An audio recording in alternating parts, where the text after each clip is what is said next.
What's up, everybody? Get on in here. It's happening. It's so damn early.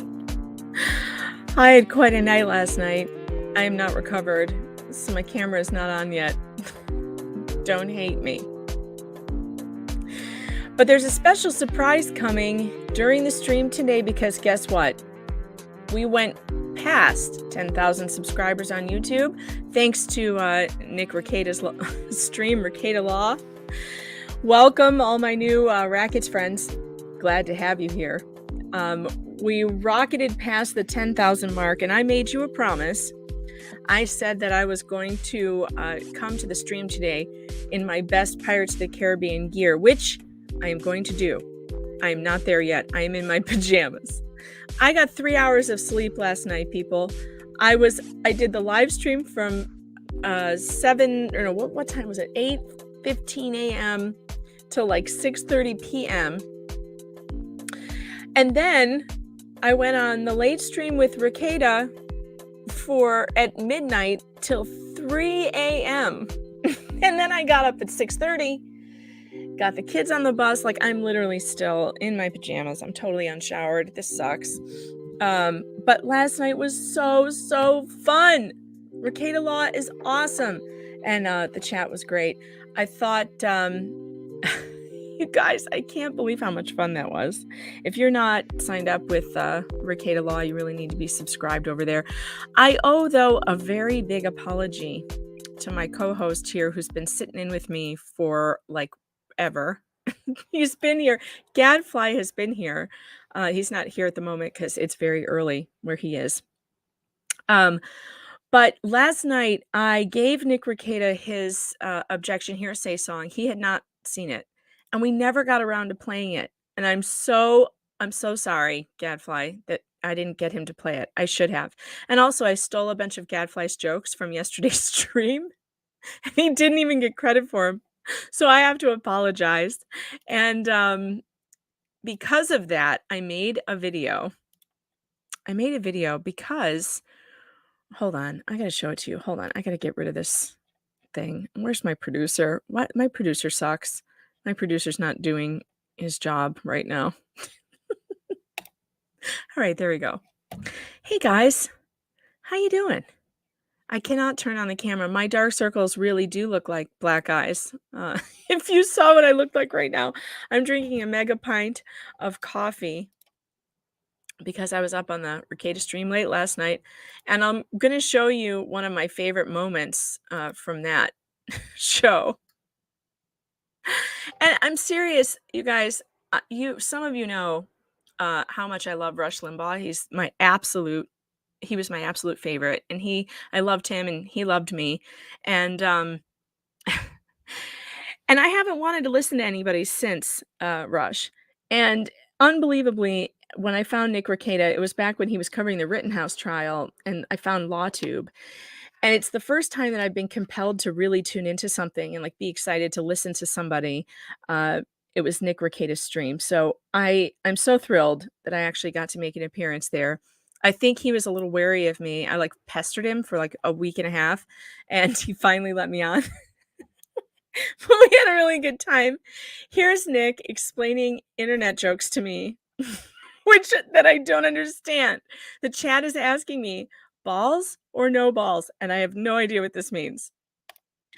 In an anime that Kurt Eichenwald would watch and tell his children about later, you will have something called a futanari, and that is a female character who is biologically female, but when necessary will grow a massive phallus. And so then the question is, on your futanari, should there be balls or no balls? Oh my God. Look, who cares? A lot of people, shocking amount of people care. I don't know why. I'm going with balls. Who doesn't want balls? Exactly. I guess. I mean, no, you're right. You don't have big brass balls. That's my answer. Okay, Alec Baldwin.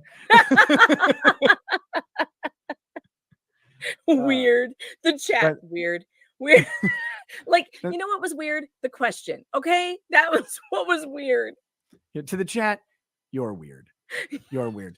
You're No, the weird one. Team balls. Okay, sorry. That's, forever you're tainted by this. And I know. I wish it weren't so. I know. I'm still deciding on the unbreaded, though. I gotta tell you, it's up in the air. It's up in the air. It's up to you. I don't force anybody to do that. I know exactly it might happen. How ridiculous that is.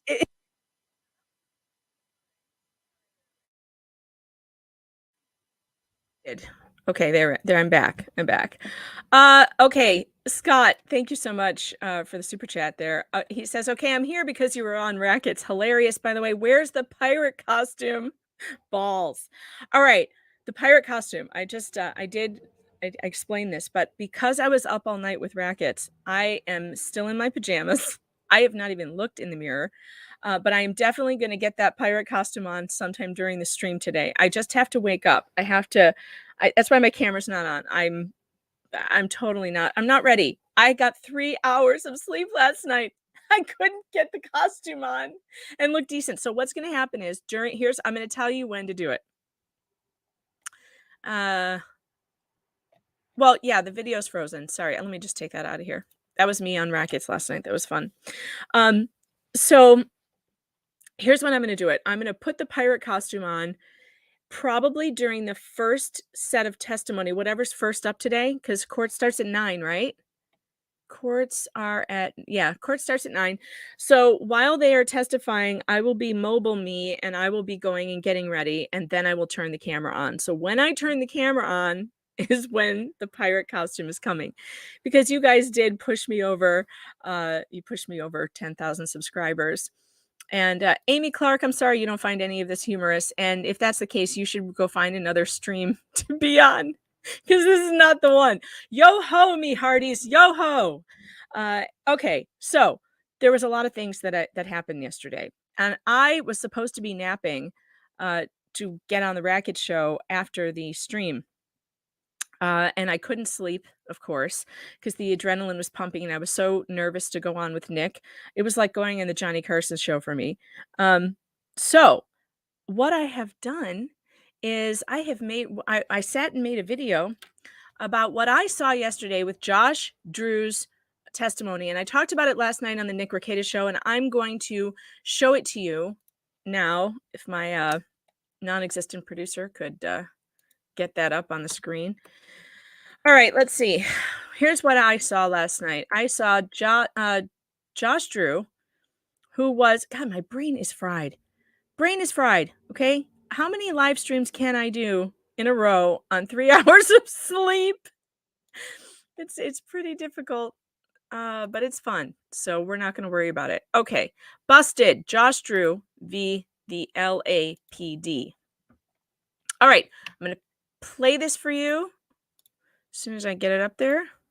Share screen. Here we go. Here we go. It's Megan Fox here. I write columns on pgmedia.com. We can skip this part. I can't wait. I was talking about video on because I think people need to see it back to back. I did this on the live stream, but I wanted to edit it down so that it's easier to digest, because ain't nobody going to dig through an 8-hour live stream to find it. Now, Josh Drew testified today. Josh Drew, as you recall, is this guy who everyone in my chat thought looked like Ron Swanson from Parks and Rec. However, compared to Amber's other witnesses, he was much more charismatic. He, according to witnesses inside the courtroom, Runkle of the Bailey, the attorney that was in there, said that the jury was paying attention to him, that they actually sat up and paid attention. And he was concerned that they liked his story and that would be very bad for Johnny. However, I found some major inconsistencies in this testimony, and I wanted to point them out. So let's get started. Was a bald gentleman white. With which officer, if any, did you speak that night? Both. What did you say to them, if you recall? When they arrived, I greeted them at the door. I walked them through PH3 to show them the damage, show them the broken glass. about a man who led you through the penthouses on the evening of May 21, 2016? Yes. Did you describe him as uncooperative? Yes. Let me ask another question. Was he cooperative with your inquiries that evening? No. I walked them through PH3 to show them the damage, show them the broken glass. He wouldn't even give me a name of who the husband was. Did he report to you in words or substance any vandalism? No, not that I recall. I took them through PH3, like I said, to show them the damage. I took them back out of the hallway, showed them the dent in the door shaped like the bottom of a wine bottle in PH1.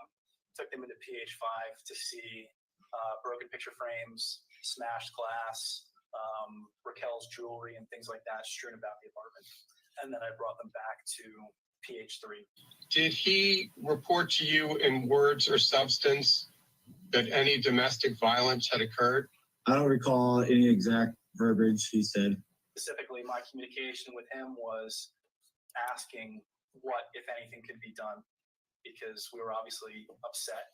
And his comment to me specifically was, there's damage in these apartments. Her face is red. If she wants to file a report, we have enough here to go pick him up. Did you perceive any signs of injury on her face or anywhere else on her body that was visible to you? No. They had already walked through the hallway over the gigantic wine stain throughout the entire hallway. Okay, here you can see this is the stain that was on the carpet that Amber's team admitted as evidence into court, that something happened here with a wine bottle. And it's pretty clear in this picture that there's definitely some kind of red stain here and like a white stain further over. Unfortunately for Josh, there's a problem with this statement, because there were two sets of officers that came to Amber Heard's apartment, the penthouse, that night and searched them. And they were wearing, the first set of officers did not have their body cams on. They are the officers that Josh claims he walked through the apartment and showed them all the damage. And we're going to get to their testimony because they did testify and they denied all of it.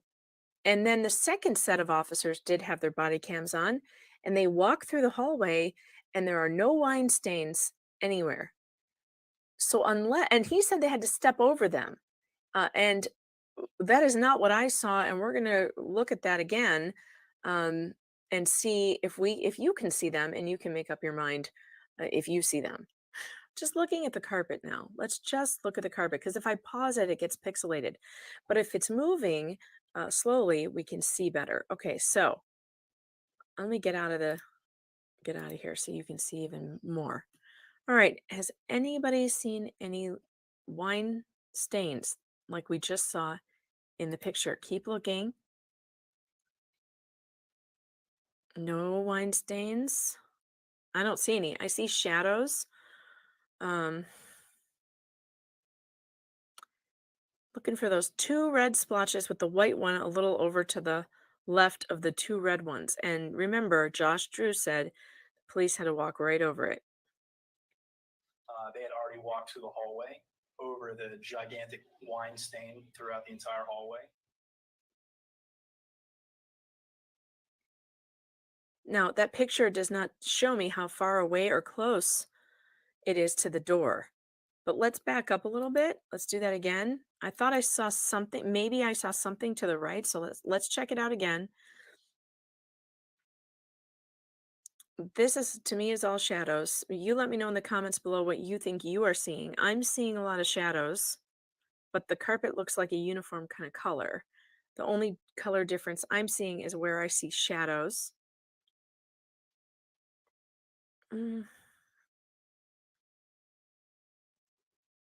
Okay, we're going to turn another corner.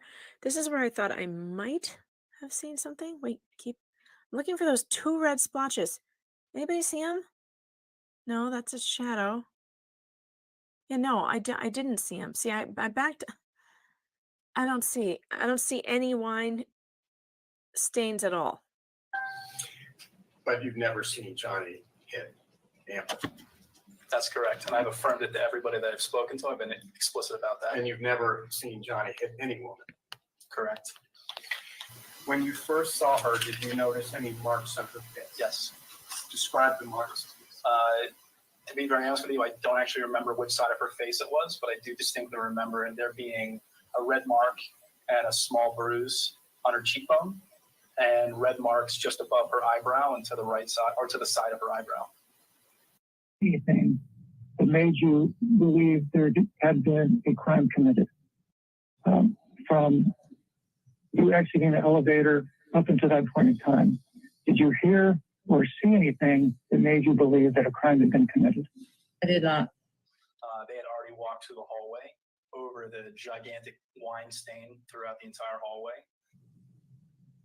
Up until that point in time, did you hear or see anything that made you think an act of domestic violence had occurred? I did not. And did you determine that she sustained any injuries? I determined that she did not sustain any injuries. So at any point in time during the incident, during the date of the incident, did she complain of any injury? She did not.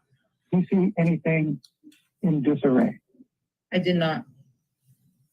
I took them through PH3, like I said, to show them the damage. I took them back out of the hallway, showed them the dent in the door shaped like the bottom of a wine bottle in PH1, took them into PH5 to see broken picture frames, smashed glass, Raquel's jewelry and things like that strewn about the apartment.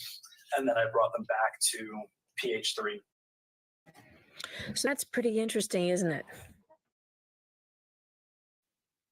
Okay, so that's what I did yesterday, because I was like, I'm listening to him and I'm like, well, he sounds credible, except I remember that the LAPD and the body cam footage screwed that up. Hold on one second. I'm having difficulties. Something happened with my... Hold on. Ah, that's what it was. YouTube started playing in my ears because I didn't shut the screen down. Look, my brain is fried. I was up till 3 a.m. It's going to get weird. It's going to get totally weird today. And don't worry, I will turn on the camera. The link for the show, for the Rekieta Law stream last night, is in the description of this video. So click on it if you want to watch it. It's like 3 hours. I think I was on there for like 3 hours. It was... it was hilarious and it was so much fun. It was so much fun. I highly recommend his stream, obviously. All right. Now, I also want to play this. I want to play the best moment from the live stream yesterday. Thanks, Scott. He says, I think Annie Lennox might want to either ensure she gets royalties or bring copyright suit against Amber Heard for all the walking on broken glass references. Yes. Yes. I love it. Okay. I want to play the best moment from my live stream yesterday with Gadfly, because I stole a bunch of his jokes and I retold them on Rekieta. And I'm going to apologize to him when he gets here today. But I had to, because it was so funny. We both were on a tear with the witches of penthouses 1 through 5.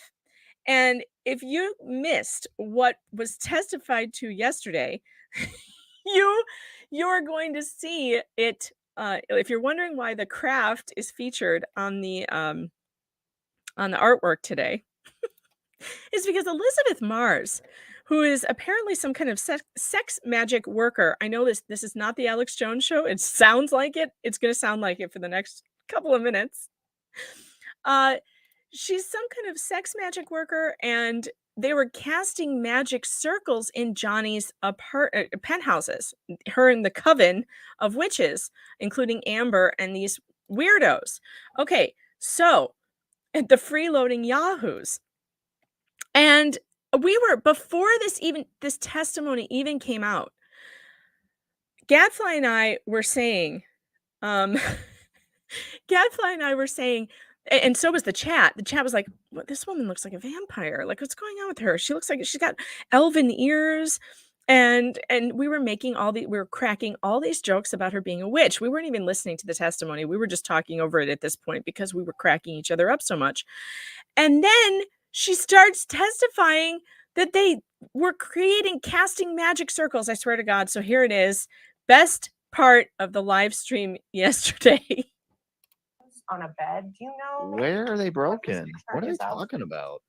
Yeah, and this is I don't Amber know. and Johnny's bed. I think Josh said they were And pulled off of the there's wall and stacked on the photographs bed. it. So I take it that Johnny's you've problem seen is he Amber and should have Johnny's come bedroom storming before. in there with Yeah. a string of Do you garlic recall whether and you some went holy into water. Mr. Depp's And a room cross. first A as you crucifix went in? one. May the power of recall Christ or no, you compel you. No, I don't recall. The next photo on the set is the He picture of realized Miss his house Heather. was infested with Just after succubuses. that, And there's a photo here with you of what appears to be a He hallway. needed an Are you with me? exorcism. Yes. Do you Not, recognize what this is an image of?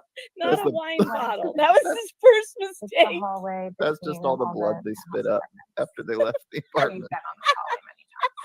Yes. Do you see the sort of Remember, red folks, we staining saw the on body right-hand cam footage. There corner was of the no page? wine on. We Yeah. didn't see those stains. Those are Um, big Do stains. you recall I didn't see seeing the that stains. red staining the I night of know the May camera was 21st? kind of hard to look at, but Yeah. I didn't see And him. what You was would. it?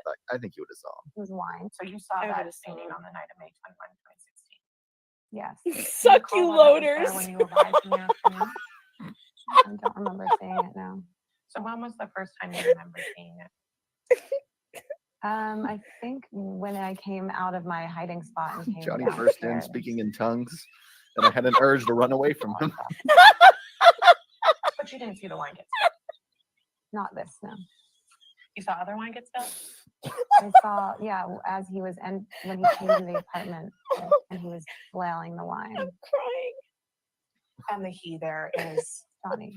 then the last photo in this set appears to be of some picture frames hanging on the wall. Speaking Latin. Yes, in Johnny's apartment, I think. But again, I hissed, and then I I ran don't up. remember if it's in her studio. I don't know. Do you recall seeing this photo in one of the penthouses before? Yes. And when you saw it, was it broken?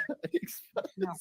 And what, if anything, do you remember about Miss Pennington's state? I can't even read this comment out Also- loud. Distraught, upset.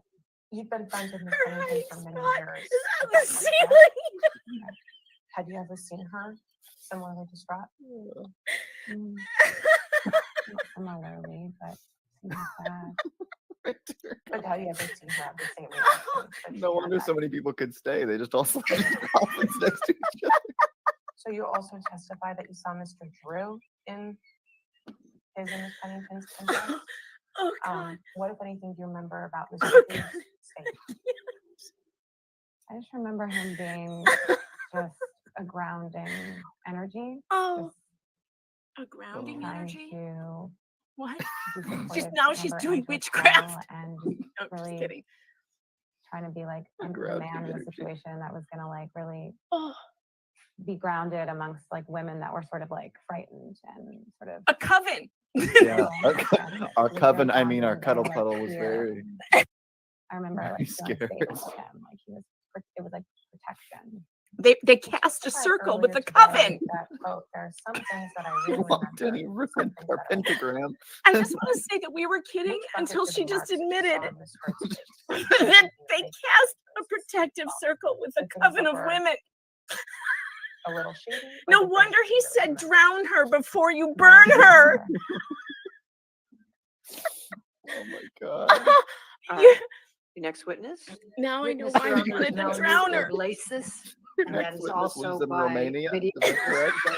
That begins with Ms. Vasquez questioning first, and then, Okay. then I come back. Oh, All right. And can you spell it last name just for the It's Oh, order? God. INGLESSIS. Thank you. Oh God, no, that was her growling, not him. Please state your name and address for the record. My name is Melanie Iglesias. And Ms. Oh my god, I was Iglesias, joking. It's me first.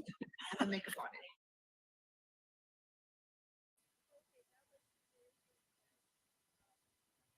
That was the best. I am still laughing from that yesterday. My God. And no, you do not have to hear what she was actually testifying to. Just listen to us tell you what she was testifying to. You can go listen to something that does not have us laughing over it online somewhere. Yes, that is from yesterday. I'm going over to the courthouse. I'm looking for the live stream right now. It should Should be up. Law and Crime Network. There we go. All right. 4 minutes. We have 4 minutes to go before court is live. And oh God, share screen. I can't get over the freeloading succubuses, the succuloters. I just can't. Oh, that was so good. It was so fun.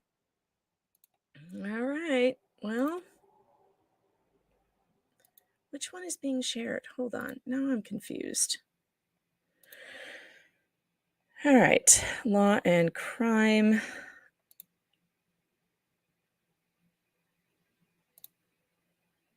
How come Law and Crime doesn't turn its camera on early? And I don't know why they do that.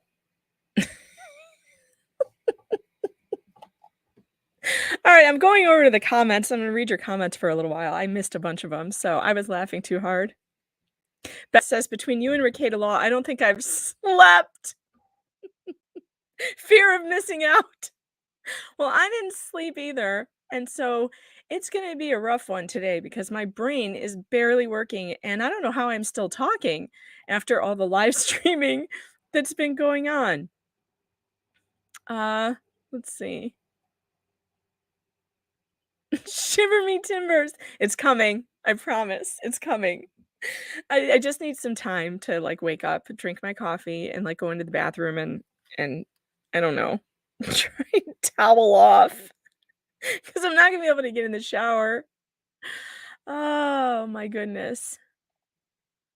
Okay. Greg says, be careful mocking us sex magic workers. Okay. I have a lot of holy water in this house, Greg. I am not worried. Here comes Johnny. And he is wearing a light gray double-breasted suit today. He looks very dapper.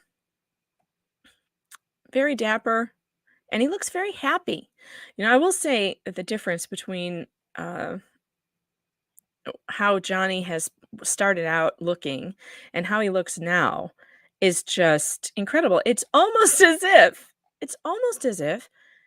some succubuses have been removed from his life. Let's go. You better be dressed as a pirate.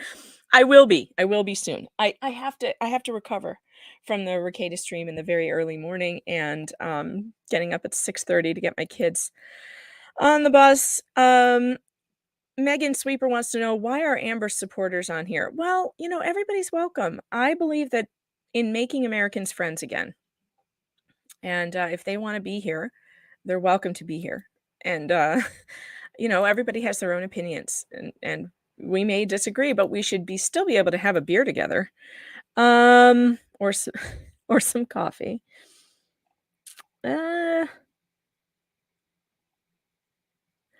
Grandma Lori, thanks for the $20 super sticker. I sure do appreciate it. And those of you, if you're watching on YouTube, you can go to the super chats and you can support this show so that I can sit here for 8 hours a day and do this and Mr. Fox doesn't file for divorce. That would be great. To keep my marriage strong. Go down to the YouTube comments, click on that little money sign right there, and you can send me a tip. And that keeps the mister from getting too upset that dinner is thrown together at the end of the day. All right. JB says, Megan, there is such a thing in the real world as an emotional vampire. Oh, I know it. And in fact, after Amber Heard testified the first time she was on the stand for 2 days, the entire chat, including myself, had headaches. We were feeling nauseous. We were feeling sick. And so I actually had someone come on the show the next day on Friday when there was no court, and we did group therapy. We did we actually did grounding exercises, not based in witchcraft. We did tapping with Brad Yates, which was a whole lot of fun for your nervous system to reset. We also did some walking through meditation exercise with my friend Mary, who's really good. She's a Reiki practitioner. She was very nice to come. She was very nice to come on and do that for us. And we all felt better after that because we had to get rid of that energy. That energy was terrible. It was like, it wasn't vampire energy though. It was actually like parasitic energy that actually attaches itself to you. So it's not draining from you, it's actually attaching to you. That was the weird thing about it. Oh no. Amber has the grandma cardigan on today, for fuck's sake. I don't see her. I can't see her. Is she here? I don't see her. So when court starts, I'm gonna go on mobile, and I'm going to go get ready and put on my pirate costume, and the next time I come back, I will turn on my camera, and I will be in full pirate regalia. I promised it because we hit 10,000 subscribers. Actually, you've pushed me over 11 now, so thanks for that. You guys are awesome.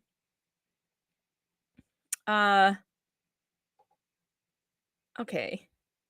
Let's see, who else? And, speaking of, someone's yelling at me in the chat about making money off of this, and since that reminded me, go to the merch store because there's the link in the description, and there's all kinds of stuff there from my program that you can pick up, including my favorite t-shirts. Isn't happy hour any hour? Mega Pint Me, Justice for Johnny. They come in t-shirts, Mega Pints, stickers, even a insulated Mega Pint for on the go.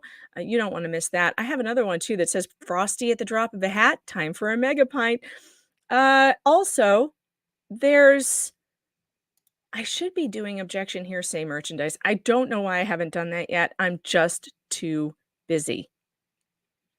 But whenever anyone complains about the grift, I'm just going to show more of the grift. How's that? Yes, we need holy water to bless the courtroom. Someone, please get a priest in there, because now that we know what's really happening, that's what we need. Now that we know that there are actual succubus witches, a coven of witches that was living off of Johnny. We need a priest, man. Send a priest.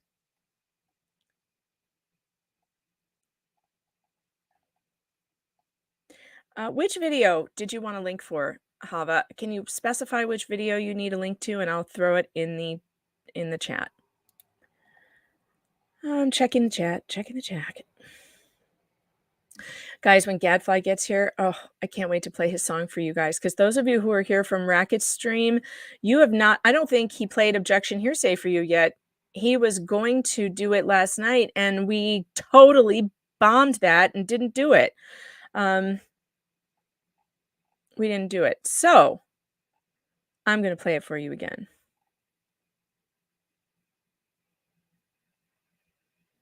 Succulotors. Yes, Stephanie, you're right. I'm going to need to make some merch with succulotors on it. When your house is infested with succulotors, you can put some vampire hunter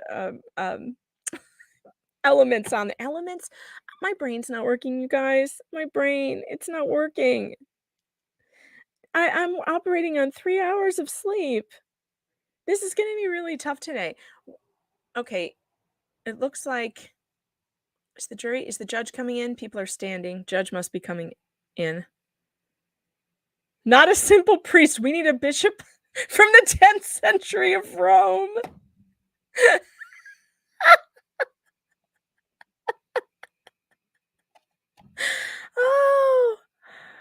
Oh, Loretta, thank you for the super sticker. I do appreciate it. Since YouTube demonetizes me, you know what I woke up to this morning?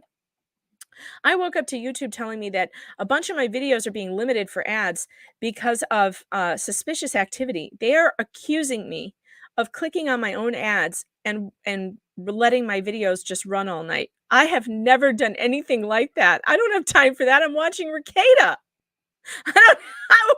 I don't have time to be clicking on my ads, and I don't know why on earth. So they're just fucking with me, guys. So please do support the show if you can. Vance Carlson, thanks for the super chat. Oh, it's Crystal. Sorry, this is actually Crystal Carlson.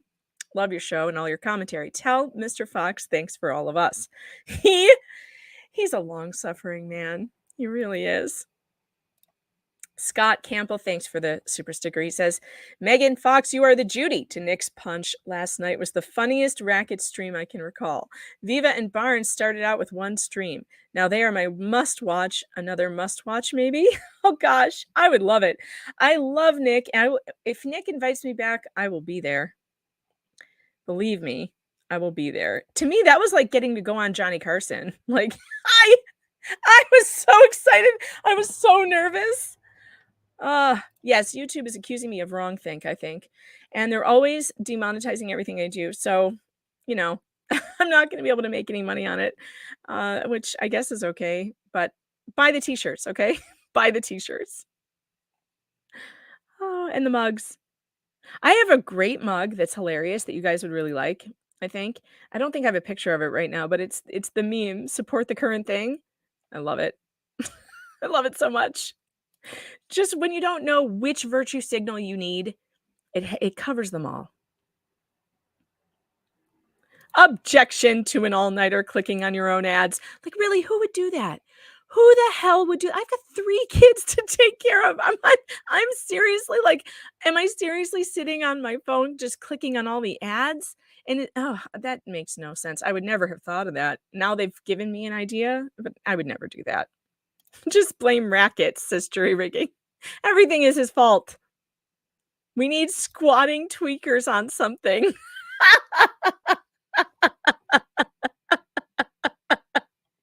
Yes, Stephanie, see, now we know why he told the joke with Paul Bettany about the drowning and the burning, because that's what you do to a witch. Okay, so here's what I want to see now. I now need a Van Helsing starring Johnny Depp and Paul Bettany. Johnny Depp and Paul Bettany, a new Van Helsing where they fight a coven of freeloading witches and they end up burning and drowning all of them. That's what I want to see. I think that would be a hit. I think it would make millions. Is Runkle back in court? I don't know. I don't know if he is. Although the guy walking out right now looks like the back of him. Did you see that?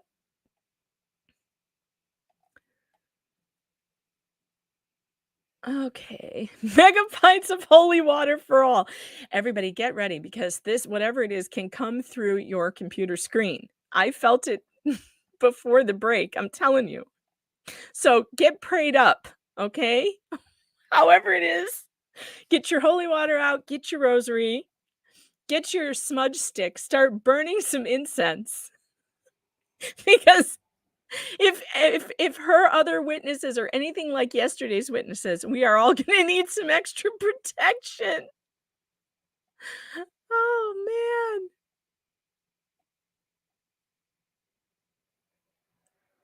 Boy, there's a lot. What's going on? Are they like pre-conferencing? They're 8 minutes late. This is unusual for this judge. She's always right on time. And now we've got the bailiffs are just like chatting over in the corner and they're just laughing. What's going on in the courtroom? I'm surprised it's so late. Oh, Stephanie, do you want me to send you the link? You want to get in here? Hold on. Maybe my sister can drop in. I forgot to send her the link. My brain's broken. It's not working. Not gonna work today. Okay.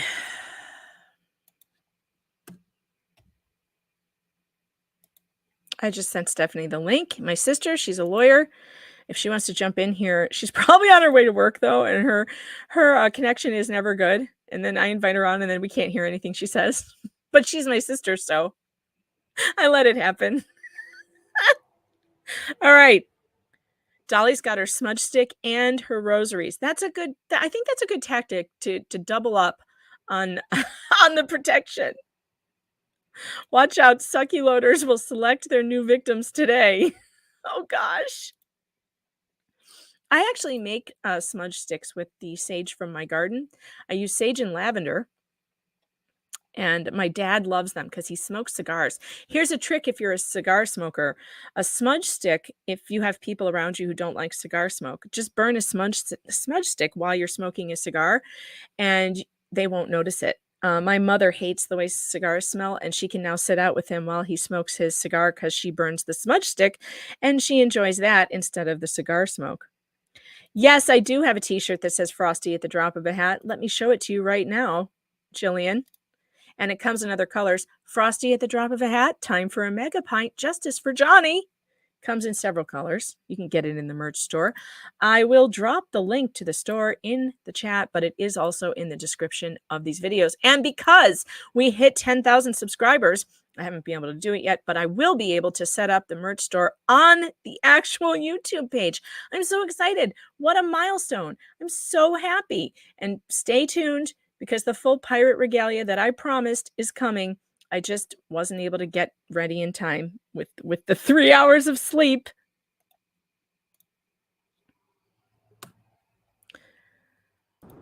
Here she is. It's my sister, Stephanie.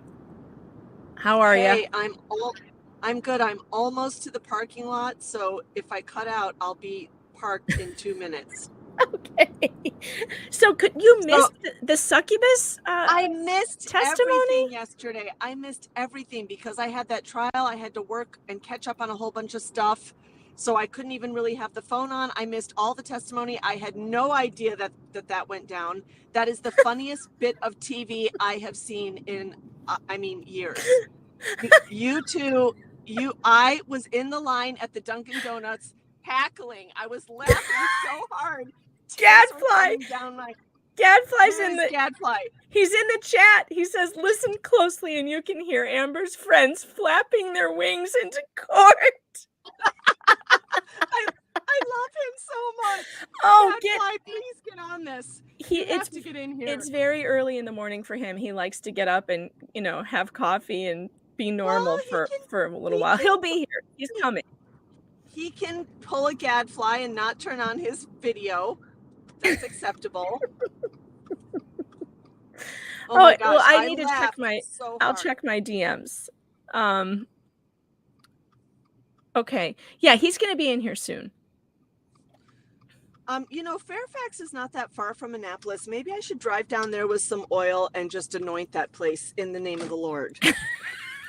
I don't think it could hurt. It could not hurt. Seriously, this is what is going on down there. Oh my word. Well, okay, so last night Ricada was like, I don't believe that.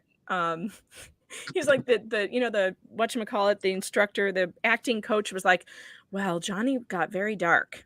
And I was like, what do you mean you don't believe it? They're literally casting circles in his house and climbing the ceilings in there. How could it not be dark? What did you think would happen, poor man? I mean, he's been under actual demonic oppression. I think so. It sounds like it. Yikes. Scary. Super scary. And I think I know why she got the cheek implants. It's not a coincidence that this is the photo that I've been using. Yeah, right? Oh, Lord. It all makes sense now, doesn't it? It all makes sense, Megan. I'm having flashbacks to these emails to 2016 when we were hearing about these emails about the what is that stuff, spirit cooking, yeah, and we were like, oh my gosh, everyone's gonna Alex Jones. Everyone was like, everyone has to apologize to Alex Jones because here they are, actual witches. Lord. He was like, blood drinking vampire globalists, pedophiles, and everyone said, like, okay, calm down, Alex. Calm down. And then photographs of this woman in the horrible video. Right, of her throwing pig blood on the wall. And then emails. Oh. I couldn't believe it. This is kind of like that. So ridiculous. So weird. It is true. I mean, it really does sound like an episode of Alex Jones. It sounds like a made-for-TV. It sounds like a movie. Somebody. Oh, should did make a you movie see? about this. Look at what they did for me. Look what they did for me. The Ricada stream chat. You will not believe how hilarious this is. I can't wait to watch that. Can I? Obviously, I can go on YouTube and watch it, right? Of course, it's in. Yeah, you can go on YouTube and watch it on the you put YouTube. the You know? link? Do you know how to get to the YouTubes? It's on the internet. Hey, look, I'm old now. Can you put the link in the chat? the link in the chat. It's in the description of the video. It's always in the description. So I have to take a screenshot of this. I asked the chat last night when I was on the Ricada stream to please Photoshop the Craft movie poster with these witches from the witches of penthouses 1 through 5 on it. And of course, the chat came through, and oh my goodness, wait to see how good this is. I'm uploading it now. It's so hilarious. Maybe you can use that to make a t-shirt. I think that would be pretty difficult to show on a t-shirt. But look it.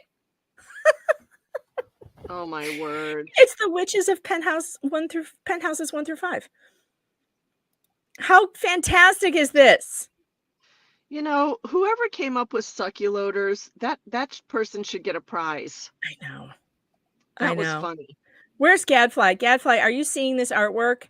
Are you seeing this? This is because this is all us yesterday. We've made a meme. I don't think, nobody else caught her testimony about casting circles. That's bizarre. How weird is that? I'm like the only one who heard it. And it's amazing that I heard it because I was laughing so hard. Gadfly and I were just cracking jokes. We weren't listening to her testimony at all. The funniest part is that you and Gadfly were making jokes about them being witches, only to find out that they're actual witches. I know. That's so funny. I think the reason is this. They put off an energy. Right? We know what we are seeing. You're part animal. Megan, your animal instincts know what you're seeing. Can I tell you, you know what the basis of witchcraft is, right? It's manipulation. It's an attempt to manipulate other people and situations to serve your ends. Well, that's what it is. Well, that describes them perfectly. Perfectly. The freeloading Yahoo succubuses. Well, especially her. She has tried to manipulate this entire thing. Yeah. That's what witchcraft is, manipulation. So did you catch up on any of the testimony yesterday? No, because I don't even remember. Well, you would have just been bored to death. Just watch my terrible? recaps. Yeah, just watch my recaps. What is going on at the courtroom? We are so late. It is 9:17. Maybe they're settling it because she was destroyed yesterday. Could that be it? Would they do that at this point in time? Wouldn't they do that before the court started? Well, I mean, you would, haven't you ever heard the term settlement on the courthouse steps? Settlements can happen at any point in a trial. Whoa. At any point. So maybe I said yesterday, you got to get out of this, Amber. You got to. You have to. You know what? I've had a thought this morning. The only way she recovers, the only way she maintains any kind of life in the future that is not full of shame is to stand up and say, I lied. I lied. Yes. I lied, and it's because I'm mentally ill, and now I'm going away for help. I have a drug and alcohol problem, and I'm going to rehab. And just say, I'm sorry. She could recover. She could recover if she would tell the truth. And she should say to Johnny, I'm begging. Oh my, court is on break. We'll resume shortly. What is going on? This is very interesting. I really think that. I think the only way she can recover any kind of career, which might not even be possible. Scott Campbell says, witchcraft is manipulation? Then what are lawyers? What? Okay, wait. I'm burning my camera on. Who said that? Scott. Okay, Scott. Listen. I don't know. I can't talk for any other lawyers, but me, what I do is I really try for the truth to come out. That is true. Megan knows me. I want the truth to come out. And sometimes I have clients that I wish I didn't have. Other times I have clients who are absolutely worthy. Yeah. And they're so worthy. And I believe that they like Lucy and Odin, the little dogs who are on death row. Yes. And their owner. Yeah. Sweet Nola. Yeah. So I really don't. I mean, yes, you're right. There are some lawyers who are total manipulators. Good point. Okay. Josh says Runkle tweeted that a juror was late, so court starts at 9:30 their time. Oh, so they've. A juror was late. Yeah. Wonder what happened. You know what? He was watching the Ricada stream last night. hope not. They're not supposed to watch anything. I hope he was. If he was, he'll know what to do. Megan. Oh man, can you imagine being around a nest of bloodsuckers gaslighting at every opportunity? No, I cannot, and that's why I can So totally understand terrible. why Johnny lost his cool, ran into his penthouses, clearing that place of the cockroaches, screaming and yelling. I would be Right? screaming and yelling too. It was a real Jesus So knocking over the tables in the temple moment. wait a Out, minute. get out. Did all of the freeloaders get out shortly after that Yeah, that was it. situation? That was their last day there. He went running into the penthouse, screaming that to get the succubuses out of his house. Yeah. And Well, you know what? I don't care what he said. He was absolutely right. He had a bunch of freeloading, drug using, flop house, you know, kind of people. how did any of those people feel okay with themselves and their behavior? I mean, they're grown adults living off of the largesse of somebody else for months and months and months. I mean, who acts like that? It's just Rhiannon bizarre. says, did I miss something? Were they really doing witchcraft at some point? Yes. Yes, they were. They were cast by the admission of the latest freeloader we met yesterday. Her name was Elizabeth Mars. They were casting magic circles in his house. They were a coven. A coven. Ew. Yeah, it was a coven. So anyway, and look at this. I'm gonna stop the court stream for a second. We'll come back. I have another one to show you.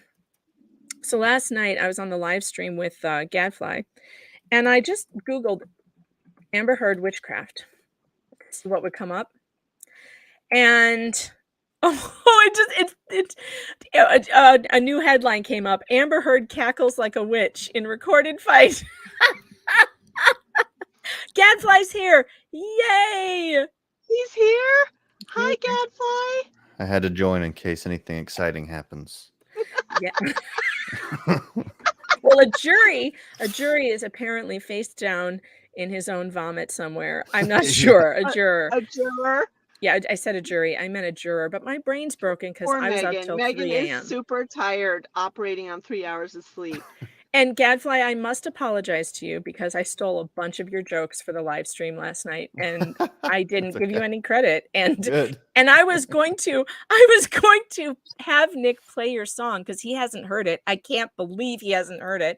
And How has he not heard that? I don't know, but we never got to it, and so now I feel like a jerk. But let's give Gadfly a proper introduction, shall we? Because I can't have him here without doing this. Everybody, please go over to Gadfly's YouTube channel because he rocks and he wrote this song, and you all know it, you all love it. Sing along. It's time for a dance party. To be respected, people took me at my word. Then I became a lawyer representing Amber Heard. Objection hearsay. Oh my God, I don't have a case. Objection hearsay. Now I'm ashamed to show my face. Well, I'm a famous movie star, yeah, life is always fine. I sit down at my penthouse drinking mega pints of wine. Objection hearsay. I don't know why we ever wed. Objection hearsay. Who the hell poops in someone's bed? I object to everything. I may have an infection. Cause I say I object. The judge says that was your own question. Objection hearsay. Court isn't supposed to be this hard. Objection hearsay. How did I ever pass the bar? Well, just one final question, sir, and this one has been prepped. What is your name? My name is Johnny Depp. Objection hearsay. How can you prove that that's your name? Objection hearsay. Looks like we win and you are lame. Objection hearsay. Objection hearsay. All right, the chat's asking for a live performance, Gadfly. If you think that I can sing well at 8:24 in the morning, you're insane. Yeah, but were you up till 3 a.m.? Were you though? Yes. Were you really?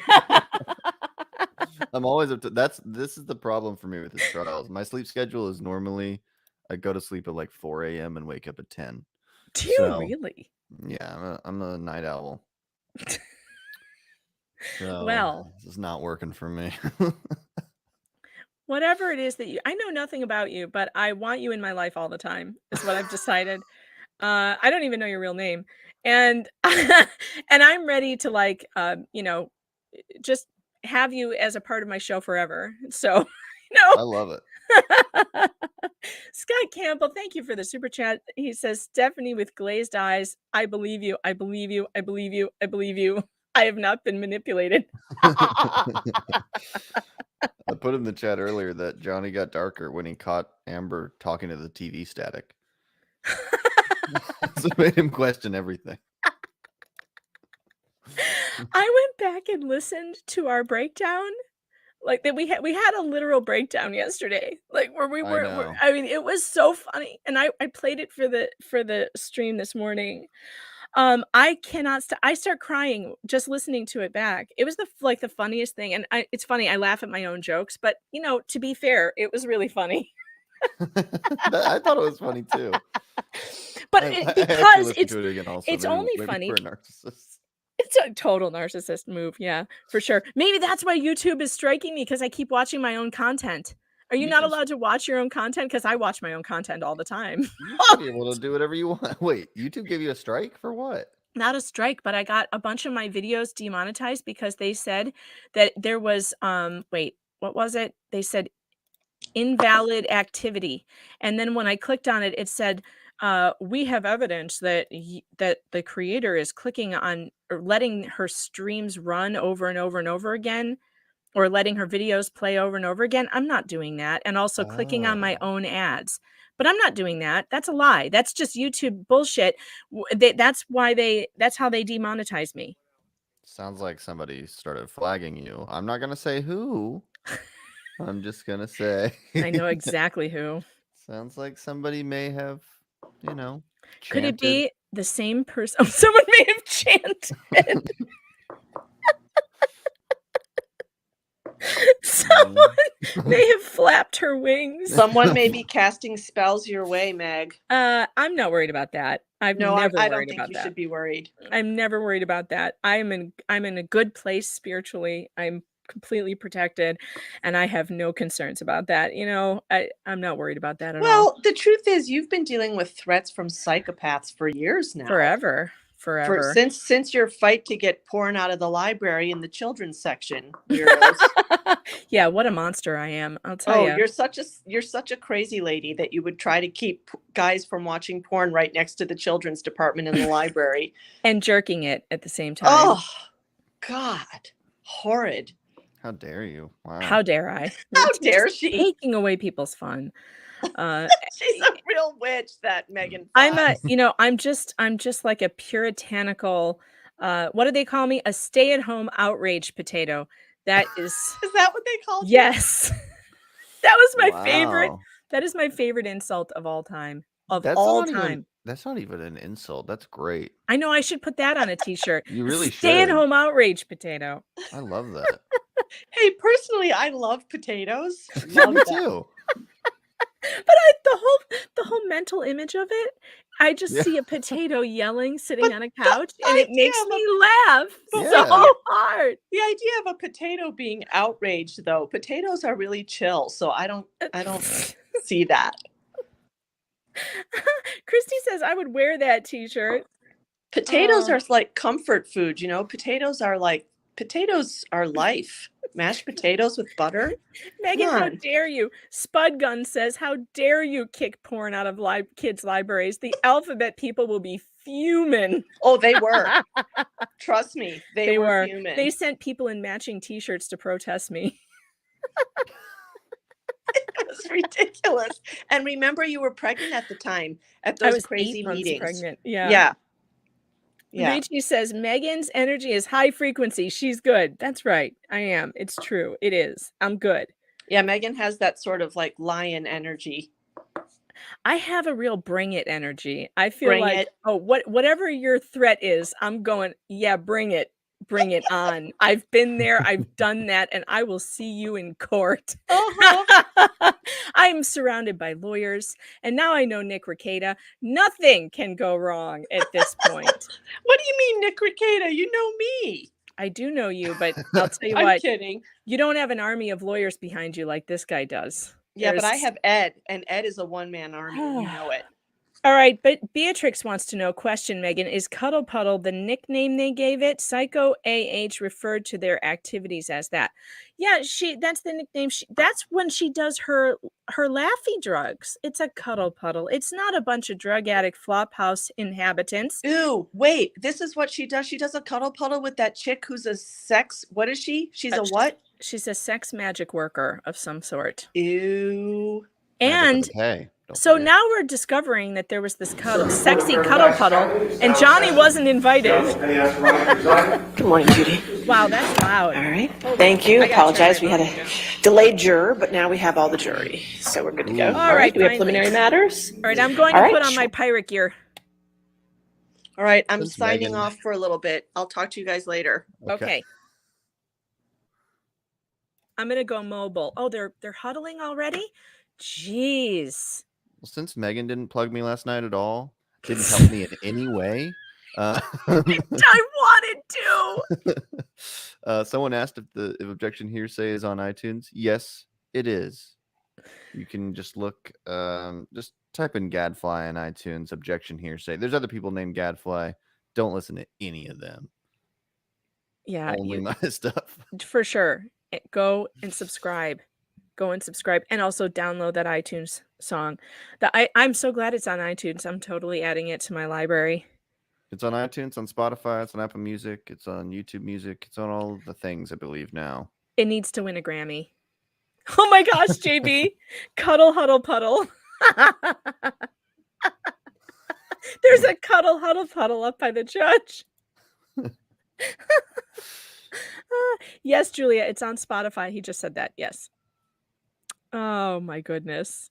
It's on Spotify, as are the other two songs, which Megan cannot play because she'll probably get a copyright strike from the robots. I got one, but Did you really? I'm fighting it. Yeah, because I didn't. This is before I got you on the program. I played one, and so they did strike it, but I have it under review, and I said contact him. Yeah.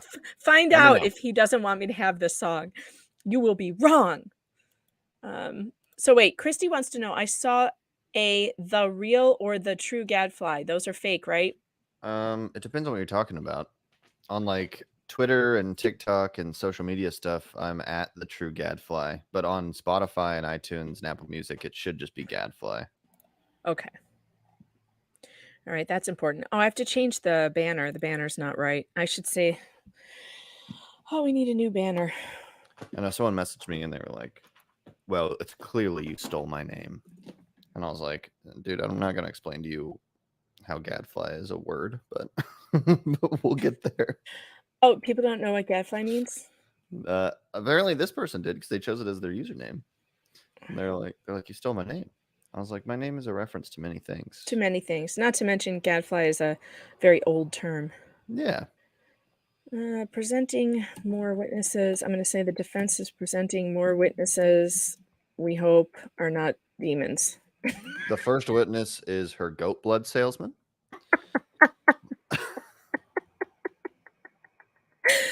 Oh. Facebook page. I'm facebook.com/the true Gadfly, I think. Don't go to that yet. Let me double check. Don't go there yet. Yes, facebook.com. Plural of succubus, succubi. One succubus, one succubi. Two succubi. I'm just gonna go with succuloters. That's easier to pluralize. Yeah, succuloters is better. All right, defense presenting more witnesses we hope are not succuloters.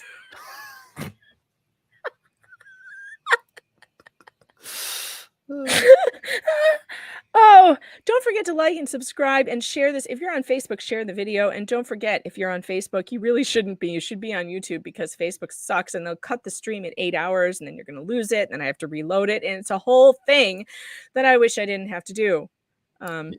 Yeah, I was going to say, like, I'll put my link to my Facebook in the chat, but I really don't use it, guys.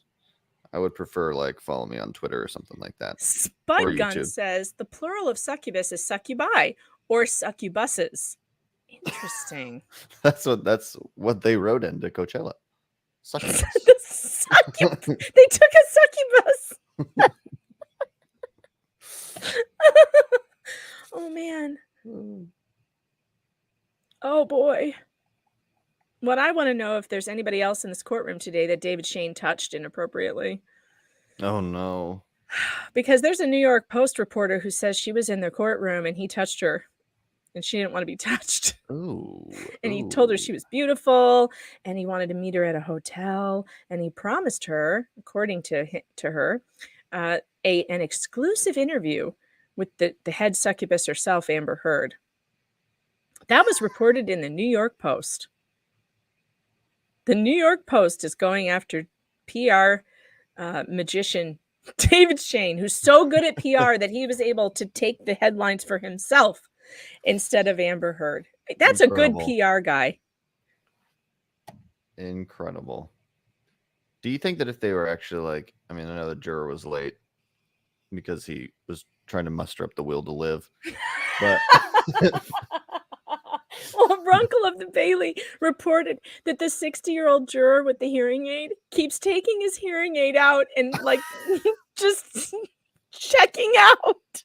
I'm done with these people. Jennifer says they throw each other under the succubuses all the time. Yeah. Oh, Lisa says, I missed all the witch stuff. This is bizarre. Lisa, I edited down the most hilarious part of the video. It's on my YouTube page. I will drop the link of it if you want to see how the witch thing started and how it ended up. I have edited it down so that you can see the funny what happened and why. Now, don't be annoyed though that we are cackling over the entire thing because you're not missing anything. If you want to hear what the succubus had to say, you can just look her up on YouTube, type in Elizabeth Mars. But I guarantee it's nothing you haven't. It's nothing you won't get from the actual part of the stream. It's a 4-minute and 22-second video of me and Gadfly just losing our shit. It's the real Alex Jones moment of the show. Oh, I'm dropping the link in the chat. Are we ready for the jury then? All right, finally. Oh. Okay.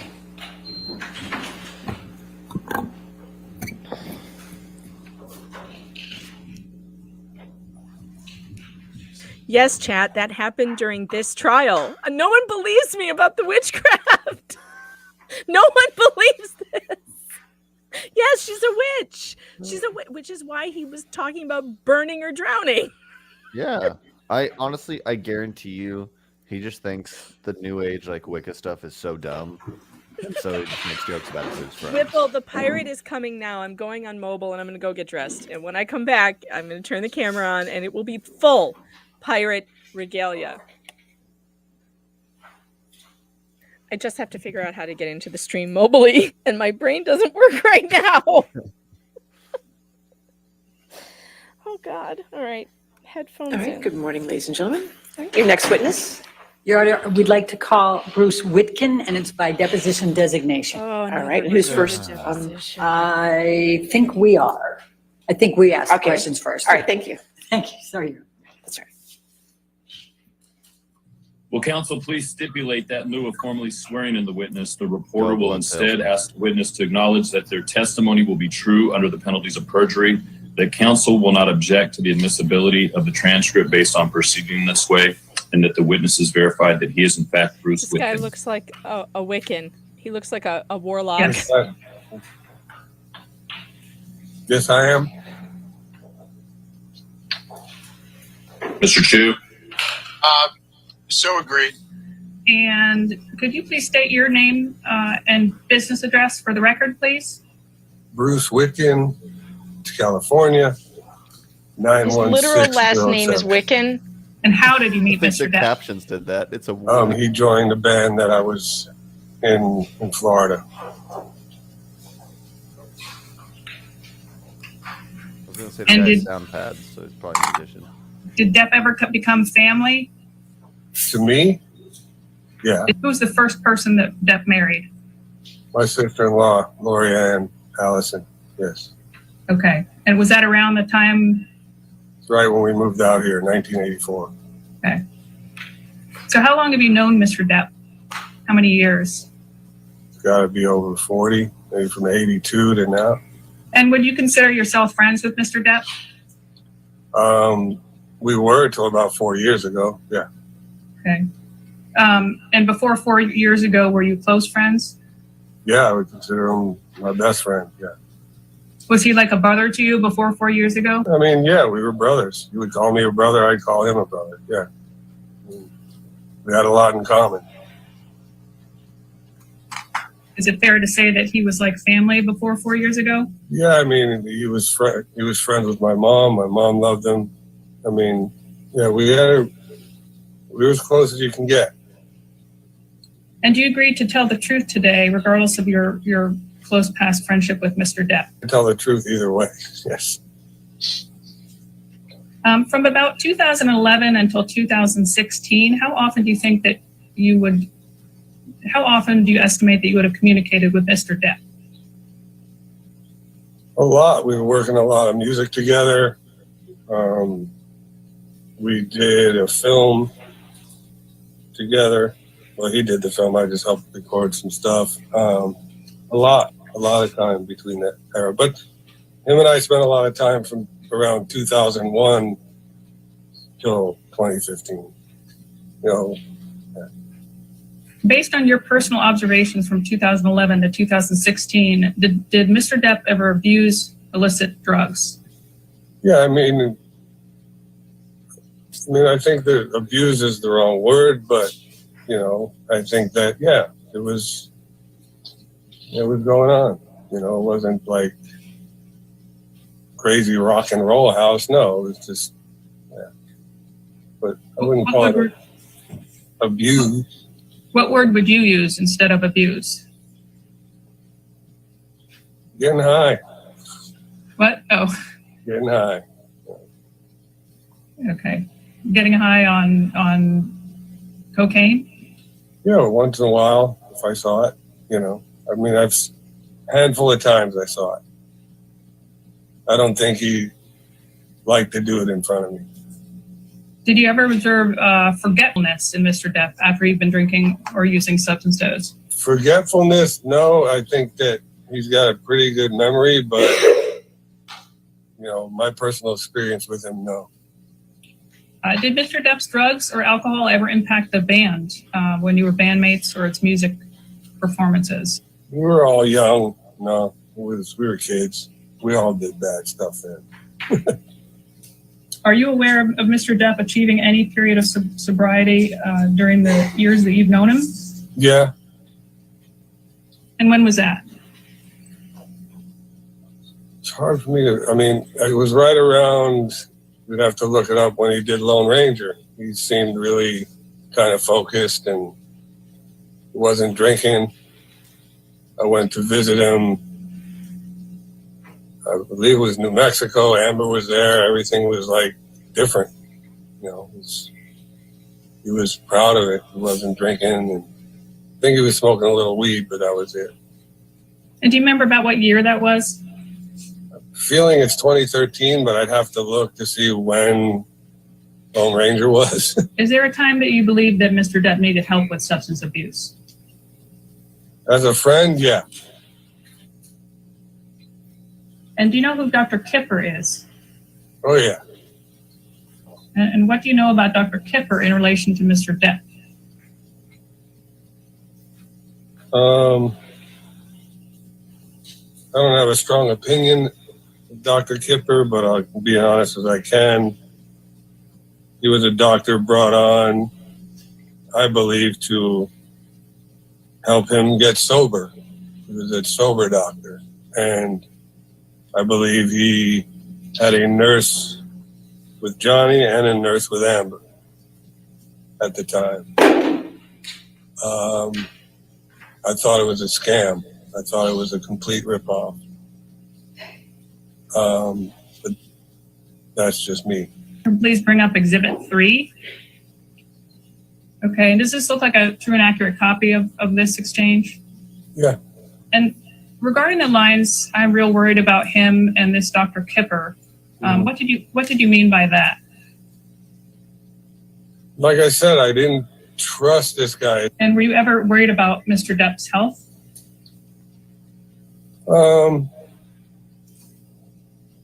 Yeah, I mean, I would be, you know. I love the guy. You know? I didn't know what he was taking, but they just both seemed like zombies. And why were you concerned? Just because I saw how he looked and know what he's going through, and so yeah, I was concerned, but couldn't get back in there to try and help. Were you nervous for him in relation to drugs and alcohol? Yes. So you did have some health concerns or not? Well, yeah. I mean, like I said, we're not as young as we used to be, and you know, there was a part during that time that he was hitting it pretty hard. You can tell, and I just didn't want anything to happen to him. And those concerns related to Mr. Depp's health? Yeah. And they related to Mr. Depp's drug and alcohol use? Yes. Back to Kipper for a moment. Do you know if when Dr. Kipper prescribed drugs, you know, would Mr. Depp also take anything else besides that? For example, would Mr. Depp drink alcohol or use other drugs in addition to prescription drugs during 2011 to 2016? The answer would be yes. It just seemed odd to me that there was weed and wine and a sober nurse. Didn't make sense to me. And has Amber been nice to you since you've met her? Amber was always very nice to me, yes. And would you consider Mr. Depp to be a romantic person? Yeah, I think so. And why do you say that? Just by the way I've seen him act, you know. And have you noticed a certain intensity of Mr. Depp's relationships? Yes. And have you ever observed Mr. Depp exhibit any jealousy when he's been in a relationship? Yes. And do you remember when? I go all the way back to my sister-in-law. I mean, you can definitely have a jealous streak in him. Can you remember any specific examples? You know, when he was younger, he was jealous of Nick Cage or jealous of Adam Ant because my sister-in-law knew them. And besides that initial time period, did he ever tell you about any jealousy with any other women or any other times? Yeah. You know, he brought up a few with Vanessa, which were ridiculous. A lot of it was in his head and not in reality. You know what I mean? And what about with Amber? Did you ever encounter any talk from JD of jealousy with respect to Amber? Yeah, there were a couple mentions if she was doing a movie with some guy or stuff like that. In terms of jealousy, would anything make Mr. Depp more bothered or less bothered? Like I said, it would if she was on a film or doing something that he couldn't be around it to see what was going on. I think he'd work himself up, you know. Can we please bring up Exhibit 6? And the very top line, if you can see that, Mr. Whitkin. Right. Your name is in the participants column, and him or Mr. Depp is in the from column. Right. It's dated February 4th, 2014. Did Mr. Depp ever tell you that he had a big fight with Amber at any time? He would mention when shit was rough, yeah. You know, they were having issues, yeah, he would mention it. Do you have any personal knowledge of observing Mr. Depp and Mr. Manson together? Yeah, but you can't blame somebody's drug abuse on somebody else, but yeah, him and Manson would hit it pretty hard as well.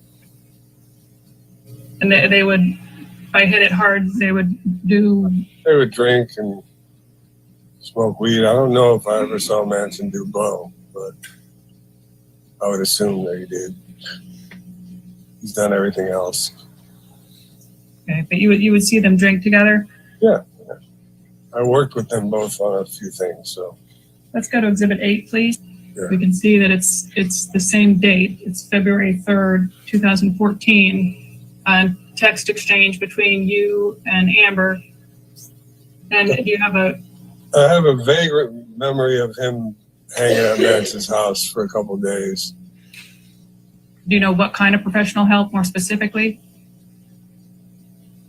I mean, yeah, to kind of clean up. I mean, he tried to clean up a couple times, and he did.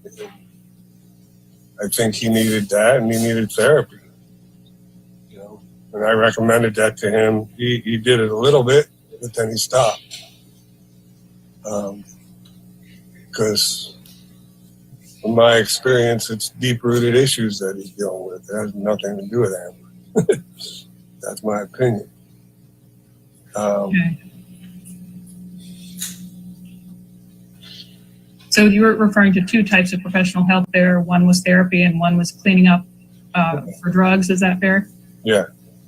Could we please bring up Exhibit 9? So this is actually a continuation of that same date exchange from February 3rd, 2014. And I'll give you a minute to read it. They're text between you and Amber.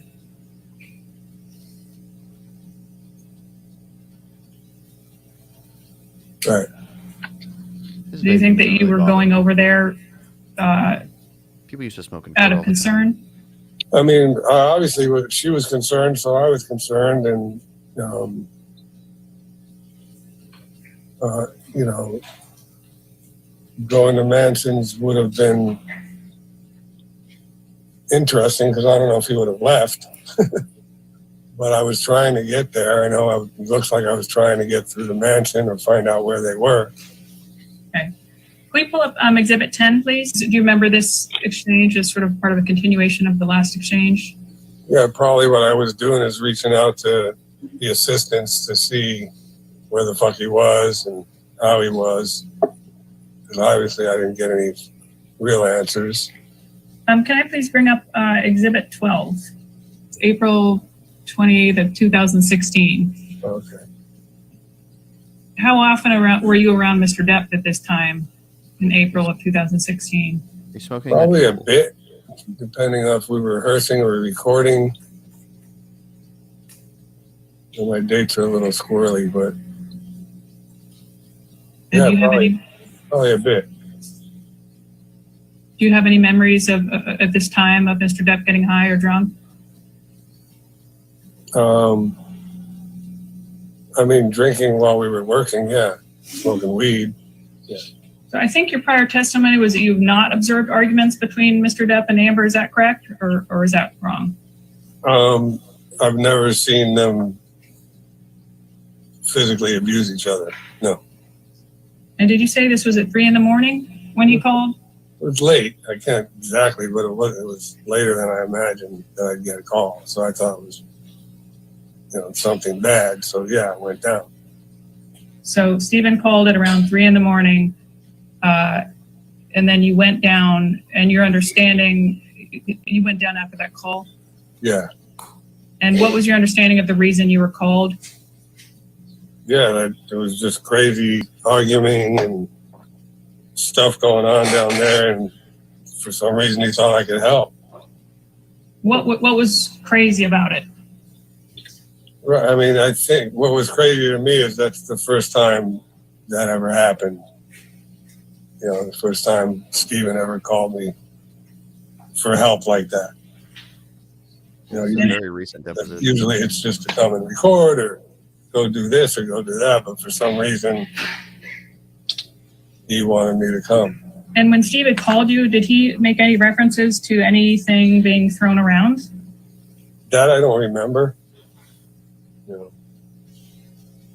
It was almost like, shit's going crazy down here, can you come? Did he say that he wanted you to come urgently? Yes. How long did it take you to get there? My house downtown at 3 in the morning, maybe 20 minutes. Did you ever talk to Amber when you went over that morning? Not really. There was just a lot of walking around and people going in and out of the bedroom. And, I don't remember if people were crying. I don't remember any of that stuff. It was just like a blur to me.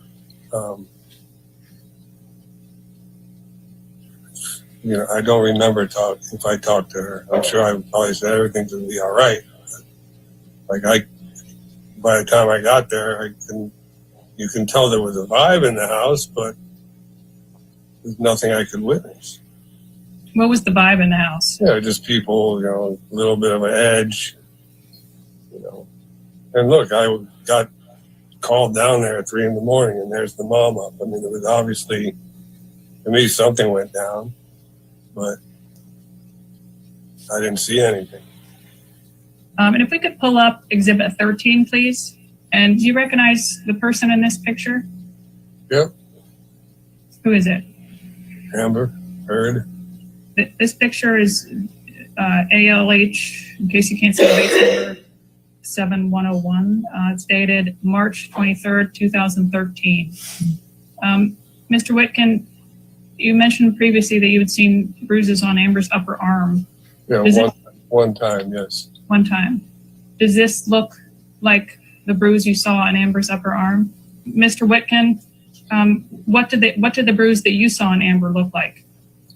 I mean, it looked similar to that, but it didn't look like it looked like a grab, not a punch. Like just somebody grabbed her arm. And do you remember what year or time frame that bruise that you saw was? I'd have to go through the dates. We were working on a Keith Richards documentary, and Johnny and her showed up to the studio, and I just had noticed it on her arm.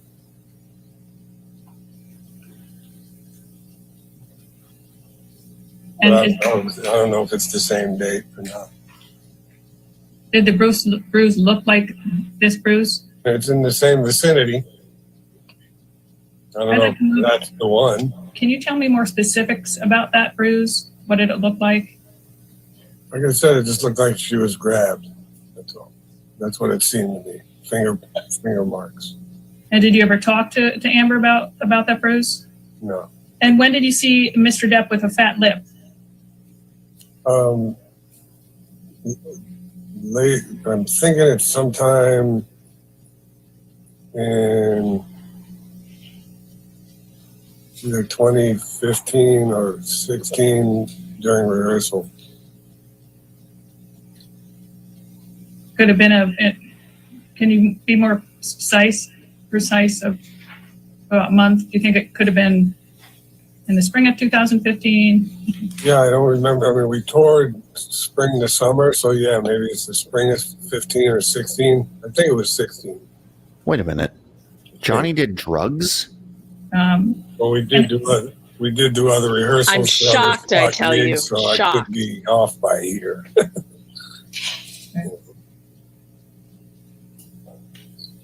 If we could bring up Exhibit 15, please. If you look at the first text, Mr. Wiccan, it's from Mr. Depp. It says, "I'm good, just got a fucked finger." Right. And the second text? That's from Dudes, yeah. And do you remember what you would have been concerned about? Just the fact that somehow his finger got cut off, and he's got doctors around him that are supposed to be making him sober, and everything's supposed to be better, and it wasn't. Did Mr. Depp ever talk to you about that, about sobering up? A little bit. He just said, AA wasn't his cup of tea. Didn't believe in a higher power. He didn't believe sobering up was his cup of tea? No, he just didn't believe in a higher power. If he was going to do it, he'd do it his own way. Do you remember any specific incidents of anger with Amber? I mean, he would talk about frustrations or whatever, and we would try and talk through it, but it wasn't as much anger as it was like confusion and sadness and why is this not working? You know. But no, he would never, very rarely would it be a specific reason why. And did you notice any increase or decrease in Mr. Depp's anger when he was drinking or on drugs? I didn't notice much of a difference, you know. Did you ever see Mr. Depp doing drugs with other bandmates? Yes. Did you ever see Mr. Depp doing drugs with Joe Perry? Yes. And what types of drugs did you see them do? They were doing cocaine. And how do you His know last they were name doing is cocaine? Witkin, not Because I was Witkin. in the room. Subtitles are wrong. And around what time was that? It was pretty late. What year? It had to be 2016 because that's when we were on the road. Have you ever seen Mr. Depp do cocaine before 2016? Yes. And when was that? Probably 2014 was the first time I saw him do it because I was quite surprised because when we were kids, he hated this stuff. But then after that, when I kind of said, why are you doing this? He kind of hid it from me for a long time until I believe in 2016. And do you have any recollection of steps Mr. Depp took in December 2015 to try to assist in decreasing spending? I don't know all the details about it. There was obviously another lawsuit with that whole thing. But I do know leading up to that time, he needed to slow down on spending. I heard about that. Did Mr. Depp tell you about that? Yeah. What'd he say? Time. Just something about the business manager and, you know, been spending too much and I need to slow down or do more movies or whatever. Have you been involved in Mr. Depp's any of Mr. Depp's prior lawsuits? Yes, I have. I was part of the first one against the management group, and then I was deposed in the lawsuit with his lawyer, Jake Bloom. Did you testify? Do you remember testifying about drug and alcohol use in that by Mr. Depp in that deposition? Yes. And what was that about? I was at Johnny's house. Things were going good. We were hanging out, talking. And I guess Waldman came in and Johnny introduced me. And I just remember Waldman saying, hey, nice to meet you. And Johnny had told Waldman that I was part of Unison Music, which was named in the lawsuit. And if they needed any paperwork from me, that I had all my paperwork and tax returns. And Waldman turned right at me, looked me in the eye, and just said, you got any shit on the Mandels? And I said, no. That was it. That's the last time I saw him. And you also testified in the Bloom case, is that right? Yeah. Did you testify to Mr. Depp's drug and alcohol use in that testimony? I believe I did. How did Mr. Depp respond to your testimony? Not happy. Not happy. And what's your relationship with Mr. Depp now? What happened in the last 4 years? Honestly, I don't know. Somehow I started to feel a distance. End of 2017, we had a gig, and I saw him, but he was really kind of distant and kind of fucked up. And like he wrote me this weird text saying I stabbed him in the back and bad-mouthed him. And I'm like, what are you talking about? And he wouldn't explain it.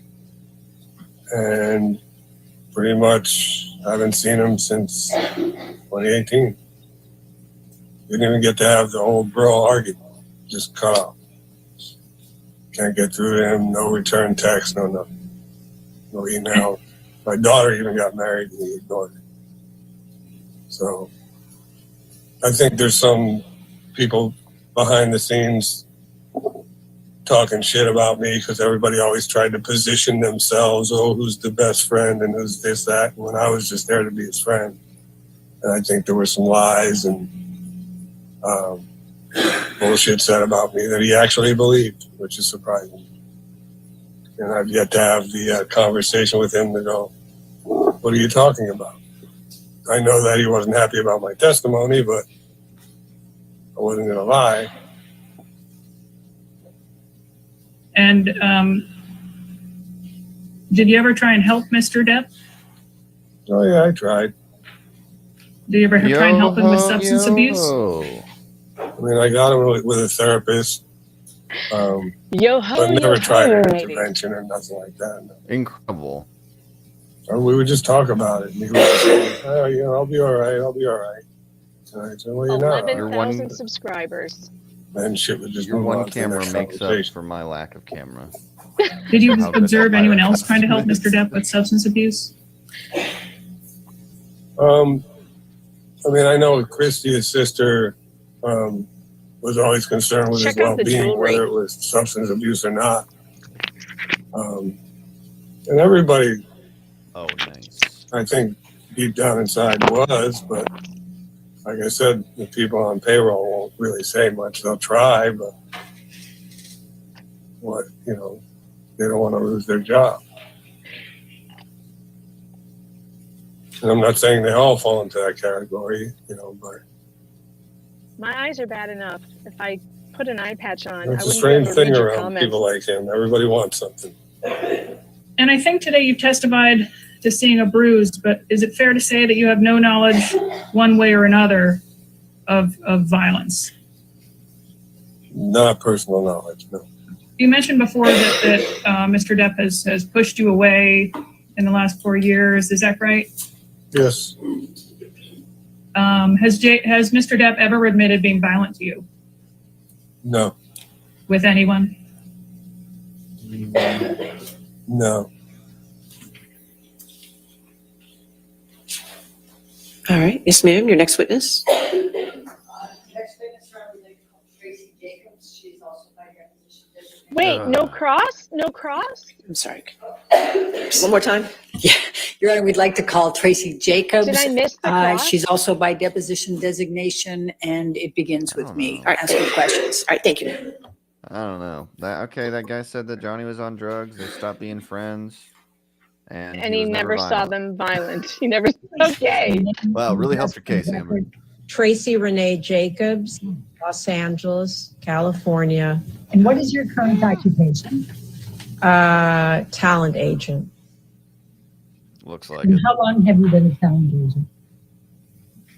34 years. She looks like Ms. Edna Jacobs, Mode. when did you first begin representing Mr. Depp? When I was at another agency at ICM, I think I represented him 30 years. So now, since he's been gone almost 5 years, you can subtract 35 years. And then when I came to UTA, I believe it was 1998, he came with me. And I've been at UTA for, well, now it's been 22 years minus the last 4. He was with me from the beginning. During the time that you represented Because Mr. Amber's a Depp saint. as his talent agent, Her hair reflects please as such. describe the types of jobs and responsibilities you performed for him. I was his agent. So my job, as all agents are, was to find, procure, and negotiate jobs for him, acting jobs for him initially. Well, I'm assuming if you were his talent agent that you would know how his career was tracking over that 30 years you were with him, would you not? He became the biggest star in the world. And do you take any credit for that? Yes. Yeah, I am the best talent agent Why? in the world. What do you think your contributions were to Mr. Depp becoming the biggest star in the world? Well, A, that he was extraordinarily talented, and B, that my talent was compatible with his in terms of understanding the kinds of roles and scripts and filmmakers that would make sense for him to work with, and being able to master the two and put them together. What is your understanding of the reason why Mr. Depp terminated you? I really don't know. All I know is he terminated essentially everyone in his life, so I was along for the ride, I guess. Line 20 said, I'm directing your attention to line 20 of Mr. Depp's deposition on November 2020. And why did you leave Tracy Jacobs in October 2016? Go down. And Mr. Depp's answer was, Ms. Jacobs, in the same attempt to corral the thievery and the injustice that was practiced upon me by Mr. Mandel and Mr. Bloom, at a certain point, Tracy Jacobs began to sort of become revealed as, I won't say co-conspirator necessarily, but she was part of that little group. And it seemed in my best interest to walk away from that relationship because her interests were quite different than when we started. I believe she even stated that the reason she kept me for so long was, the quote, was the money. She stated otherwise, she said, I was not an easy client to represent or something to that extent. And so, yes, I had to leave the agency.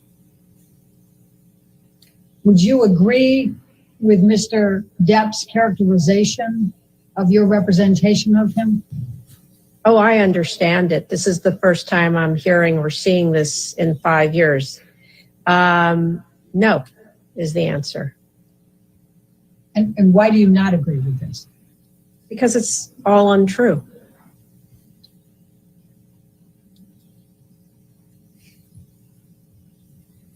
And then I asked him, after asking if he sued you, and he said no. He did sue Mr. Mandel and Jake Bloom, so I thought it was prudent to ask. Then I asked him, did Tracy Jacobs say why she did not consider you to be an easy client to represent? And he answered, she never expressed any of those things to me. These are things that she was able, I guess, she came to the realization that I was not easy to represent after I fired her. But Ms. Jacobs, there was conflicts of interest all over the place. She had been represented by Joel Mandel. She was also to some degree represented by Jake Bloom. So therefore, there was an obvious, great, huge conflict of interest, which I lived with for a little while and thought, no, it's not a good idea. Now, my question to you is, do you agree with Mr. Depp's characterization that you only expressed that he was a difficult client to work for after he fired you? Absolutely not. Do you agree that you had conflicts of interest all over the place in representing Mr. Depp, as he states here? No. Do you agree that you had been represented by Joel Mandel? Nope, never. Was Mr. Depp a difficult client to represent? He wasn't initially, and it became far more complicated in the last 10 years of my representing him. And how did it become far more complicated in the last 10 years you represented him?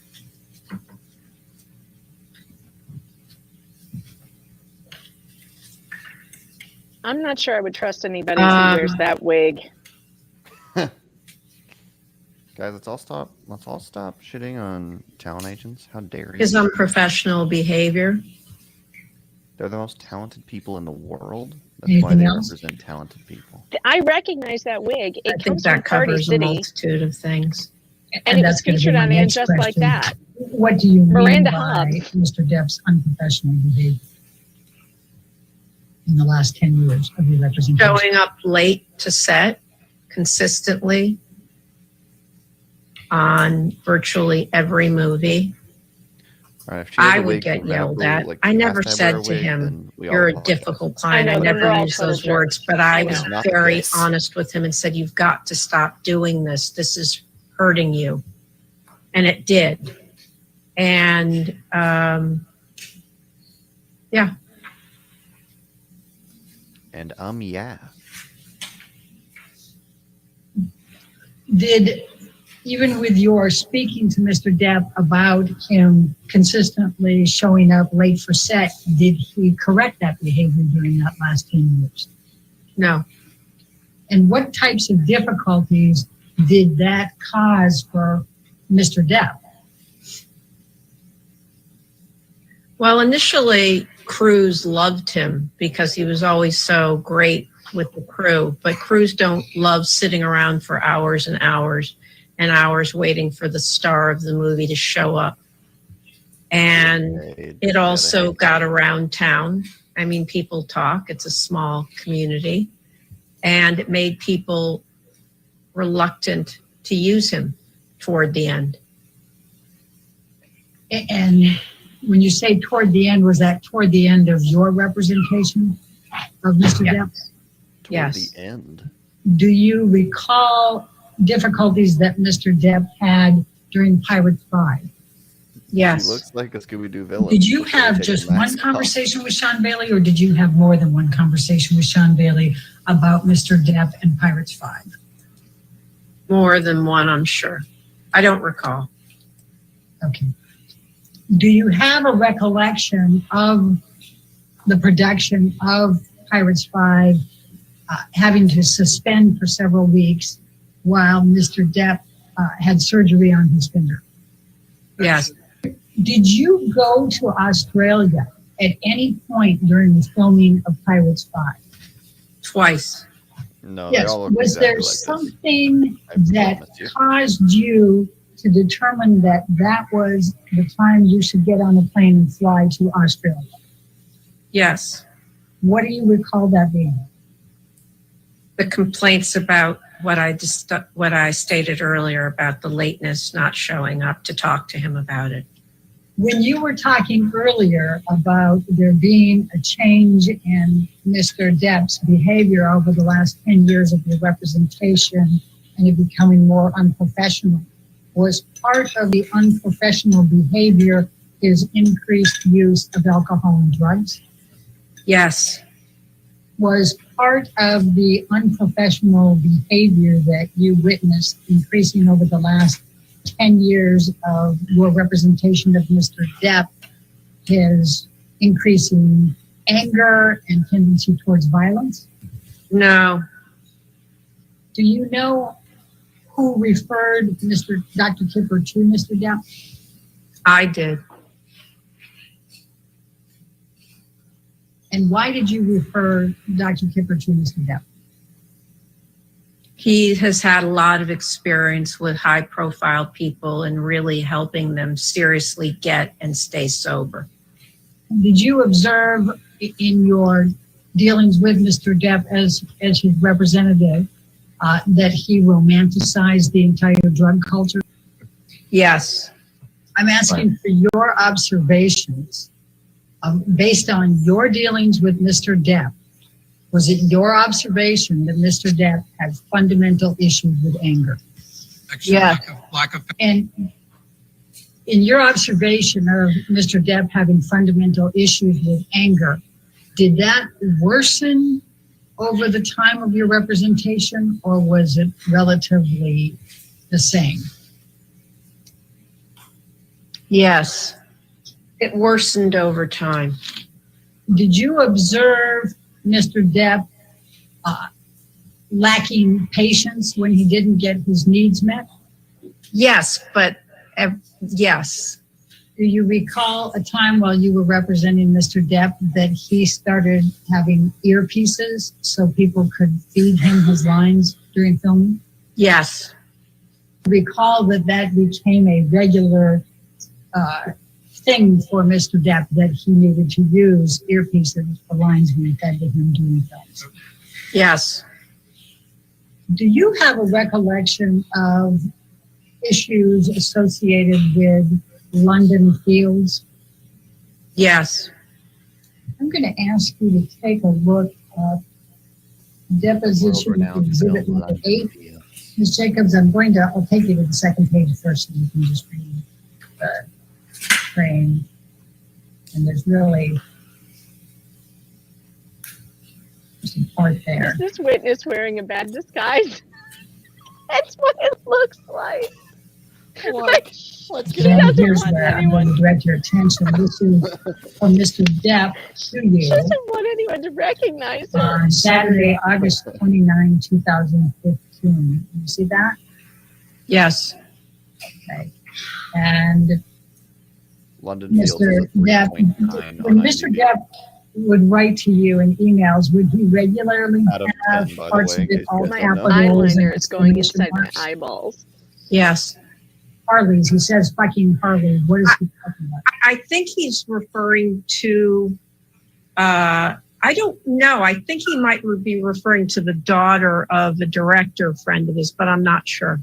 So do you have an understanding of what he's talking about with the Matthew Cullen version? Matthew Cullen was the director. I don't know about nudity, although clearly that was the case according to his understanding. And I guess he was trying to get me to kill it. Okay. And then you responded to him, I'm already on it with lawyers and Marty Singer, have spoken to Matthew Cullen twice this AM. He also wants it stopped. We are doing everything to shut this down. Was there another version of London? Oh, I'm sorry. I have to correct myself. He made a typo here, which is why Harley, he means Hanley. They were the producers. And as you sit here today, can you recall anyone at Disney committing in any way that Johnny Depp would be in Pilot 6? No. You testified at the beginning of this deposition that while you represented Mr. Depp, he was, I think, the biggest star in the world. Do you recall that testimony? Yes. And what would you say the reputation of Johnny Depp is today? These lawsuits don't help. What do you mean by that? I mean, it's endless, but I don't know because I'm not out there selling him anymore. Have you ever seen Mr. Depp engage in angry behavior? Yes. Now, were you aware that Mr. Depp filed a lawsuit in the United Kingdom against the Sun newspapers and Dan Wooten, the editor, because they called him a wife beater? Yes. Have you ever seen Mr. Depp hit a woman? Objection. Have you ever seen Mr. Depp throw anything at a woman? No. Have you ever seen Mr. Depp kick a woman? No. Other than Amber Heard, do you know of any other woman who ever accused Mr. Depp of physical abuse? No. Have you ever seen in person any marks on Amber Heard? No. Ms. Jacobs, you testified, and please correct me if I'm wrong, that in the last 10 years of your representation of Mr. Depp, there was more unprofessional behavior by Mr. Depp. Is that correct? Yes. During that period of time, the last 10 years you represented him, was he ever fired from a movie? No. Have you ever seen this document before? I don't recall this exact document, but I know there were conversations going on. What were you referring to when you said at the top of this document, Depp Exhibit 5, this is good news? That we were able to help him out when he was in financial desperation. When you say help him out, who is him? Johnny Depp. And what particularly was good news? That we were able to secure a loan for him through Bank of America when Ed White couldn't get him any money. And it was very helpful to him. What was the final deal for Murder on the Orient Express? $5 million for 4 consecutive weeks, plus a great back end, which he has received significant money on subsequently. What was Mr. Depp's upfront compensation for Pirates 5? Yeah, he got paid $25 million with the back end.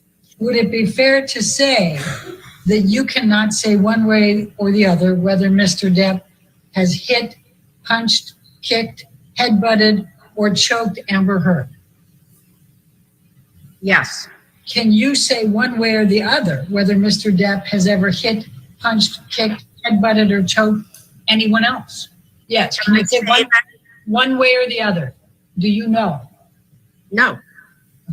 Would it be fair to say that you were continuing to bring in good, solid work for Mr. Depp right up to the time Mr. Depp terminated you?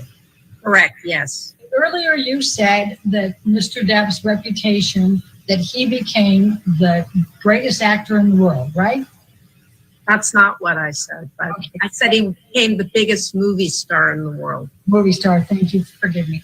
So, as of the time that you were terminated by Mr. Depp in October 2016, did you still believe that Mr. Depp was the greatest movie star in the world? No. Why not?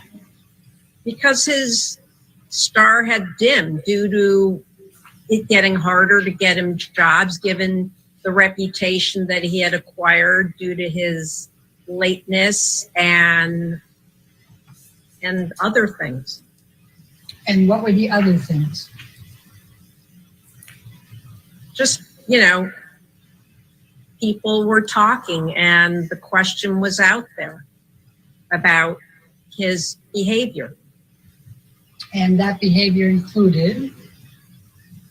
I think I've described it several times. Would that behavior include alcohol and drug use? Yes. Mr. Chu asked you about City of Lies, and you indicated that you didn't believe it was released. Are you aware that Mr. Depp was accused of punching a local manager in the face during the filming of City of Lies? I read that. I don't know. Do you have any understanding of why Mr. Depp needed that loan in January of 2016? Yes, he had said he had come in and met with us and he had asked for $20 million. Did Mr. Depp tell you when he met with you why he needed $20 million? Not specifically, other than he just needed the money. Was there any general discussion as to why he needed $20 million in January of 2016?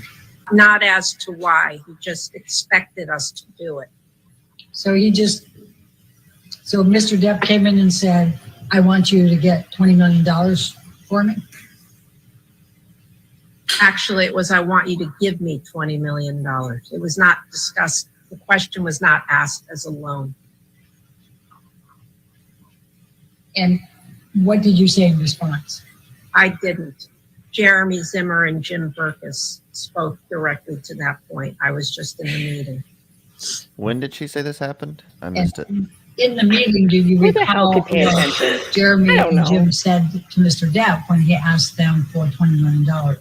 Yes, they said we're not in a position to give our clients that kind of money. We're not a bank.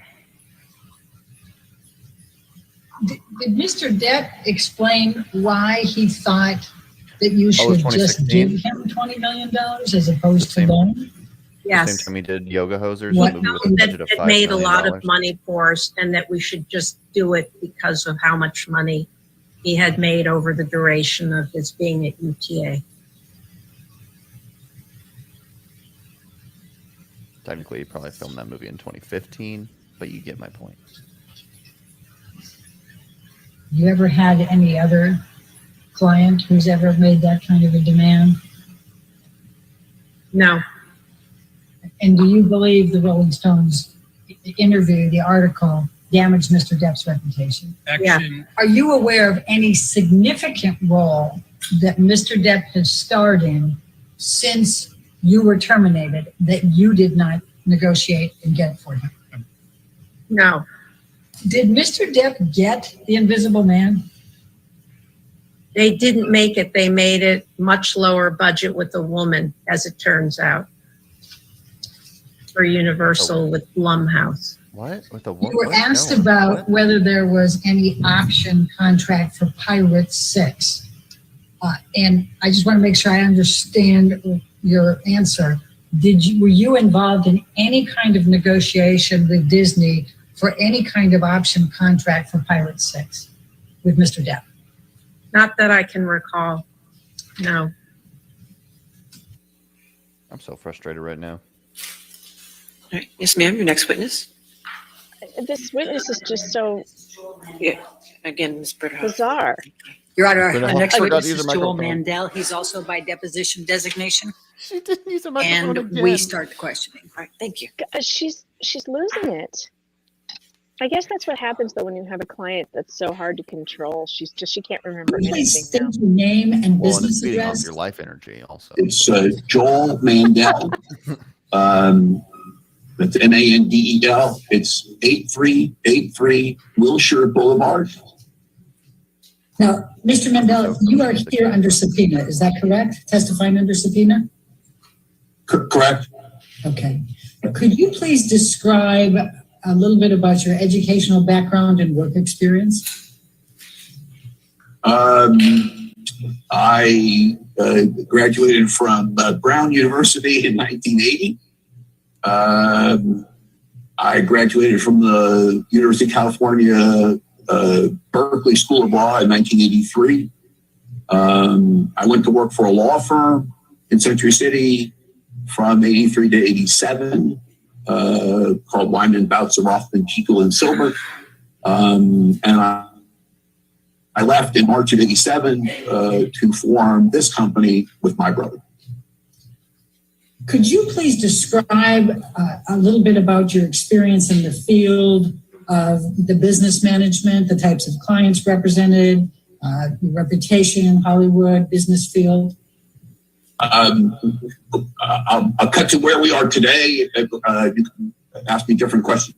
I mean, we're a full, what I would describe as a full service business management firm, which means that we provide a wide array of financial, administrative, advisory kinds of services. And we pay bills and we do tax returns, and we assist people with purchases of cars and boats and art and planes, and we help people with outside professionals on estate planning matters, and we work with brokers on house purchases and with contractors on renovations. And so it's a wide range of financial,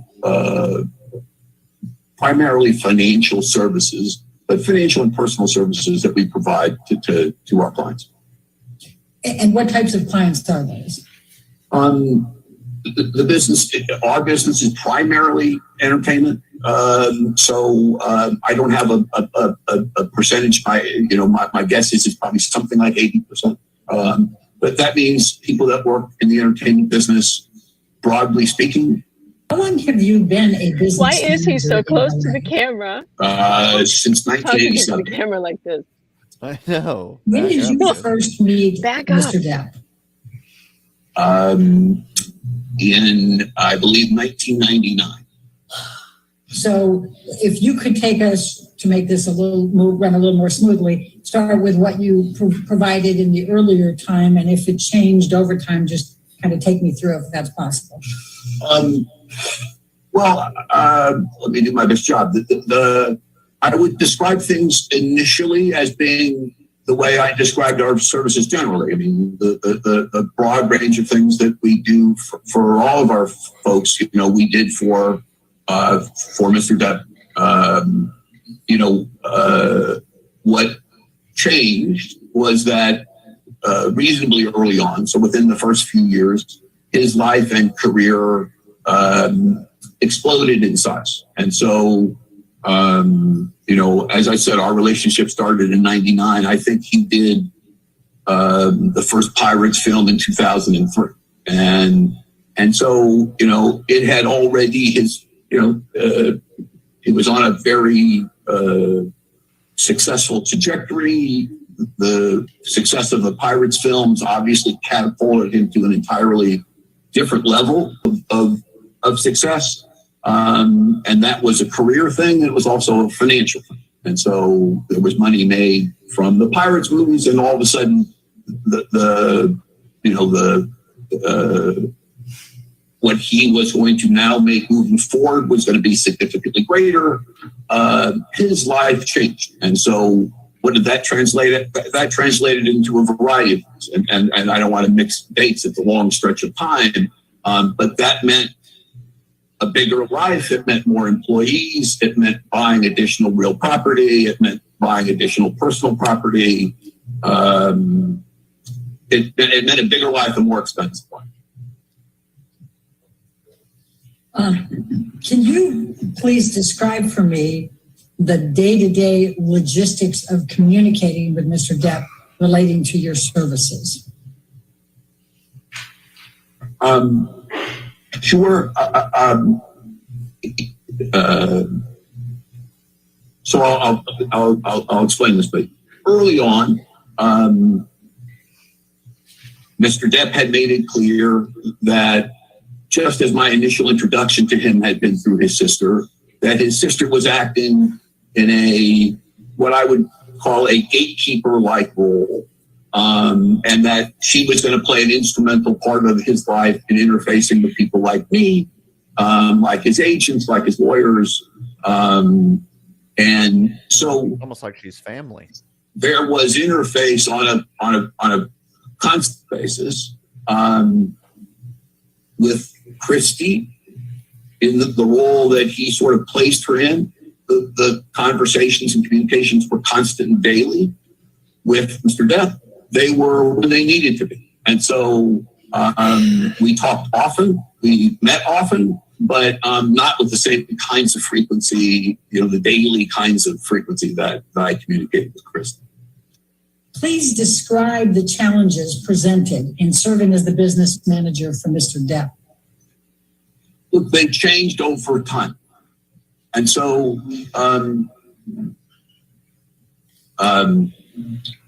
the challenges early on were the exciting challenges of somebody whose life and career were getting very big very quickly. And that's a professional challenge, but it's a lovely, wonderful professional challenge. That means someone's traveling a lot. They're, again, income and expense grown dramatically. There's more staff. There are more real properties. There's more. It exponentially grows the size of the job. But that's what I do for a living. So that's all changes and challenges, but good changes and good challenges. Filing cabinet. My sense of the challenge of this representation and my description of the challenge would change probably sometime around 2010. I say that because it was the time after he had shot the film Run Diaries, and he had come back from that picture, and what had always been slightly difficulty in arranging meetings became more difficulty. And what I had always experienced as someone who liked to enjoy his wine at the end of the day became consumption that seemed excessive. And the ability to coordinate and find times when he would meet became more difficult. And it became clear over time that there were issues with alcohol and drugs. And that translated into more erratic behavior, more stressful behavior, more times when it was difficult to engage in the kinds of conversations I needed to do my job. And so Alex, you're killing it me. became more of a challenge for a variety of those reasons after 2010. And quite frankly, the other thing that happened, and this is in 13, 14, his meteoric sort of career rise had started to, there were some pictures that were not well received. And for anybody in the business, whether you're an actor, director, if you're only judged by your last picture, and there were a number of pictures in a row that were not successful. And so there was a combination of events, what felt like professional pressures, what felt like some professional dissatisfactions, what I sensed was likely strains in his relationship with Amber, the use of alcohol and drugs, made my job more challenging. We could make an I Spy book. You indicated that you were having more difficulty arranging meetings. What, if any, role did increased use of alcohol or drugs have on your ability to be able to arrange and engage in meetings with Mr. Depp? There were stretches of time when it appeared clear to me that the use of alcohol and drugs was a daily event. And so there were obviously various times when I needed to communicate directly with Mr. Depp. And so some of my conversations with the people I've described involved finding good days and good parts of days when he and I could engage in conversations that he and I needed to engage in, where I knew he would be clear-minded and Back so up, Dad. So were there any periods that you can recall between 2010 and the end of your relationship with Mr. Depp that Mr. Depp had any periods of sobriety? There were certainly stretches of time when he seemed better. There were days and weeks there were stretches of time when he was better. We're chugging. What if any? I couldn't tell you dates, but there were stretches of time when he was better and more often not. It's a cure-all. As the business manager, you would have been responsible for paying Dr. Kipper's expenses. Is that correct? Correct. Can you recall approximately how much per year Mr. Depp spent on Dr. Kipper and his staff? I think the fee was around $100,000 a month. Describe for me what you observed of Mr. Depp engaging in what you would call erratic behavior. What I mean are a variety of ways in which responses to things seem disproportionate to the things. And so, there were times when he would be upset about something and he would be very, very, very upset about something, seemingly to me disproportionate to that something. Again, erratic is a funny word. I felt like things were less predictable. I felt like it,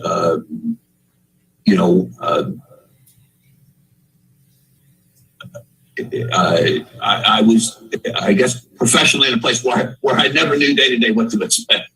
You said that Mr. Depp was sometimes he can't even do a Zoom call without echo because he can't figure out how to use his headphones. And I'm supposed to believe he's professional. What, if any, observations did you make about Mr. Depp expressing anger? When he was angry at someone, he would let them know. Did that was that sent in my direction? Very rarely, but at times, certainly on a handful of occasions in 2015. But if he was upset, turning him down, but he's still screaming in my ears. If he was upset with a security person, he would vent. He would, he seemed to become increasingly less filtered and increasingly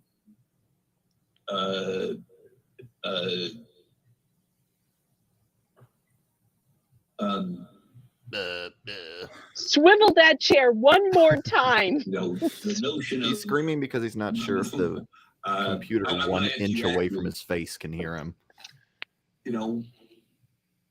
People moderate their behavior. They may moderate their behavior. Oh, that echo. Things are, inappropriate in a particular setting. People may be upset with an employee, but they're constrained in how the employee is chastised. My experience was that Mr. Depp became increasingly less constrained, less concerned with whether he was going to upset someone's feelings, or just increasingly comfortable venting in an aggressive way when he was upset or disappointed about something. And did that increase over time, beginning, I think you said around 2010? It began to change in about 2010, and it increased over time, and increased to the point where our relationship began to be impacted in 2015 and was eventually, obviously, severed in 2016. When Mr. Depp would express his anger and upset, did he use profanity? Sure. Did you observe any increase in? Well, that's it. I'm Mr. convinced. Depp's He swears when he's angry. anger and That's it. upset, He loses. associated Sorry, with sorry, Johnny. I was with you until maybe that point. Increase Amber win. in financial difficulties saint, or the Amish having to woman discuss wins. financial difficulties? Yes. His financial circumstances. in Profanity? You gotta be 2015 shitting me. Had reached That fucking guy said some profanity and shit. a Damn. point where I was extremely concerned and was on a very, very regular basis expressing that concern. And it I seemed love the as, chat so much. When you see me laughing on mute, it's at you. Expressing that concern, there was anger directed in my direction. And so my warnings in 2015 that we were in very dire financial circumstances were not met very favorably. That guy's got a bottle of lotion behind him. I'm not saying So, anything other than that. Did there come a time that you observed as Mr. Depp's business manager that his spending habits became more increased, perhaps excessive, extravagant? Yes. And when did you observe that? When did that begin? Again, in the time frame I've described in that 2010 and on time frame, The demons are back. income was very They're significant. back. Spending Look, and was very Amber's significant. touching her head.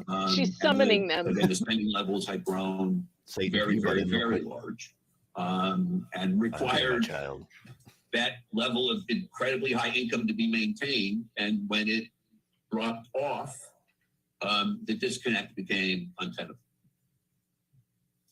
And what, if anything, did you say or do? I like how the to chat try to thinks that he assist can hear them. Mr. Depp Yeah. in curbing that Listen spending? here, buddy. Those conversations were constant. If you're funny enough, Were he'll Nathan feel it. Jones, Kevin Maybe Murphy, we can Steve make him move Peters back. Part of the Do it through time and $300,000 space. among full-time staff? Yes. Okay. Do you know roughly how much each of them were paid? It's been a long time. If I had to guess, Kevin Murphy was probably paid about $250,000 a year, and Stephen and Nathan probably about $125,000 a year. Do you know how much That Jerry case Judge behind him isn't a was being paid by briefcase. It Mr. says Depp Aviv as security vodka. guard? That's a case for a We nice paid bottle Jerry of by the vodka. day. Clean I your think desk, Jerry bro. made something like $10,000 a day. To the commenter Did 12 Mr. on the Depp spend screen, any money stay on tuned because I'm going to charities? answer this question in great detail. Stay tuned. Some, not very much. And approximately how much? No specific recollection. Less Andrea, than we told you. 50,000? Use your protective weapons. I don't recall writing large charity checks. It was more his style to show up at an event or sort of lend his name to something rather than write checks. Mr. Mandel, did Mr. Depp ever this guy drinks acknowledge vodka. that Uncredible. he needed to Get outta here. change his spending patterns and improve the situation? We have established that alcohol drinkers are not allowed. At various times when we would have these conversations, he would acknowledge that he understood what was being communicated and would make expressions of a commitment. Is he pulling a tube in? What was necessary. And were there occasions that Mr. Depp would apologize Maybe on camera. and say he was going to do better? That happened on occasion, yes. And what, if any, observations did you make about whether Mr. Depp ultimately did improve and work with you to try to get his spending under control? That never seemed to happen. And so there would be, at times, expressions of appreciation, expressions of an understanding, expressions of a willingness to do what was necessary. Soon he's going to start coming through the screen. But, there never climb out like seemed the to girl be in the any garage. follow through when the things would be, teed up that had to happen to make those, words real. Sir, we're concerned about your eyesight. Now, let's talk about the tax returns for a moment. Did you and TMG file tax returns on Mr. Depp and his company's behalves while you were his business manager? Yes. Are you aware that Mr. Depp testified under oath that you did not file his tax returns for 17 years? Dang. Called you out. I'm aware that you're telling me. Is it true that you did not file his tax returns or those on behalf of his company for 17 years? No, that's not true. Were there times that Is this one of the guys you he were sued? unable to I wonder. pay some or all of Mr. Depp's taxes on time? Looking at his briefcase behind him, I believe his name is Of Aviv what or Vodka. his numerous other vices meant. The use of alcohol and drugs.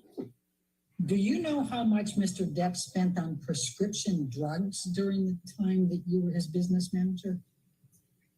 There were periods of time when prescription spending was, from just my experience, very high, thousands of dollars a month, but I can't tell you the time periods.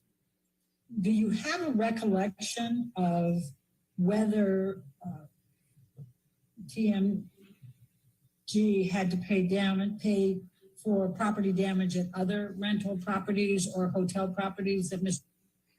Depp used because of damage to the property? Specifics, no, but did we pay damages at various times over the years? Absolutely, yes. And do you recall that Mr. Depp from time to time did commit property damage in the rentals that he was in or hotels? And you recall that there were times you did have to pay for damage to Mr. Depp's rentals, is that correct, or hotels? There were times. Okay. Now, you had testified a little bit earlier about needing $25 million by the end of the year. Are you aware of whether Mr. Depp was able to sign on for any movies and obtain $25 million by the end of the year without the assistance of a lending entity? So the first time that you as the business manager were unable to pay Mr. Depp's taxes by October 15 was October 15, 2015. Is that correct? Correct. And you consider that to be an increasingly difficult and alarming situation that you were trying to resolve into late January 2016. The demons are trying very hard to break through. I showed you earlier exhibit number 8, which was the video clip of Mr. Depp slamming doors and pouring wine, etc., in the kitchen. Do you recall that video? I recall the video, yes. Okay. Do you have a recollection of giving Mr. Depp very bad news the morning of February 10, 2016? I don't recall a specific meeting with a specific date. As I've indicated, there were a variety of meetings in groups and conversations alone and in groups regarding how these very dire financial circumstances were going to be addressed. And as I've indicated, the tone of these conversations became more tense as time went on and these issues were not being addressed. And is it fair to say in the first half of February of 2016, the conversations that you have just described were taking place? Always, even more specifically, Mr. Depp and I began having conversations that took on a more heated turn in July of 15, when it became clear that he was not willing to sell the property in the south of France. And the tone of those conversations became more heated and more contentious as time went on. The chat is removing their hearing aids. Circumstances were more dire. And would it be fair to say that your perception was that the circumstances continued to become more dire between July? Okay, I want to keep the hat on, but I want to go back to my good headphones. So that means I have to take the hat off. We did. How did you learn of TMG's termination? But that juror that was late wished they never showed up. Edward White had a colleague, an employee, a CPA, someone in his office came to our office physically and hand delivered a letter. And who was the letter from? I think they hand delivered like one letter on the 15th and one on the 16th. So there was a letter signed by Mr. Depp indicating that our services had been terminated. And then there was a letter from Edward White's office, I recall, saying that they were the new people and we should coordinate a transition. Did you have any familiarity with Edward White as of the time of the termination? I had not heard of him. And did Mr. White accept your offers of assistance? For the most part, no. Now, approximately how much did Mr. Depp earn during the period of time you represented him? I recall the amount being reported to be something like $600 million, and believe that amount was probably, close to that. Did you still $650 million for Mr. Depp? Whoa, Elaine. No. We are getting from Mr. serious Depp? messages from No. beyond. Mr. Mandel, did TMG or you take any money other than the fees that you were entitled to from Mr. Depp? No.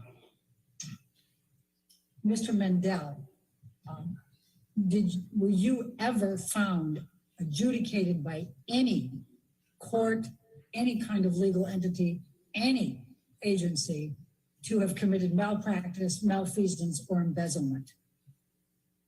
No. Amanda, most definitely. All right, That we're was gonna take our Satan morning breaking through. recess at this point. All right, ladies and gentlemen, let's take our morning recess. Do not discuss the case and don't do any outside research, okay? Finally. Okay, a break.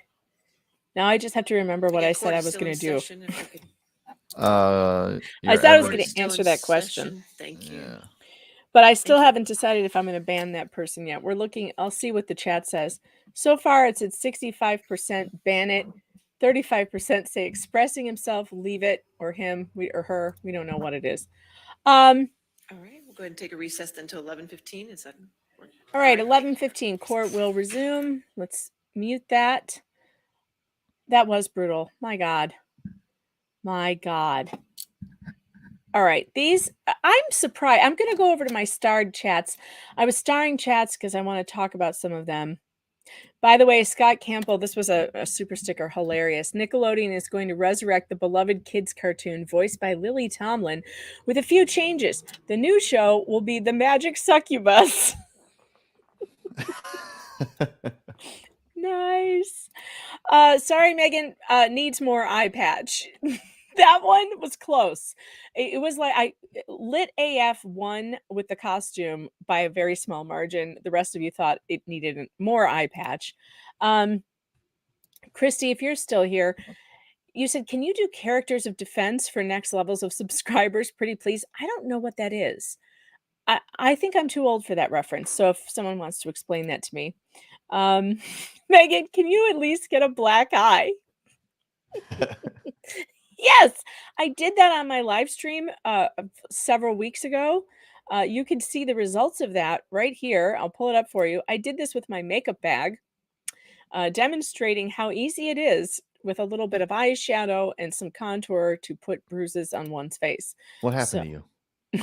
well, When does the case I start? I may or may not have been within punching reach of Johnny Depp.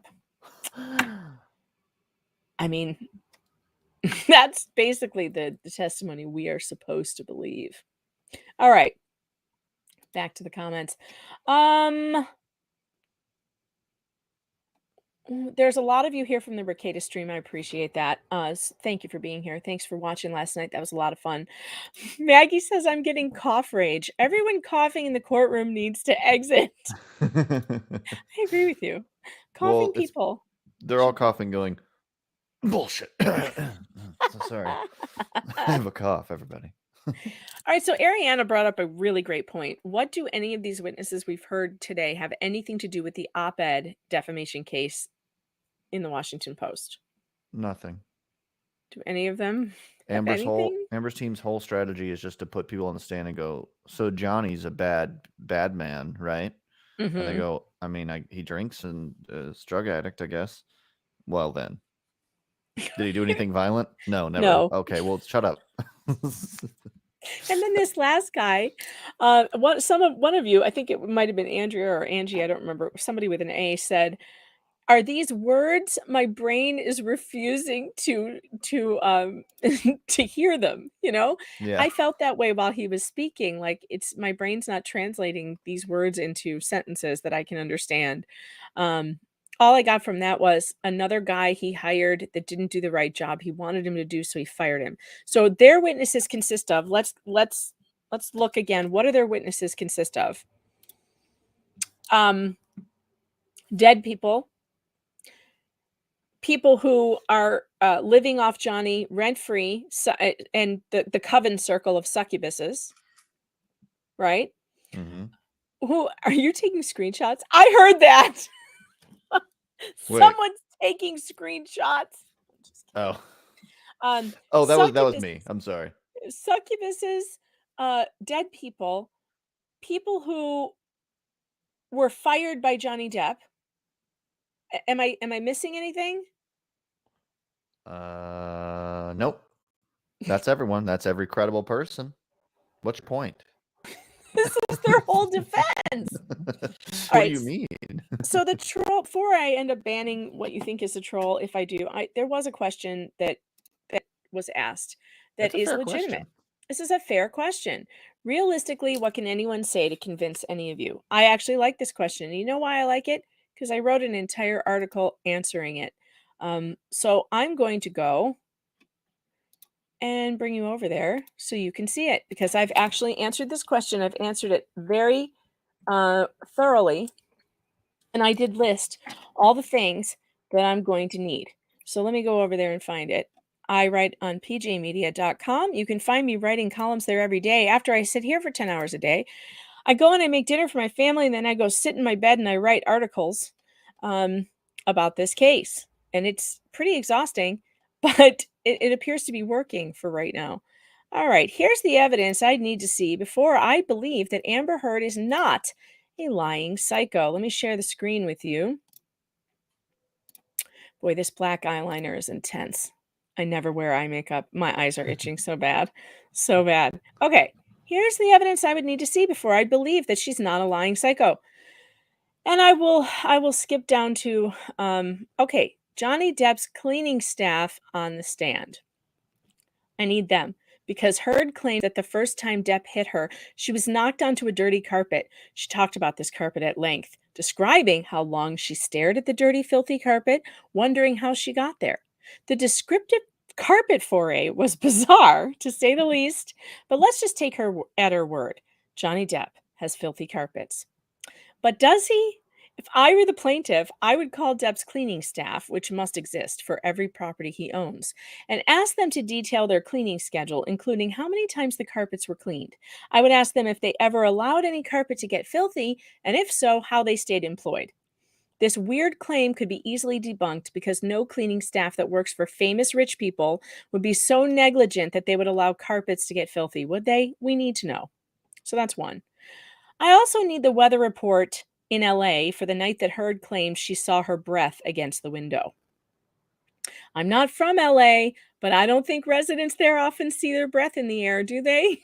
At one point in her testimony, she claimed she was sitting in the car and saw her breath, indicating that the weather was cold enough to see exhalation. I need to see that weather report for that day in LA to confirm whether or not it was cold enough for that phenomenon to have occurred. Now, Gadfly, I've spoken to people. You've lived in LA. I've spoken to people in LA. They laughed out loud when I asked them if it got cold enough to see your breath. Yeah, I don't remember that. Well, you know what? That's a lie. It snowed for like 2 hours in the 11 years that I lived there. Okay, well, maybe it was that night, but Maybe it was that night. I'm gonna need to see the weather report for that night. Maybe it was that night, yeah. All right, here's another thing I'm gonna need. Amber Heard should demonstrate how she covered black eyes with Milani makeup and Amica cream. Her lawyers keep insisting that Heard is a makeup magician who can cover any injury with something called Amica cream, really arnica cream, and a Milani makeup compact. Now we know it's called a bruise kit, or that she calls it a bruise kit. Heard testified on the stand that she's trained in makeup. If I were plaintiff's counsel, I would have her qualified as an expert in makeup. Then I'd bring in someone with a genuine, swollen, weepy black eye and ask her to demonstrate how she can cover it up well enough to go on television and look this normal. According to Heard's testimony, she made an appearance on the James Corden show the day after she suffered a broken nose and 2 black eyes. And here she is. Looks horrible. How could anyone look at that?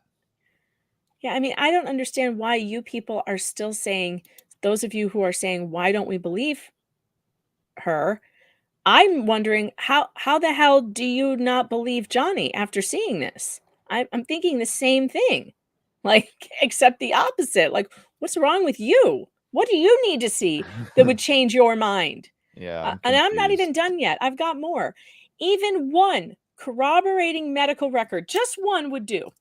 Heard has alleged rape with a liquor bottle so severe that it injured her pubic bone. She testified that Depp punched her repeatedly in the face while wearing rings and beat her so badly that she lost consciousness. She said she was dragged across broken glass while naked and that her feet were cut with glass. There are no medical records corroborating any of this, despite the fact that she had a private medical doctor see her the next morning and a private nurse, neither of whom saw anything. The only evidence she submitted was the following photos. We've all seen these. Which does not prove anything. This looks like me. To the severity. I actually looked worse than this morning.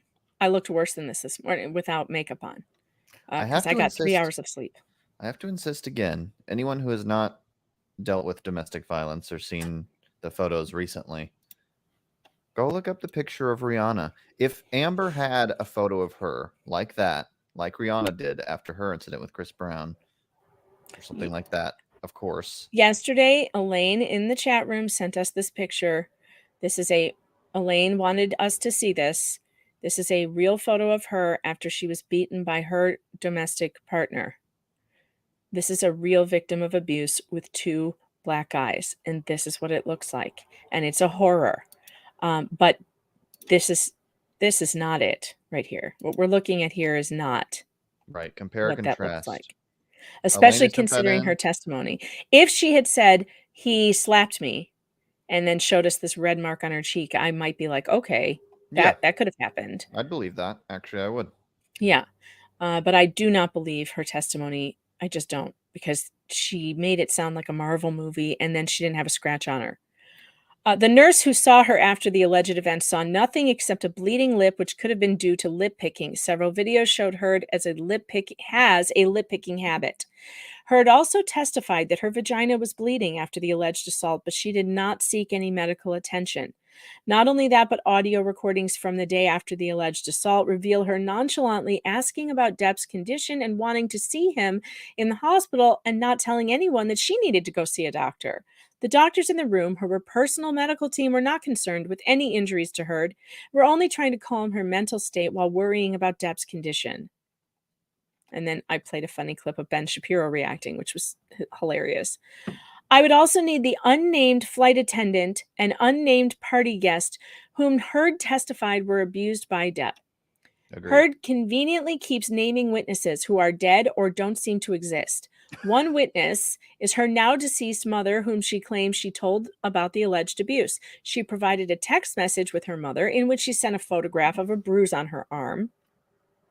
But the context of that text message was redacted. I need the full context of that text to understand if the image was what she said it was. Another witness Heard mentions is a flight attendant, whom she says did MDMA with her and Depp and who was assaulted by Depp. Heard claimed Depp grabbed the flight attendant's arm and threatened to break it. That person must be called to the stand to either corroborate or deny that incident. Heard claims yet another witness, an unnamed party guest, had a similar experience with Depp. The jury should get to hear from that person too. And this person, by the way, I figured out was at the Hillbilly campsite. What was that called? Hicksville Palace. Hicksville Palace. I'm sorry. I apologize to hillbillies. She had a witness yesterday. The acting coach was at that Hicksville thing. So was Rocky Pennington. Neither one of them testified to this thing that Amber said. Did you notice that? Yeah, none of them talked about some girl cuddling up to her. But They even did if that not. did happen, like my whole thing is if that okay, so I am in a straight relationship. If some guy that I didn't know cuddled up to my girlfriend at some party that we're at, I would probably say, "Hey, dude, chill out." Well, the testimony Amber gave was that he grabbed her wrist and threatened to break it. That's a little over the line. So if he did that, she's now claimed he did it to two people. I The mean, flight attendant and the unnamed person at Hicksville, and yet her witnesses at Hicksville did not bring up this incident. They said vaguely that she was cuddling with someone and he got upset. They did not say he grabbed that woman's arm and threatened to break it. correct. And I will go on the record saying that if I said like, do you know how many pounds of pressure it takes to break a human wrist? I think that's kind of cool. I'd probably say that to someone. I might not say it to a woman, but I would say it to a guy for sure. Well, yeah, but I think in this instance, it's like people are looking for any excuse to call him an abuser of women, and that might be the line. But Right. there's But no there's no witnesses. evidence of it. Yeah. There's no evidence of this. So I need to hear from that person, whoever it was. Witnesses to alleged Yorkie abuse. Heard claims that Depp held her Yorkie out of a moving car while Depp howled, and that several people witnessed this event. She also claimed there were texts to prove this. Where were the texts? They didn't show them to us. The jury was not offered any corroborating texts. In order for me to believe this claim, I'm going to need to see the texts and hear first-person witness accounts. Heard did not name the people in the car. Who were they? Where are they? And will we hear from them? Now, we heard from all of her, freeloading succubus friends yesterday, and I'm assuming they're the ones who were in the car, and none of them testified to any dog abuse that I remember. Do you remember hearing that? There was only her sister. Her sister did corroborate that story and say that he held the dog outside and she also froze. Everyone seemed to freeze. I wonder who was driving, and I hope they didn't crash. But everybody seemed to freeze while they were in a neighborhood, probably going like 10 miles per hour, as he held the dog's probably head out the window so it could have its little air. Well, yeah, and I remember that testimony now because yesterday someone in the chat posted, "Dogs love that shit." Yeah, I know. And then her sister also was like, and then he made a joke about putting the dog in the microwave. Dude, the amount of times that I've opened the oven with the cat in my hand and be like, all right, time to go in. And then I just look over at my girlfriend and, it's a little stupid joke. I don't put a cat in the oven. My husband is always making jokes about taking my dog out to the woods. Always. Yeah, Always. exactly. Time to go out behind the barn, buddy. Yes. Yeah. It's just a joke. When you have man. a 110-pound puppy who doesn't listen to you, sometimes jokes like that come out of your mouth. Yeah. Especially when he did about $1,000 worth of damage to our yard. Yeah. So it's just it's a silly joke to make people laugh because some people find inappropriate jokes funny because they usually are. And if you're one of those people, you have reached the right place. You are in the right room. Oh wait, I should check on the court. Oh my gosh. Lobotomy is your last one. Yes. Wait, we have one more minute. We can finish this. Well, Lily Rose, because she testified that Lily Rose wanted to be removed from that boat by helicopter with her, and that she willingly went somewhere with the succubus. I'm Right. not sure I believe that. I would like to hear from Lily Rose, but obviously, if Lily doesn't want to testify, she's not going to. But yes, the last thing I would need is a lobotomy. If all of the above should come back in Heard's favor, I'm going to need a lobotomy to forget a few things. 1, the lie that she donated $7 million of her divorce settlement to the ACLU and the LA Children's Hospital. Testimony proved that Heard did no such thing. The ACLU said Musk donated $500,000 and Heard donated much less. The LA Children's Hospital sent a letter stating they only got $100,000 of the $3.5 million paid to them. Which she said, which is interesting because Johnny Depp donated $100,000 to each of them, but she says that was not part of what she pledged. Yeah, which is weird. Which is weird because I feel like that's the same 100,000 they're talking about. No, I don't Right. understand that. And then I would also need to forget the fact that Heard has been arrested for domestic violence during her marriage to her ex-wife and lied to Dr. Hughes about it, because Hughes said that this woman had no history of domestic violence, which is absolutely 100% false. Well, what you don't realize is that these are all plants for a smear campaign against her. So that's her story, right? Yeah. And she wants to paint Depp as the paranoid one. Yeah, I know. Everyone's lying except me. Yeah. Number 3, Heard claimed Depp put his fingers inside her like a bowling ball and moved her around violently in a closet. I just can't. What man could violently throw around a 110-pound woman? And he had an injured finger too. With one hand like that. This isn't plausible in any way. Just like her other claims that he conducted a cavity search for cocaine when there was a giant jar of cocaine reportedly always available, and he threw her across the room like he had superhuman strength, or that he swung her around by her hair like a Marvel hero. He's almost 60. If it is true that Depp did these things, he should be studied by science because he could be a mutant. Let's remember, please, when this woman moved her hand around like a puppet. This is what you were supposed to believe that a man did to this 110-pound, at least, woman. Is this sharing it or no? It stopped sharing it, didn't it? Dang it. I can't with this. Now I have to check the court stream. Hold on. We will play that ridiculous thing. Oh, they're back. They're sidebarring. I can't play it now because then we might miss something. They're conferencing with the judge. So let me go back. And they're back from their break. Share screen. These breaks aren't long enough. They really aren't. They really, really aren't. If I was the jury, I would feel even more so. I'd be like, please, can I have 20 minutes? Not Maybe 50. that juror who didn't show up was like plotting his self-deletion at that point because he was deciding whether or not he was going to end it all. Whether or not he was going to break his own leg. Because he knows that he has how many more? 2 more weeks of this? It's a 6-week trial. She Can said it it end early? It could end if they settled. Well, other than a settlement, can they just be like, we're all No, done? they're not going to. They're going to fight to the bloody end. Okay, this sucker goes on until next Thursday. She said they would be done by the 26th, come hell or high water. That's what the judge said. Something like that. She said they would be done by then. I want to make something perfectly clear because I know there's a lot of Depp stans everywhere. I am not a huge fan of Johnny Depp as an actor past like Pirates 2, maybe Pirates 1. Mhm. I don't like go out to see his movies. Yeah, I me found either. him kind of like being overused in movies, and I would kind of get annoyed when he was in something, and I'm just like, I don't want to see that. Because I thought he kind of got in a mode that he wasn't really doing different characters enough. So I'm not a huge Johnny Depp fan. I disagree with everyone in the chat that said Invisible Man failed. It did not fail. It was very successful. It also wasn't Invisible Man with a woman. I don't know why his talent agent said that. It was a man who was the Invisible Man threatening a woman. But anyway, I think that movie's pretty good, actually. I'm glad that it wasn't Johnny Depp.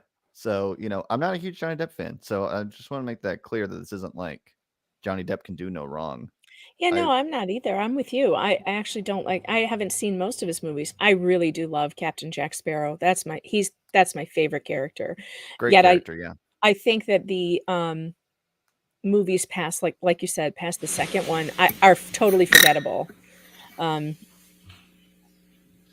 right, we ready for the jury then?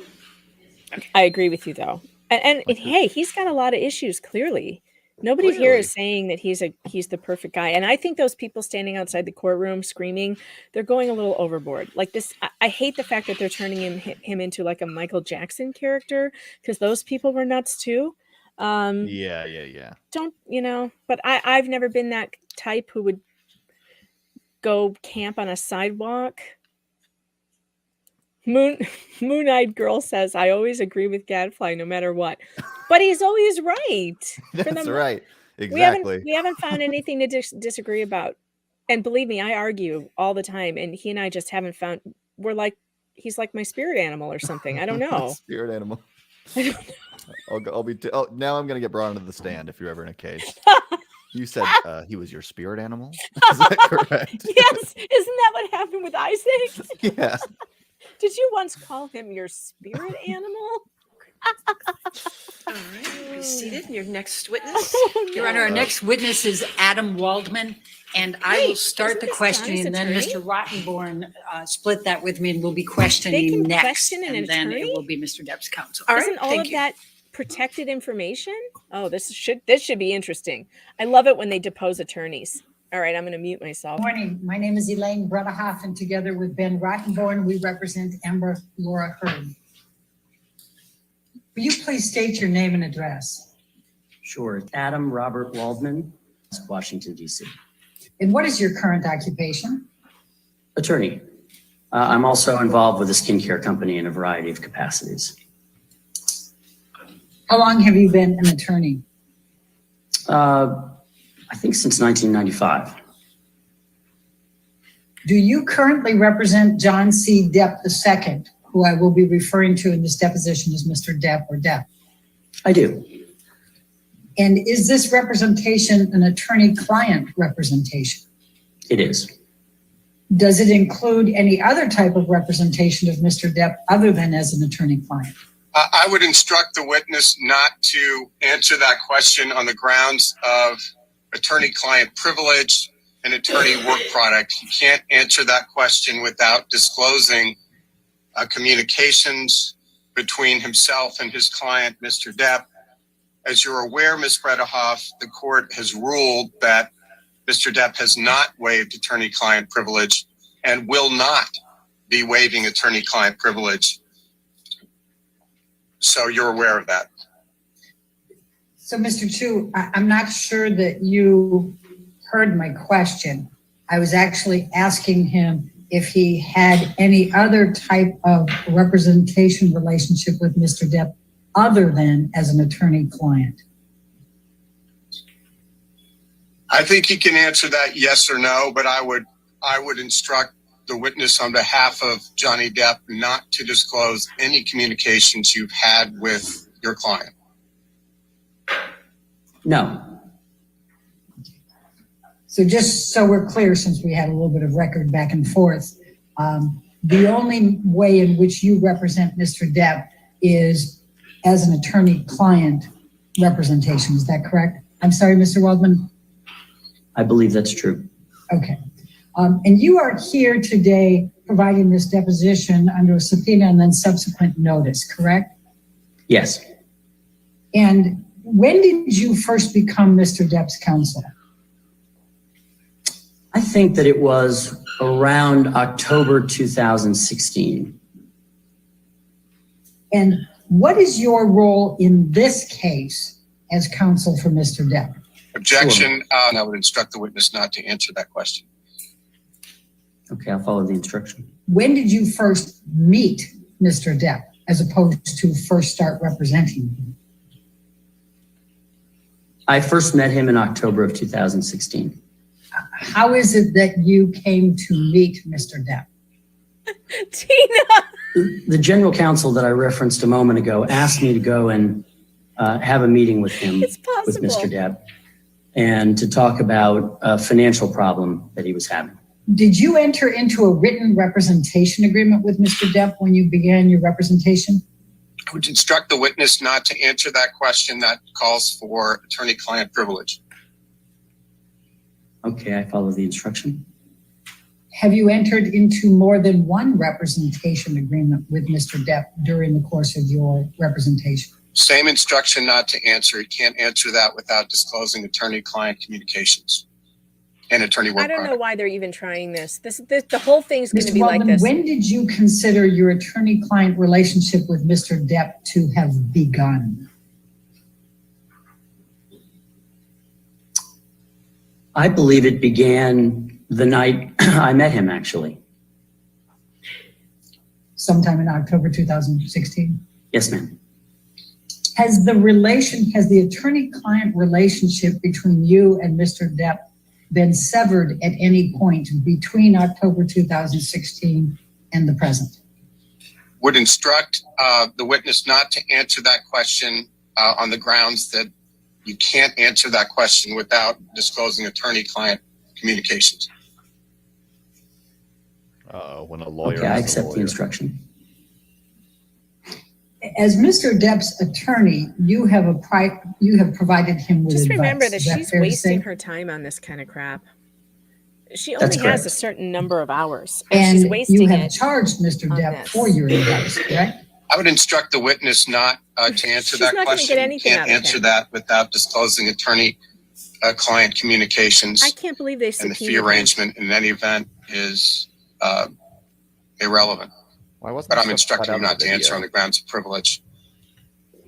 I accept the instruction. I really like his glasses, Mr. Waldman, actually. when you provide legal services in an attorney-client relationship, Yeah, I think your understanding of that is that you provide advice and your client in turn compensates you in some manner. Would that be fair to say? Yes, as a general matter, that's how I understand an attorney-client relationship. Yes. He looks like a And has Mr. Depp paid you? Saved advice? someone in the chat from I would leaving. I do instruct the witness not to answer on the grounds of attorney-client privilege. You can't answer that question without disclosing your communications with Mr. Depp. I accept the instruction. She's just trying to make him look guilty by saying, Well, well, he won't Let's go answer general these again and see questions. if maybe we can Yeah, that's why it's not work at it from that perspective. So not going to work. in your Nobody- relationship with Nobody's your lawyer clients, should be testifying you like provide advice and it's up to the client to determine whether to follow that advice. Would that be fair to say? this. He can't tell you any of As this. a general range. matter, I do agree with that statement, yes. All right. And by the same token, it would be up to the client to determine whether to reject your advice in whole or part, correct? You're still speaking in general. Correct. In general, yes. Okay. Now, did your relationship with Mr. Depp, and I'm talking about your attorney-client relationship, deviate from those general principles that in some way Mr. Depp is not permitted to follow or reject your advice? Would instruct the witness not to answer the question based on attorney-client privilege. I accept the instruction. Now, Mr. Depp has the right to terminate your representation at any time. Is that correct? But yes, I think it's true. I think we need to let, Would be free to terminate at any time. my apologies, Mr. Waldman, I didn't realize you were still talking. Did you finish? Yes, I did. Thank you. Now, has Mr. Depp terminated your representation of him at any time between October 2016 and the present? That's the same question that I instructed Mr. Waldman not to answer before, just stated in a slightly different way. So I would instruct the witness not to answer that question. I accept the instruction. Now, and Mr. Depp, as the client in your relationship, is in the position to make the final decision regardless of your advice. Would you agree? I would instruct the witness not to answer that question. I don't know that I know he can't answer that question without disclosing communications with Mr. Depp. So I instruct the witness not to answer. Time. I accept the instruction. Mr. Waldman, if you were advising a client in an attorney-client relationship and you were in settlement negotiations. Would it be you or the client who has the ultimate decision-making ability? But to speculate about the question, yes, generally the client would be responsible for deciding, the ultimate outcome of the settlement. Yes. Now, you met Mr. Depp after he and Amber Heard had split up. Is that correct? That's correct. And you met Mr. Depp after he and Amber Heard had reached a settlement in their divorce. Is that correct? That's my understanding. So you have no personal knowledge of anything that went on during their marriage. Is that fair to say?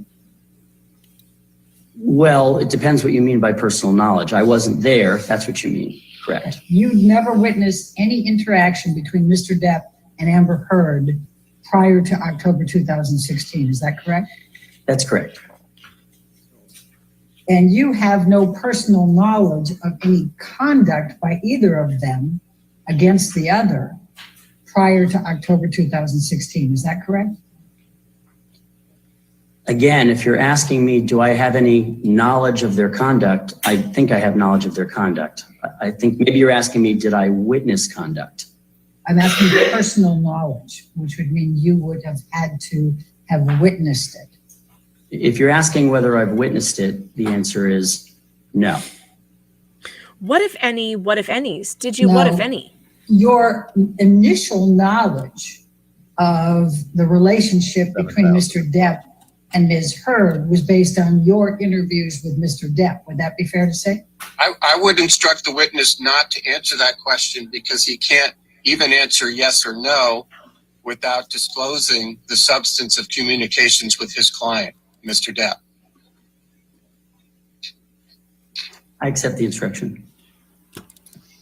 Once you came into Mr. Depp's life and became his counsel, Mr. Depp filed with your assistance a number of lawsuits. Would you agree?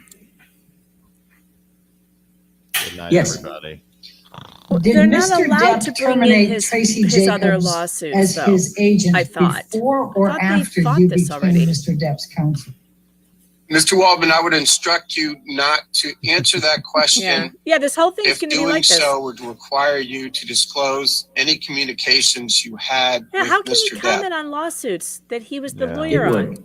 with the client against the client? This is insane. How long had Tracy Jacobs been Mr. Depp's agent at the time Mr. Depp Just the terminated best of Tracy her Jacobs? witness. And again, Adam, well. same instruction to the extent that that answering the question requires you to disclose communications that you had with She just Mr. wants to Depp. make him look I would guilty instruct you not to answer the question. of hiding It would. something.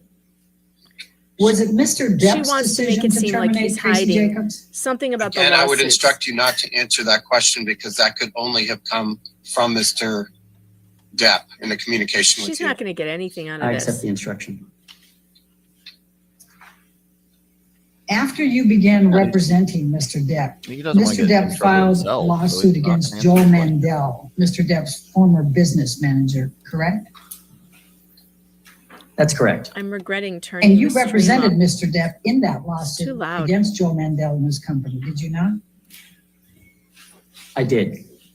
But it was Mr. Depp's decision on whether to file the lawsuit against Mr. Mandel and his company. Would you agree? I would instruct the witness not to answer that question because it would require disclosure of communications between Mr. Depp and Mr. Waldman as to who was advising who as to filing the case against TMG and the Mandel brothers. So I would instruct you not to answer that.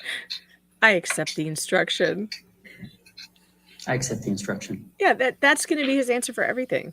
I mean, Did that's- Mr. Depp have the ultimate decision This guy's cool. He reminds me making of ability with of respect Coulson in the to the Marvel lawsuit movies. against Mr. Mandel? I can and his barely company? hear you. I have to And edit again, your I would mic setting. instruct you I have not to turn to you answer off. mine? I can to turn the mine up. extent it requires you to disclose attorney-client communication. It would. Here, give me a second. Now I can hear you. I turned you off After you in the began studio. representing I can hear Mr. you now. Depp, Mr. Okay, Depp I have filed a the- lawsuit against Jake Bloom. It's recording Depp's mic, so I have former a attorney, decibel setting on it right correct? now, so I can turn that Well, off. that's better. I can hear you That's better correct. now. And you represented Mr. Depp in that lawsuit against Jake Bloom and his law firm, did you not? I did. How many? But it was Mr. Depp's Okay, decision never on whether mind. to file the lawsuit against Mr. I said he looks like Bloom's Agent law Coulson firm. Is from that Marvel. correct? Again, I would Totally instruct the does. witness not to Yeah. answer to the extent it requires him to disclose attorney-client communications. This man's about to say he's from It Shield. would.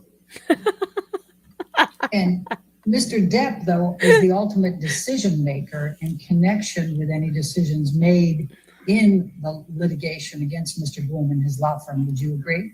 Same instruction not to answer. It's basically the same question. Don't gussied answer up a bit. anything. So same instruction not to answer. Answer nothing.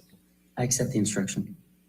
We don't even know After why you're you here. began representing Mr. We don't Depp, know why answer you're that. you here. filed a lawsuit against the Sun newspaper and its editor-in-chief, Dan Wooten, correct? Correct. For purposes of this deposition, I may refer to the lawsuit against the Sun and its editor, Dan Wooten, as the UK lawsuit or the UK litigation. Will you understand those references to mean this? I will. What was your role in the UK litigation? I would instruct the witness not to answer that question because it necessarily requires him or would require him to disclose his communications with his client, Johnny Depp. It would. You represented Mr. Depp throughout the UK litigation, correct? Again, I would. And Mr. Depp alleged in the UK litigation that the Sun and Dan Wooten had committed libel by accusing Mr. Depp of being a, quote, wife beater, end of quote, and committing domestic violence against Amber Heard, correct? That's true. It was Mr. Depp's decision on whether to bring the UK lawsuit against the Sun and Dan Wooten, correct? And again, I would instruct the witness not to answer any Get wrecked, I would Elaine. instruct him You're not really to answer funny. because it perforce I would require instruct him the to witness disclose to wreck this attorney-client attorney. communications as to the thought process that went into filing that particular lawsuit. I accept the instruction. After you began representing Nope, Mr. the glasses Depp, are Mr. Depp off. filed He's suit getting serious against now. Amber Heard, I his former accept wife, the correct? instruction. That's correct. And you represented Mr. Depp in the lawsuit against Amber Heard from March 1, 2019 up until October of 2020. Is that correct? Yes. And it was Mr. Depp's decision on whether to file the lawsuit against Amber Heard. Is that correct? Would instruct the witness not to answer that question based on attorney-client privilege. I accept the instruction. And Mr. Depp is alleging in this lawsuit that Amber Heard defamed him by suggesting that he had committed domestic abuse against her, correct? Yes. As part of your representation of Mr. Depp, you contacted potential witnesses. Is that correct? Thanks, Angie. Again, I would, that is attorney work product and that is protected in Virginia. So I would object on that basis, but you can answer that question, yes or no. Yes. You also spoke with the press on The Mr. Depp's instruction? behalf. Did I you not? accept. And I would instruct the witness not to answer to the extent that it requires disclosure of any communications between Quinn just lost her yourself crush. and Mr. Depp. Aw. She likes It the would. glasses better. Your instruction, if you choose to accept it, is to not answer this question. And therefore, Elaine will self-destruct in Therefore, I 5 accept the seconds. instruction. Dun. how frequently did you communicate with the press on Mr. Depp's behalf? I would instruct the witness not to answer that It's question like being because stuck on repeat. possible to do so without disclosing attorney-client privilege. He understood the assignment. I accept the instruction. Why did you communicate with the press? Same instruction not to answer on the same grounds. Why am I here? I accept the instruction. What were you hoping to gain? Same instruction not to answer the question. I accept the instruction. You remain Mr. Depp's primary counsel for all of his affairs. Isn't that correct? Yeah, it would be funny if it wasn't so sad. I'm going to instruct the witness not to answer that because I don't think you can answer that without disclosing your communications with Mr. Depp. And we have to be consistent. That's true, and I accept the instruction. That's true. Mr. Waldman, I'm going to ask you That's to take a true. look at He's what right the about mark everything. is exhibit number 3. They're not going to get jack out of him. Did there come Nothing. a time Lawyers do not in do this. 2018 If that he you breaks contacted attorney-client Rolling privilege, Stone about writing an article he'll be about disbarred. Mr. Depp? And to the extent that you cannot answer it without disclosing communications with Mr. Depp, I would instruct you not to answer.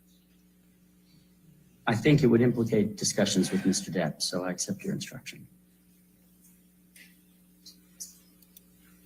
The author of this article, Thanks, which JL. was published on June 21, 2018, The jury must be is so Stephen annoyed. They're like, we Roderick. thought it couldn't Were get you any present worse. when Mr. But Roderick now The we one that need to was listen to late this. was like, I should have broke my leg. You may answer that question yes or no.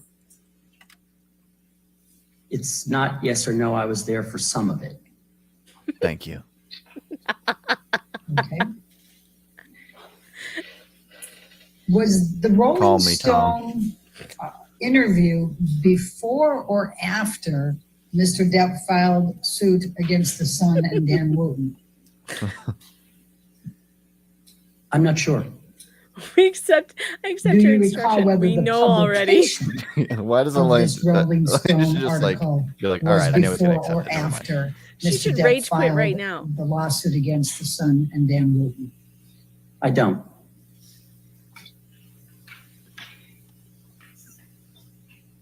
I'm going to ask you to take a look at page 10. And it says on page 10, it was Adam Waldman who first contacted Rolling Stone about writing a story about the injustice being done He's to like about Depp's to laugh. reputation and bottom Yeah. line. You see that?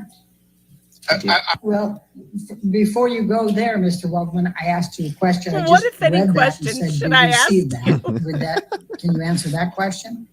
I thought I answered yes, but yes, ma'am. Okay, thank you very much. And is that an accurate statement?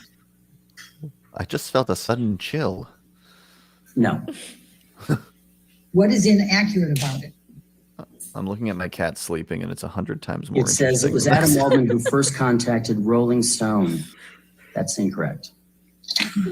What is correct? What is correct is that I was not the first to contact Rolling Stone. Who first contacted Rolling Stone? You said my mic is good now? Mr. Depp. It is, yes. Okay. I'm going to ask the question, notwithstanding, why did Mr. Depp contact Rolling Stone? I would instruct you not to answer that question.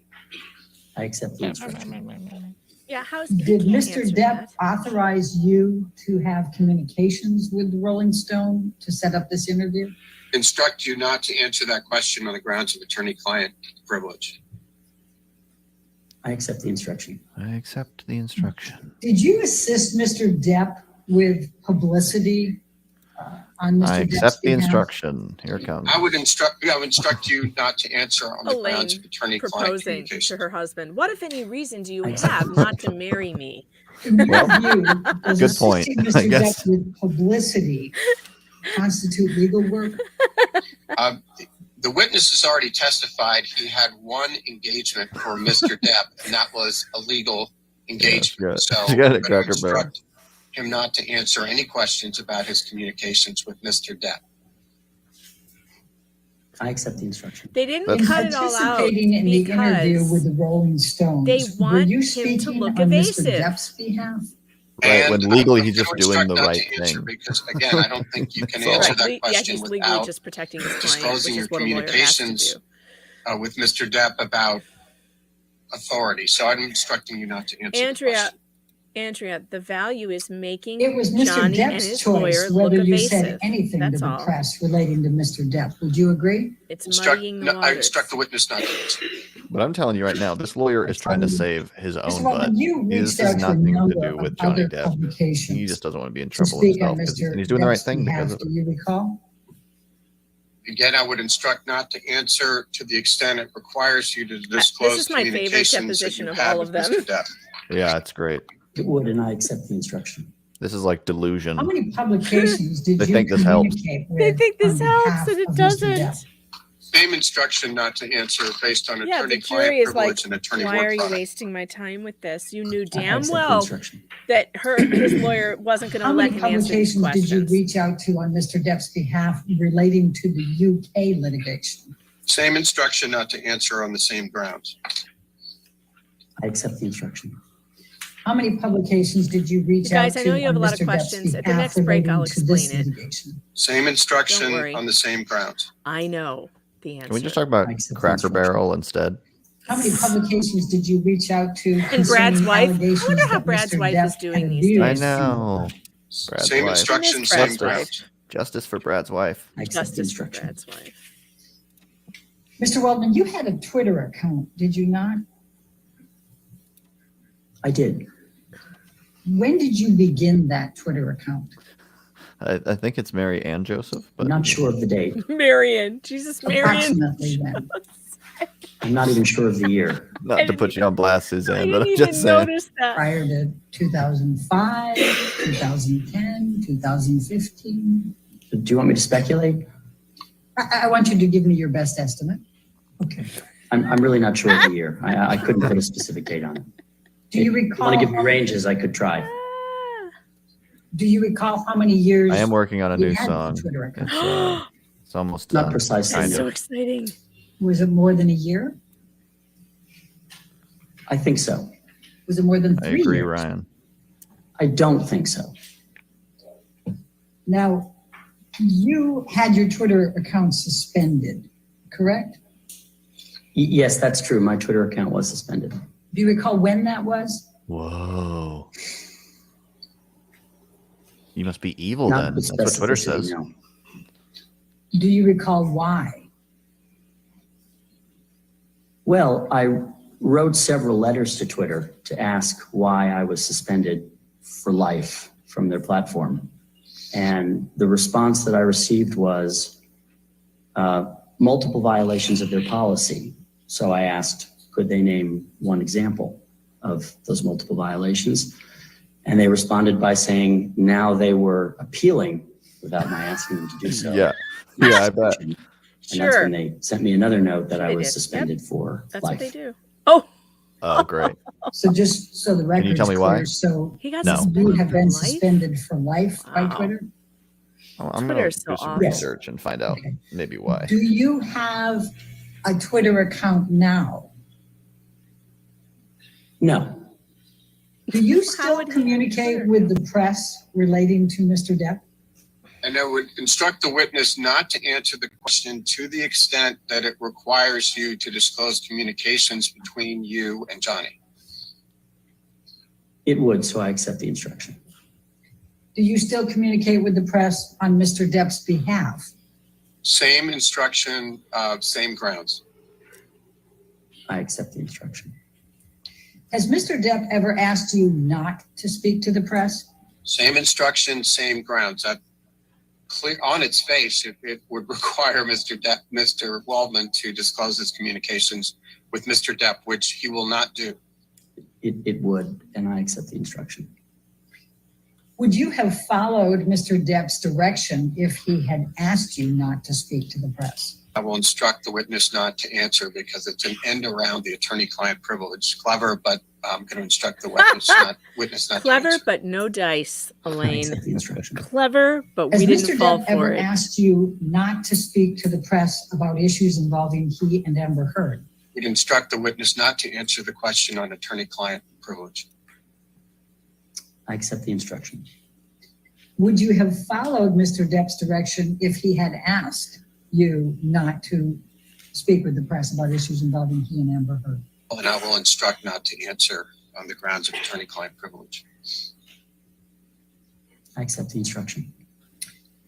Has Mr. Depp ever asked you to correct or retract any statements you made to the press relating to Mr. Depp or Mr. Heard or Amber Heard? Would instruct the witness not to answer on the grounds of attorney-client privilege. I accept the instruction. Would you have followed Mr. Depp's direction if he had asked you to correct or retract any statements you made to the press relating to Mr. Depp or Amber Heard?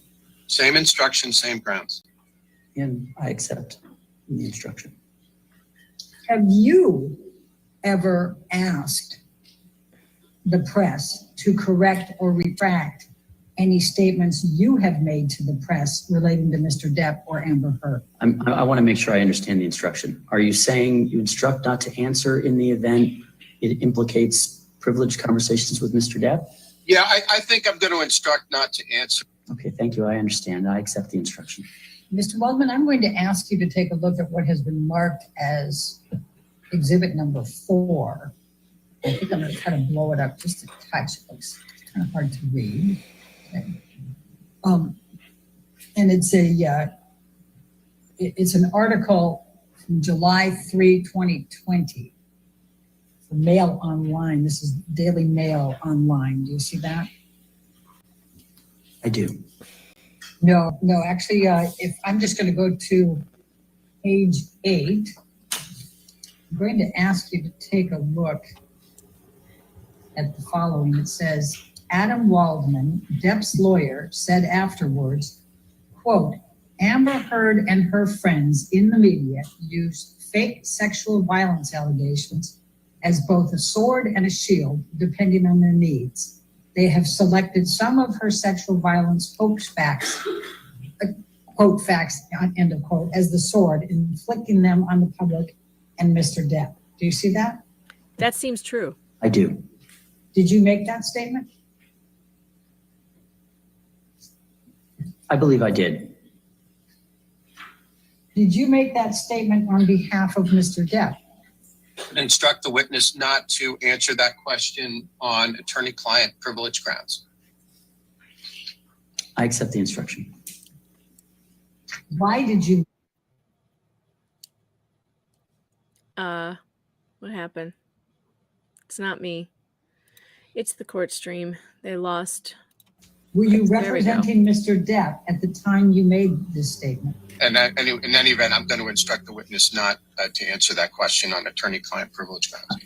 I apologize. I actually didn't hear the question. I can agree with the instruction, but I probably should hear the question. Fair enough. Amy, could you read that back, please? Thank you. One moment. My hat isn't on Depp, because at then the I have time to you wear made this statement? headphones that go inside my ears. I would instruct the and witness that not to hurts me. answer on My hat's right attorney-client here. privilege grounds.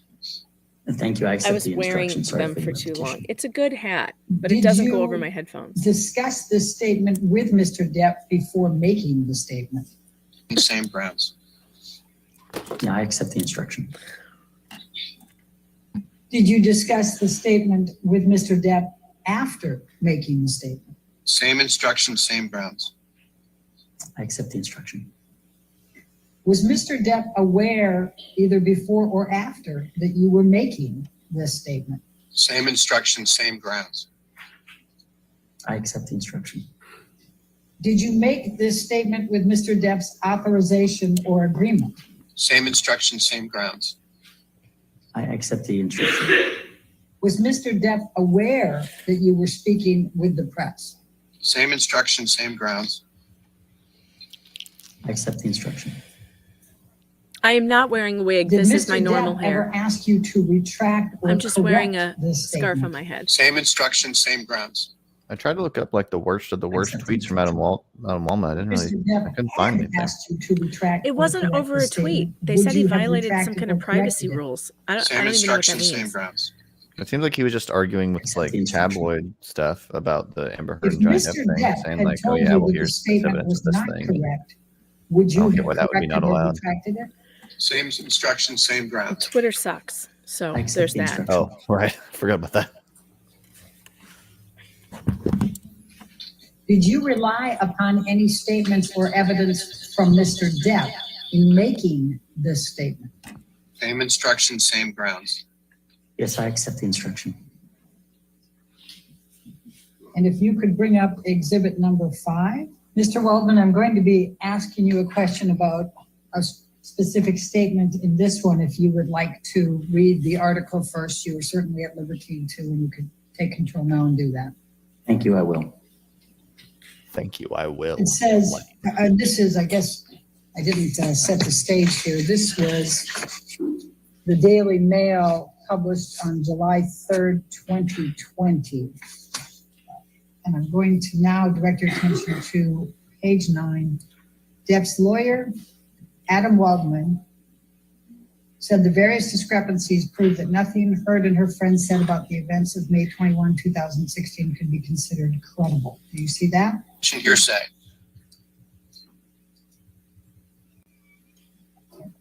I don't think anything they said is Then credible. Direct your attention, Mr. Walton. Do to you? the next statement.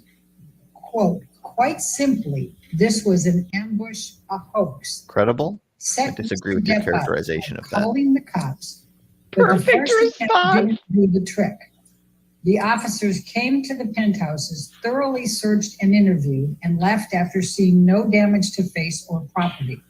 That's So true. Amber and her I verified friends that. spilled a little wine and roughed the place up, got their story straight under the direction of a lawyer and a publicist, and then placed a second call to 911. Do you see That's that? what it seems like. I do. Did you make those statements?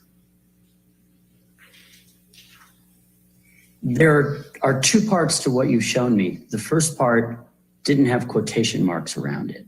And I'm not asking about that. I'm Okay. sorry. Where it said nothing could be considered credible, that's not quoting me. The part Right. with the quote marks, I believe I said that, yes. So starting from quite simply through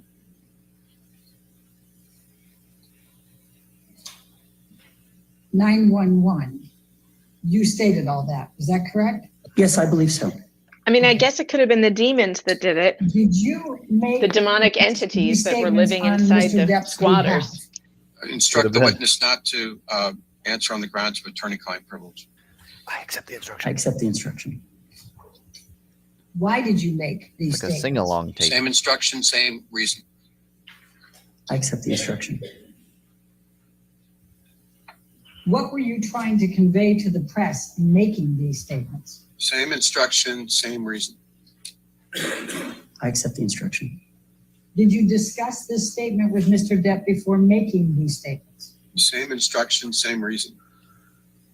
I accept the instruction. Did you discuss these statements with Mr. Depp following making these statements? Same instruction, same rationale. Yes, I accept the instruction. Was Mr. Depp aware either before or after that you were making these statements? Same instruction, same reason. I accept the instruction. Did you make these statements with Mr. Depp's authorization or agreement? Same instruction, same basis. I accept the instruction. Was Mr. Depp aware you were speaking with the press? Same instruction, same basis. I accept the instruction.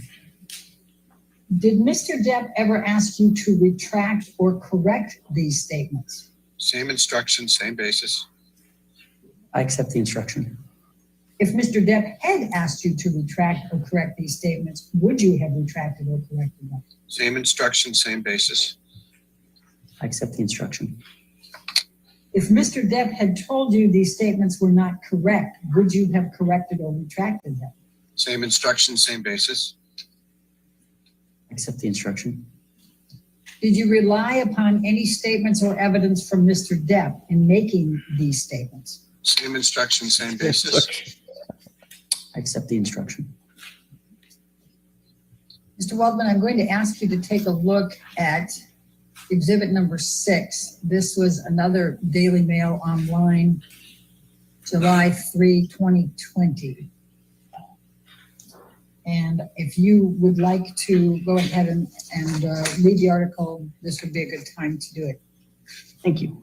Mr. Waldman, we were looking at Waldman exhibit number 6, and it's the Daily Mail from July, just lost her there, but July 3rd, 2020, and you were going to scroll through it, and I think we had some technical difficulties, so we took a break. Have you had an opportunity to review it, or do you need to now? No, Ms. Bradoff, I just saw the screen for the first time, so may I read it now? Absolutely. I'm going to ask you to turn to what is the 11th page, the last page you just finished reading. And I'm going to direct your attention to some specific words that are attributed to you. Do you see that it says Depp's attorney Adam Waldman said? Thank you. Okay. You see Depp's attorney Adam Waldman said. Do you see that there, Mr. Waldman? I do. Okay. And then I'm going to direct your attention to specifically the end of Ms. Heard's abuse hoax against Johnny Depp. Do you see that? I do. Did you speak the words, quote, the end of Ms. Heard's abuse hoax against Johnny Depp?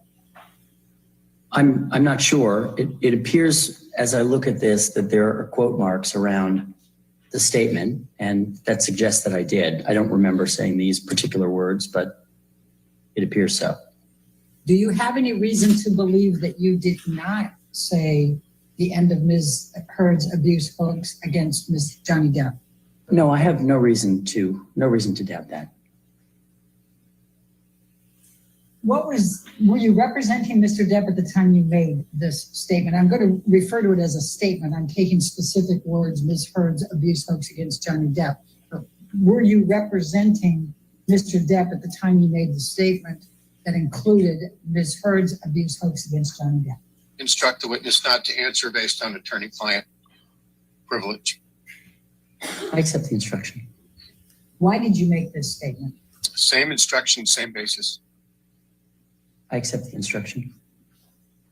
What were you trying to convey to the press in making this statement? Same instruction, same basis.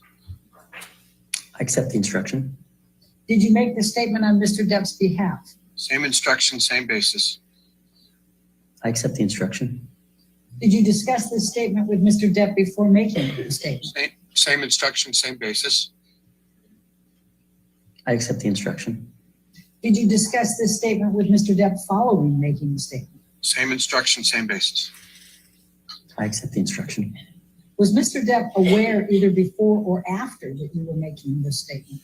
Same instruction, same basis. I accept the instruction. Did you make this statement with Mr. Depp's authorization or agreement? Same instruction, same basis. I accept the instruction. Was Mr. Depp aware you were speaking with the press? Same instruction, same basis. I accept the instruction. Did Mr. Depp ever ask you to retract or correct this statement? Same instruction, same basis. I accept the instruction. If Mr. Depp had asked you to retract or correct this statement, would you have done so? Same instruction, same basis. I accept the instruction.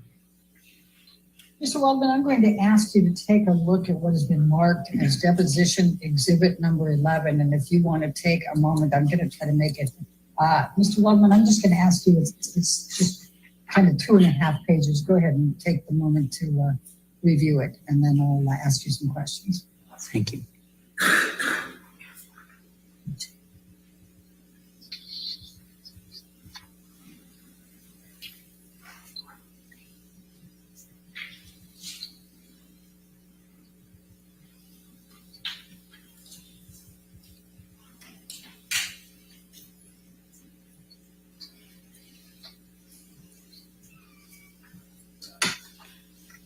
I mean, frankly, so far, all of his statements seem to me to be pretty reasonable. Isn't it a matter of opinion whether you think somebody is committing a hoax? Okay, thank you. I've read it. Okay. Yeah. So directing your attention to exhibit number 11. So because there's a number of these, so maybe we can just clear it up right from the start. So we have conversations. You look at the top, conversation, 6 messages, 3 parties, over 209 minutes. And it has this first one, it has a date and a time, and it has a telephone number. Do you see that? I do. Okay. And then it has This is also interesting. some email messages, or text messages. It looks like it starts with Keith Bishop. Do you know who Keith Bishop is? I do. And who is he? Keith Bishop is a publicist who lives in London. And for what publication? Oh no, he's a publicist. He's an advisor on media. I see. He's like David Shane. Did you, at any time, did you or Mr. Except Depp not like ever David Shane. employ Keith Bishop in any kind of public relations role? Mr. Waldman, I would instruct you not to answer I would instruct you not to answer the question to the extent that it would require you to disclose any communications you had with Johnny, either receiving or giving. I would not be able to answer without doing so. So I accept the instruction. Okay, and then Mr. Bishop says and this is on 1/28/2020. Adam, I can confirm a meeting with the Mail Online for Monday, 17th February at 10 a.m. You see that? I do. So did you in fact have a meeting with the Mail Online on 17th February? I couldn't say sitting here now definitively that we met on Monday, the 17th of February, no. But I see this and it wouldn't surprise me if we had. And was Mr. Depp with you when you had the meeting? I believe Mr. Depp was with me when we had this meeting. And you were representing Mr. Depp at the time, correct? I would instruct the witness not to answer that question based on attorney-client privilege. I accept the instruction. When did you obtain the audio tape that you're referencing in this text message?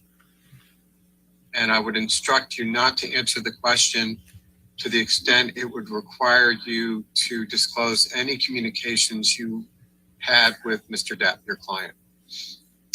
It would, and so I won't be able to answer the question. Oh no, Mary, you're right. She did say Rotten Borden comes in and asks some Did questions you also. provide to the Mail Online, there's more. the Daily Mail? Did I read that correctly? In this, are you asking? Get ready for that. In this instance, Yes, you can relating still to this read, text? Mr. Rottenborn. Yes. My recollection is that I gave a pair of audio tapes actually to them. Whether that occurred sequentially or at the same time, I don't remember, but I provided them 2 tapes. Yeah, if this guy did leak What information that he wasn't training have supposed you to, then I mean had that in kind of makes sense. domestic violence? Doesn't sound like Twitter really gave him a reason for the ban from what he says, but none. Be a privacy thing, I'm sure. What is it they're Have you accusing him ever of leaking? represented any clients? Private have either or been like confidential accused of testimony domestic as far as violence the case in London, I or- believe. Oh, gosh. Or had domestic violence committed on them other than Mr. Depp? Kind of like the New York Times and the Washington Post you did to the hadn't- Trump administration. You never saw any, as we would say, element Well, or you can't elements of ban things a that Mr. news Depp did. organization, obviously. That'd be I ridiculous. never saw they any banned element the or New York elements of Post things she claimed. Well, you for can Hunter's ban laptop. them. Do you mean, did I You ever can obviously see ban evidence with them. my own eyes that something she was saying was false? Yes. Yes, to some extent I have seen evidence of things that show her statements to be false. Before we get there, as best you can recall today, who are the eyewitnesses that you, among the 29 or so that you referred to in the text of Christian Carino, that you believe disprove Ms. Heard's claims of abuse by Johnny Depp? Okay, good. It's also probably easier to answer by taking a particular incident rather than just thinking of names of people. So maybe this is a good illustration that is a helpful answer. On May 21st, 2016, and I always view this as one of her central claims. It was the one she put on the cover of People magazine. It's Yeah, the but one she led Elon with when she also went got to out her of there at temporary some restraining point. order. The phone to the face Yeah, incident. pretty fast. On May 21st, Yeah, not for 2016, nothing, that's but her claim, and I that she was gotta say beaten Elon was a little further smarter than beaten Johnny by in some this appendage case. of Mr. Depp in the face.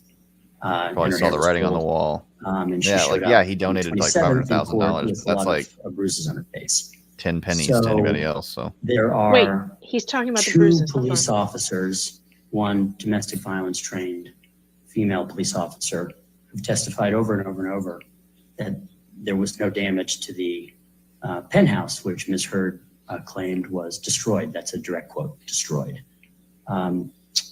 There are, I can think of, 9 other witnesses, the majority of whom are either neutral or actually Ms. Heard's own witnesses who have testified in various forums, various times, that there were no injuries to her face whatsoever between the 21st and the 27th, when suddenly there were bruises. Who are those 9? Let's see. Laura Divinier, Melanie Inglesi, Amber's own primary makeup artist. Who must have just Laura testified Divinier yesterday was Ms. differently. Heard's assistant and decorator, and now works for Elon Musk. Hilda Vargas, Mr. Depp and Ms. Heard's at the time housekeeper. Samantha McMillan, who was Ms. Heard and Mr. Depp's stylist, a good friend of Ms. Heard. Isaac Baruch, Ms. Heard's and Mr. Depp's friend, close friend, and Ms. Heard's neighbor in the penthouses. Okay, so continuing on, the witnesses, a list of some witnesses to the 21st, to her claims of violence and damage to the apartment. Trinity Esparza, who was the head of the concierge desk at the Eastern Columbia building, and a friend of Ms. Heard's also. Cornelius Harrell, who I think also worked for the concierge desk, or in any event worked for the Eastern Columbia building, and met with Ms. Heard on the 22nd of May, which meeting was captured on CCTV also. Alejandro Romero, who I believe is head of security at the Eastern Columbia building.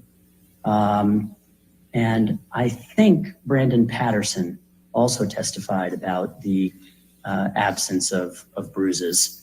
And I should even distinguish, because we're talking about the notion of a hoax, I should distinguish these people specifically have given testimony that Ms. Heard was uninjured between the 21st of May up into perhaps the 25th or 26th of May. And then of course she appeared bruised again on the 27th. Some of them have testified that even after the 27th, they were with her and she appeared and that she appeared bruised. But during that period between the 21st and the 27th, I'm not sure if I've listed 9 plus the 2 police officers, but I think that's an illustration of what I was referring to when I in the question you asked me about. Can you please pull up a document labeled ARW 660, please? Sorry, but you do believe that the pictures and videos Marilyn Manson sent you helped disprove Ms. Heard's allegations, correct? As to that incident, Thanksgiving, perhaps 2013, I think those videos and photographs, yes, demolished her claim. Have you communicated with other social media users about this case other than public messaging platforms? Let me ask that differently. Have you communicated privately with other social media users about this case?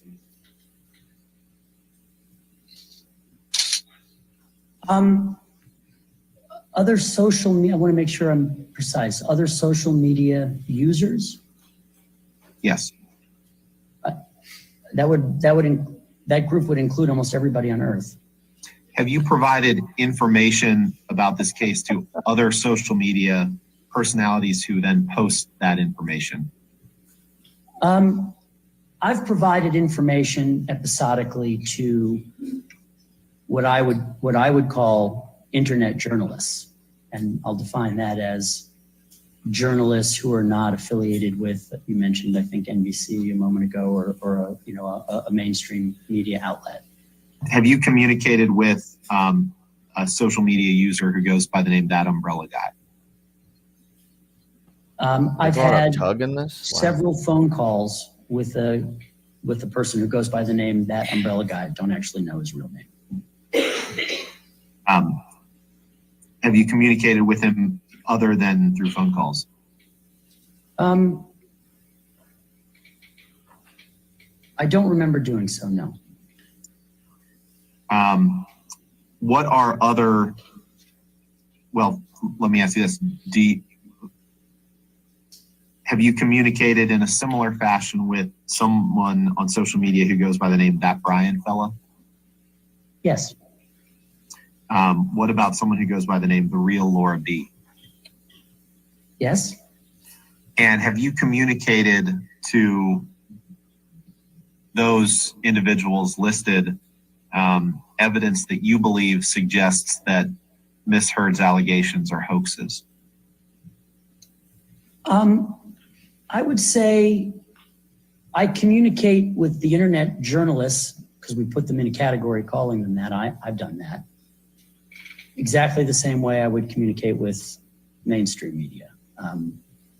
If they have questions about evidence or the facts, I'll inform them. And have you, when you communicate with them, do you do so? You testified some by phone, correct? Yes. Do you do so by text or messenger platform? Largely, I think by phone, but if I communicated in writing, it would be probably by signal. Can you please pull up the exhibits ALH 17001 to 2, please? Right on the screen, exhibit 24.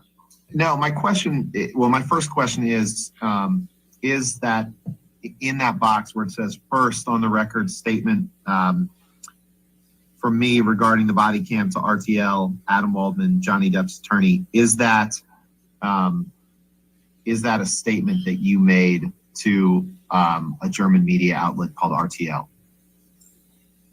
Yes. And in that statement, you say that LAPD have now opened up a criminal investigation into perjury of Ms. Heard, correct? Yes. Did you make a correction to RTL when you learned that the LAPD wasn't in fact investigating Ms. Heard for perjury? Well, the way you've characterized it is not exactly what I would agree with. The LAPD told me that they were investigating the perjury claim at that time. Then sequentially came the statement. Then came notification from the LAPD that it was actually the LA Sheriff's Department that was investigating it, and that was the last I heard about it. And who notified you from the LAPD that it was allegedly the Sheriff's Department who was investigating it? The same desk officer at Foothill. And when I say he's the desk officer, I don't know if that's not necessarily the job title. How did you find his, do you have his contact information?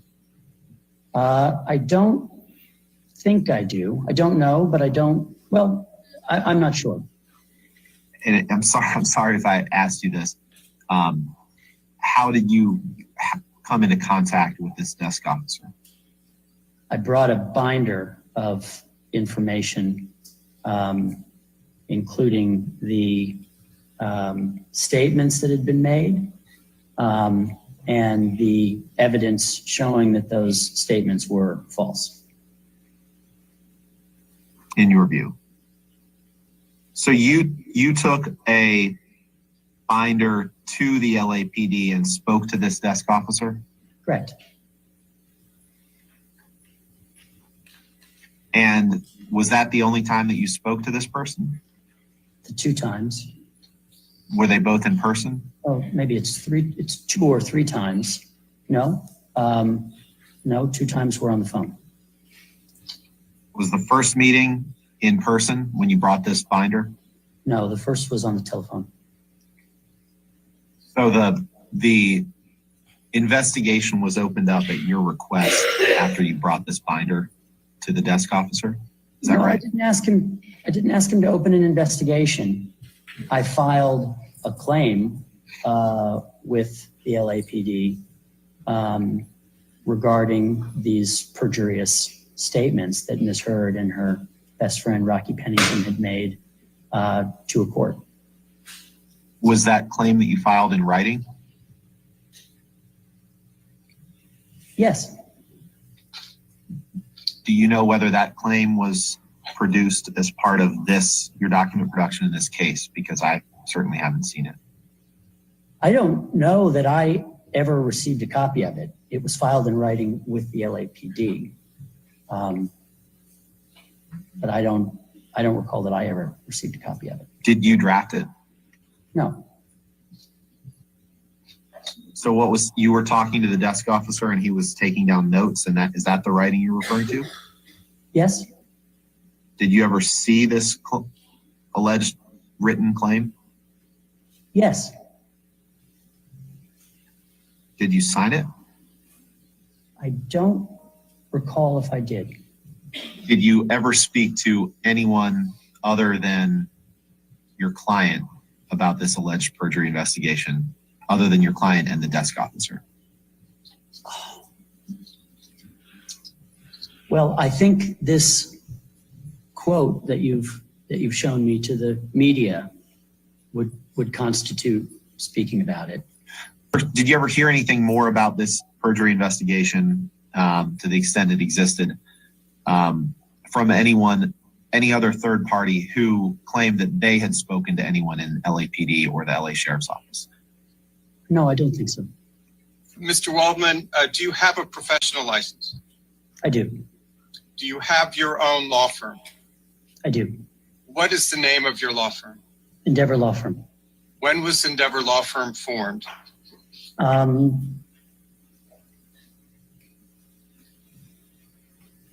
think it was in 2005. And who was it who formed your law firm? It was I who did it. And who owns your law firm? I do. What is your title at the Endeavor Law Firm? Managing member, I believe. And it's none of our business who your clients are, but does the Endeavor Law Firm have other clients other than Mr. Depp? Yes. Does Johnny Depp issue you a Form W-2? I don't think so, no. Do you receive legal training from Johnny Depp or any of your other clients? I suppose the practice of law in general is legal training, but if I understand your question correctly, no. Fair point. Have you ever listed Johnny Depp as your employer on any filings with the IRS? No. But you offer legal services to clients, correct? Yes. All right, I'll say, do you offer legal services to the general public? Probably not to the general public, but I offer legal services. I think that's your question. All right. Yes, ma'am. Your Honor, our next one would be Detective Sandanaga, S-A-N-D-A-N-A-G-A. It's about 20 minutes. All right, let's go ahead and have that witness. Go ahead. We start the question. All right, thank you. Have we heard from this officer before? For the record, please. I don't think we have. Marie Sadanaga, M-A-R-I-E, Sadanaga, S-A-D-A-N-A-G-A. And my business address is 100 West 1st Street, Los Angeles, California. And what is your current occupation? I am a detective with the Los Angeles Police Department, and I am the department's domestic violence coordinator. What does it mean to be the domestic violence coordinator for the department? So I am recognized as the person most knowledgeable in domestic violence. I oversee how our department as a whole responds to domestic violence. So I don't investigate cases right now myself. I just make sure that officers and detectives are responding to domestic violence how California State Penal Code wants us to. And how long have you been with the LAPD? 17 years. What, if any, policies, procedures, and protocols are in place at the LAPD for domestic violence cases separate from other types? So once we determine there is domestic violence, we have to determine whether there is a crime. Every time we respond to a domestic violence call, per state law, we need to document whether it's a crime or just an incident, which would be when there is not a crime, but there's still paperwork done. So that is part of the officer's investigation. Now, I had asked a little earlier about when the victim is reluctant to press charges. If the patrol officers saw property damage or marks on the face of the victim, even if the victim was not cooperating and did not want to press charges, what would the patrol officer's obligations be back in May 2016 on a domestic violence call? If officers determined that there was domestic violence, even if a victim is reluctant, our policy is they still make that arrest if a suspect is there or take a report. So if there are, when the patrol officers arrive at the scene, and this is May 2016, and there are 4 people that are present at the scene, how many of those individuals are the patrol officers obligated to interview? So I'm going to show you the incident call here, and it goes down and it has domestic dispute, and then it says, met with victim, looks like check location, verified husband left, victim advised verbal dispute, and refused to give any further information, issued business card. Do you see that? Yes. Okay. In May of 2016, was the language victim advised verbal dispute language that patrol officers were trained to provide when they were not going to document anything from the scene? It can vary, but officers would commonly use the phrase verbal dispute or to document when a report was not taken. I'm going to ask you to take a look at what has been marked as deposition exhibit number 8. It's dated November 24, 2014. And it's subject domestic violence supplemental report. And it says the domestic violence supplemental report form 15.40.02 has been revised to provide a more concise picture of the history and needs of the victim for the purpose of investigating the crime of domestic violence. You see that? Yes. What is your understanding of why the LAPD decided that they needed to create a supplemental report form that would give a more concise picture of the history and needs of the victim for the purpose of investigating the crime of domestic violence? Right. The supplemental includes a lot of questions that are required by California state law.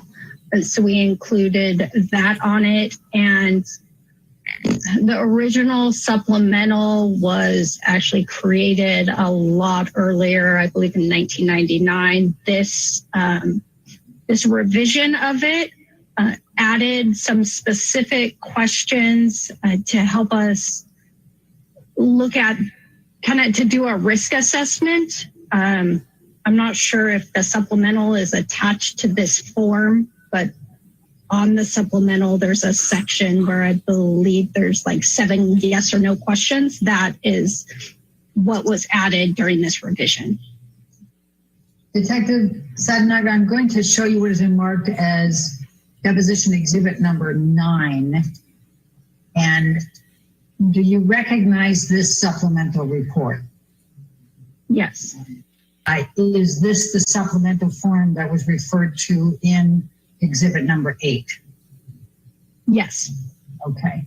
Now, if we look at this and we start out on the left-hand column, and it has a number of different observations to make of the victim. And it includes shaking, unresponsive, crying, scared, angry, fearful, calm, agitated, nervous, threatening, apologetic, under the influence of alcohol, under the influence of drugs, or other observations. And it says document in narrative. All right, are these typically characteristics of victims of domestic violence? Yes. I'm going to turn your direction to the crime scene now. And the same question, there's a number of different items on here, including location, vandalized, ransacked, and personal property damage, furniture disarray, broken. What is your understanding why these are included on this list? My understanding is that these are things that are typically at a crime scene or can occur. So things that we want officers to look for and mark when they take the crime report. And as with the questions I had on the characteristics that are on the list for the victims, are these items that are also discussed with the police officers in their training to look for in even making the determination whether a crime has taken place? Yes, they are. Is there a scenario under which the patrol officers decide that there's no crime, but they see property damage and injury and take photographs? I mean, every situation is different. I believe one way, if we have a situation like that occurred, then there should be a domestic violence incident report. So there is a place to document your observations and statements from people and a reason to have those photographs. Even if ultimately the officers determined that it wasn't a crime. And yes, that's why domestic violence incident reports are reports where there are no crime. And that is why we have them, so we can document and have a history of calls and see, in case there is another call in the future, that there is prior history of any type of domestic call, even if it was not ultimately ruled a crime. Would that incident report include if there were interviews with witnesses and if there were any photographs or notes taken? Yes, there is still a narrative that is written where everything, the officer's investigation and observations and any photographs are listed.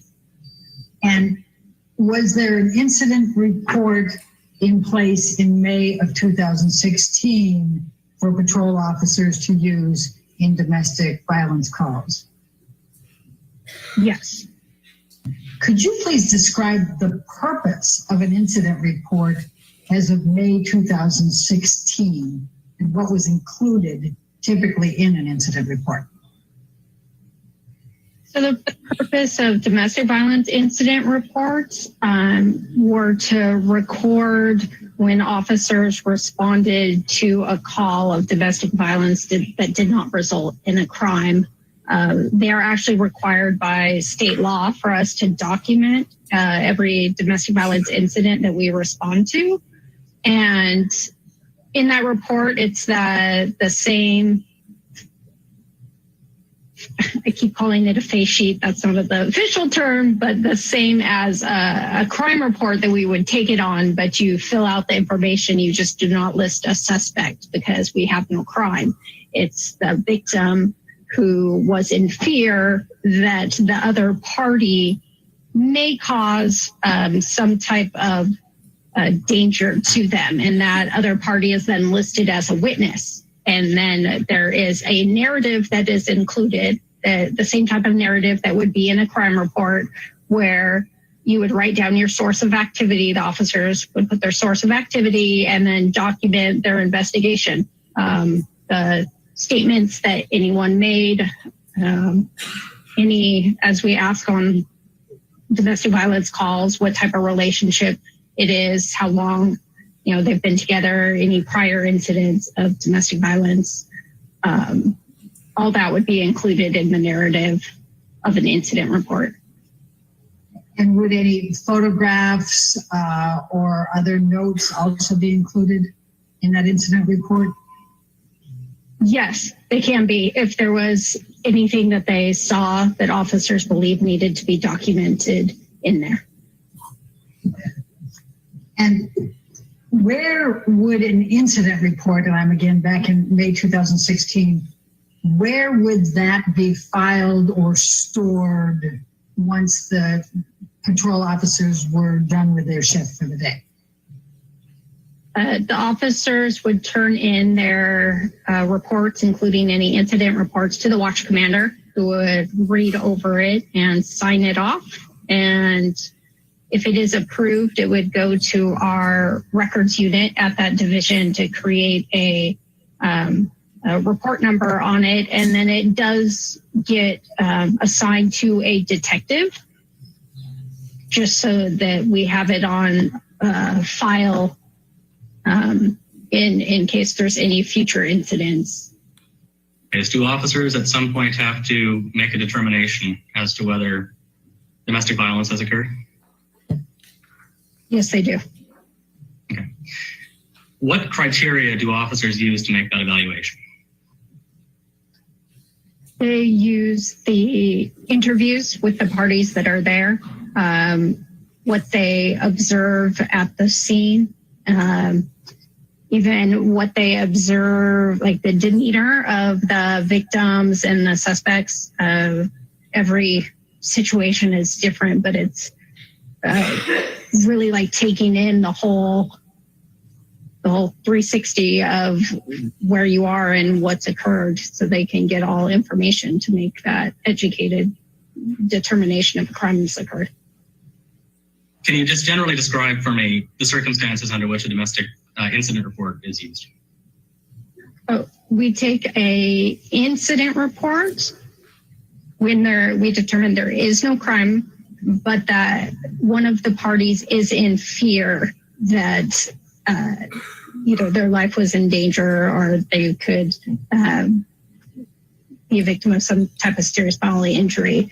And so the third incidents you would have, or where we don't take the incident report, is where both parties state it was an argument, there was no physical injury, both parties say we weren't afraid that the other was going to do any type of harm to me. Okay. And so in that case, in that third case that you just described, would there be any documentation required typically? On that third one, when we don't have the fear, so it makes it no incident report, it's only documented on that daily field activity report. Ms. Meadowhoff asked a line of questions earlier on in the deposition about victims of domestic violence being reluctant to come forward and speak up. Do you recall that? Yes. Is that a significant problem in dealing with domestic violence calls? Yes. Is that a problem that you have personally experienced on your own calls? Yes. Okay.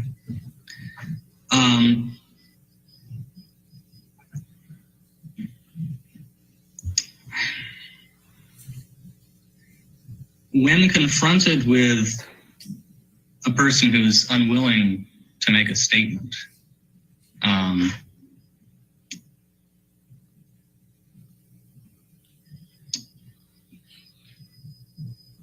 is there much that a police officer can really do if you have somebody who just refuses to make a statement and refuses to indicate that they have suffered violent abuse? It's not too much. Usually we teach them to talk about the cycle of violence and power and control, and see if we can, start a rapport with the victim and get them to discuss. But if they really don't want to tell us what happened, we can't force them. If a potential victim has visible injuries, or that there are indications at the scene that there has been some sort of violent episode, does the fact that the potential victim declines to make a statement mean that the officers can't go forward?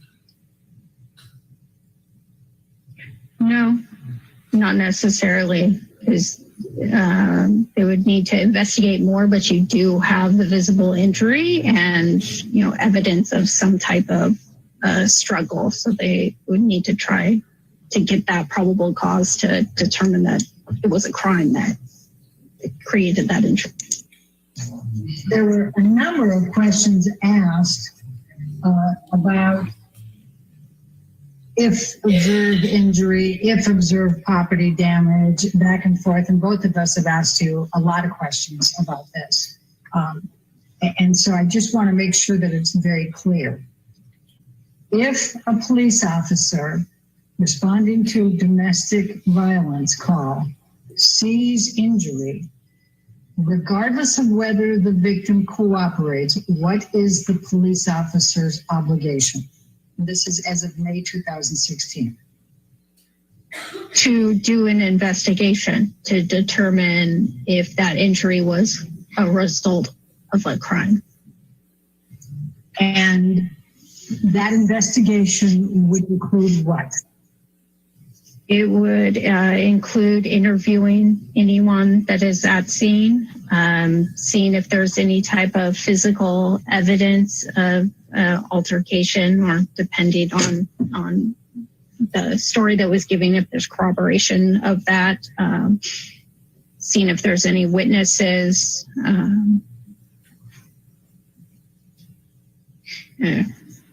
Kind of depends. Each one's different, but just doing a thorough investigation. If one of the other witnesses took the officers through the entire premises and showed broken glass, spilled wine, and a number of areas of disturbance and vandalism, what would the officers' obligations be then? The officers would still need to determine if there was enough evidence there from these witness statements and the thing that they're seeing to determine if this injury is a result of a crime. What discretion do the police officers have when they see an injury on the victim when they reported to a domestic violence call? And this is as of May 2016. The officers still need to do an investigation if there is a visible injury, because they have to determine if it was a crime. So one of your roles, if I understand it, is to make a determination of that the police, the LAPD as a whole, how you're overseeing how they respond to domestic violence calls, correct? Leading. Yes. And let me ask it just a little bit differently. In making the determination of whether to create an incident report, what, if any, factors can the officer consider if the victim does not want to press charges, but the officer still believes that an incident report is appropriate under the circumstances? It would, if an officer determines that there was not a crime, yet there was enough there, and guess what I'm trying to say? I mean, the purpose we have to think about, that we tell the officers the purpose of domestic violence incident report is for documentation of incidents, because we know with domestic violence, there's usually a series of incidents that happen, and not all of those are crimes. So for us as officers, we document those. So in the future, if there is a crime, we can go back and say there have been all these other incidents. So as officers, we kind of take that into our analysis of the scene. And if we can't determine whether a crime has happened, we have to think about, do we need to document this so maybe sometime in the future people know that this happened? All right, thank you. And ladies and gentlemen, let's go ahead and take our lunch break at this time. Again, do not do any outside research and do not discuss the case with anybody, okay? We'll see you back in an hour. Wow. All right, Megan, since you made me suffer through all that, what? Yeah. I'm gonna plug my own YouTube channel. Oh yeah, please do, and I'll drop it in the chat as well. I need a good URL. We need to think of a good URL for my channel. Oh, what do you mean? Like a tiny URL? No, a custom URL. I don't have one yet. It's still just I don't have a jumbled. custom URL. I couldn't decide on one. I don't have one. It's gonna be live, So you right, so we'll mean take care of you're the gonna TV. go and All right, see you at buy 1:45. you're gonna go and buy like a website or something and redirect it? No, what are you crazy? I'm I not don't know what spending you're money on a website. On YouTube, on your settings, you can change your URL, so it's Such a- youtube.com. I sound like a boomer. I'm not. I'm Generation X, but I sound like a boomer when it comes to this technology stuff. Yeah, in your YouTube settings, you can change it so your YouTube can be like youtube.com/c/blah blah blah. Oh, that's nice. I want that. Well, you should do it too. I should This do could it be a too. bonding experience. We'll change our Let's URLs. do it together right now on the live Okay. stream while everyone sits there watching us figure it out. But But yeah, hey, if I get to 10,000 subs, I will turn on my camera. So there's my YouTube game. oh, we're gonna get to see your actual face. Not that we You can haven't seen your face before. I was gonna say you have can seen your technically see face. it on my YouTube channel On your already, YouTube- but on your one video. You went from Yeah. 2 subscribers or 3 subscribers to like what, 6,000, 7,000? What are you at now? I'm at like 90 something. Holy crap! 100. You're at 9.71. Wow. Okay, I'm dropping Gadfly in the chat, and I totally owe you all of this, by the way, because I totally stiffed you last night, and it was completely unintentional, and I do not hold myself responsible for any monetary damages that may result. See that jumbled mess? That could say like Gadfly channel or something. Really? I need to figure out how to do that. I can't even find where to look at my super chats unless if I don't like read them when they first come up on the screen, I can't find them again. So I don't know where they go. No clue. No, but yes, what else? What's your new song about? Can you give us a sneak preview? It's called Camille. I'll tell you that. It's called Camille. I love it. I love it. You know, speaking of Camille, we were all like super flying high on Camille, and I think she did a good job, but I have some lingering questions about why they didn't hammer certain people on certain things and why she didn't follow up specifically on the pictures. Remember, you brought that up. We were talking about those pictures that are clearly the same picture, just different lighting. They've done that a couple of times, and I They felt like have. she just didn't go down that road as hard as I wanted her to. Like why didn't they put those pictures at the table with the cocaine and say back and forth, why is this CD over here now? Why is Johnny's box missing from that one? I don't know. There was just kind of a lot. And yesterday with Whitney, yes, let's talk about Whitney. Whitney, there are reports that Whitney got into a fight with her sister. Her sister hit her, according to witness statements and her own testimony on a reality show where she's videotaped talking to people about, they're like, where did you get those bruises, girl? And did your sister did that to you? Now they're claiming that was some kind of producer shit setting up a bullshit story. What are the chances? What are the chances that some random producer on some random pilot for a reality show just decided to make it Whitney the one who got beat up by her sister? Yeah. They didn't go for it. They didn't go for it. They didn't go for that. They didn't go for the witness statement that said they did set up that she left her house. And I thought that's where she was going. She said, you've said you wanted to run away, and you did run away. You did run away from the house. And she said, yes. But she didn't follow up with, why did you run away? And didn't so-and-so who made the witness statement say that it was because of a physical altercation? Yeah, I know. I'm not sure why they didn't push that. My suspicion is that they chose this other lawyer because Camille did so well. And I feel like that's a little bit part of it, where they're like, quit while you're ahead, tiny bit. But also, I think that they were trying to match the energy of the sister. She's not going to be as animated. She's not going to get as angry. And the other lawyer that Johnny Depp has seemed like, more calm.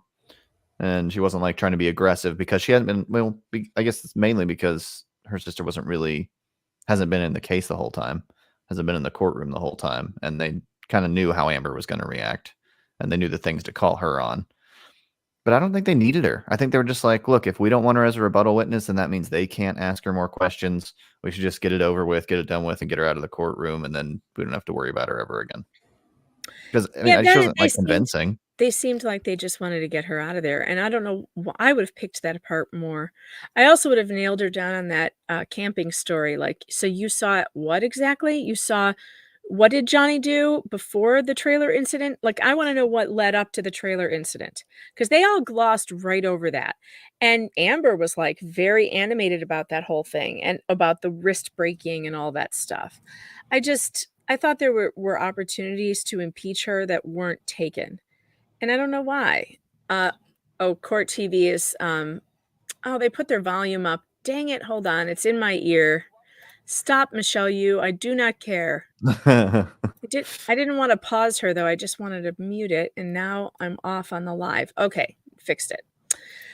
I hate when I forget to mute it, because then it comes screaming into my ear when they decide to come back on. What were we talking about? Everyone's allowed to disagree with me. It's totally fine. Everyone can disagree with me. You can say I'm dumb, but you can't say I'm wrong. I'm just kidding. So far, you really haven't been wrong. I haven't been able to find anything to disagree with you on at all. So people are still sending me the craft memes. Yeah. Oh, yeah. I saw those earlier. Do you want to see some more? Because I got another one while we were doing this. Someone sent me one from Japan. We've got people from Japan watching this stream. How cool is that? That's pretty insane. So international. And let's see. I'm going to pull it up, but it's in my private email, so that I don't want to share. That's the last thing I want to do is share my email screen. Because somebody I also sent you the Rotten Tomatoes site for London Fields, everyone's favorite movie. I don't even know what that is. That's the last movie that Amber said she was doing, and I just want you to see that Rotten Tomato score. It's beautiful. Okay. I have to figure out how to open this up. Oh wow, it's huge. Maybe I have to download it. How do I do this? Oh no, you're gonna watch me struggle now. Why is it so big? That came out wrong. Wow. No comment. Disavow. Last night on the Rakeda show, I said, at least Rocky Pennington's a better crier than Amber. She got trained better because at least she swallows. And her nose gets red. That is horrible. The chat had fun with that. I say things sometimes that just come flying out of my mouth. I just can't help it, and I don't do it on purpose. I swear, people think that I say these things on purpose, but I really don't. I just things just come out of my mouth that I don't stop in time. But that's what makes it so fun. Yeah, I agree. It was a good laugh moment. Okay, I can't open it. This is so annoying. Oh, there it is. Okay, I did it. Hold on. Now I just have to make it bigger so that you guys can see it. But yes, I'm getting these memes now, and why won't this work? Okay, I'm having technical difficulties. I'm just gonna show you the way it is. I can't make it bigger. I'm sorry. I'm semi-technically challenged, or maybe all the way technically challenged based on how this is going. I can't make this any bigger. Can you see it? I'll take us out of the frame. I see it.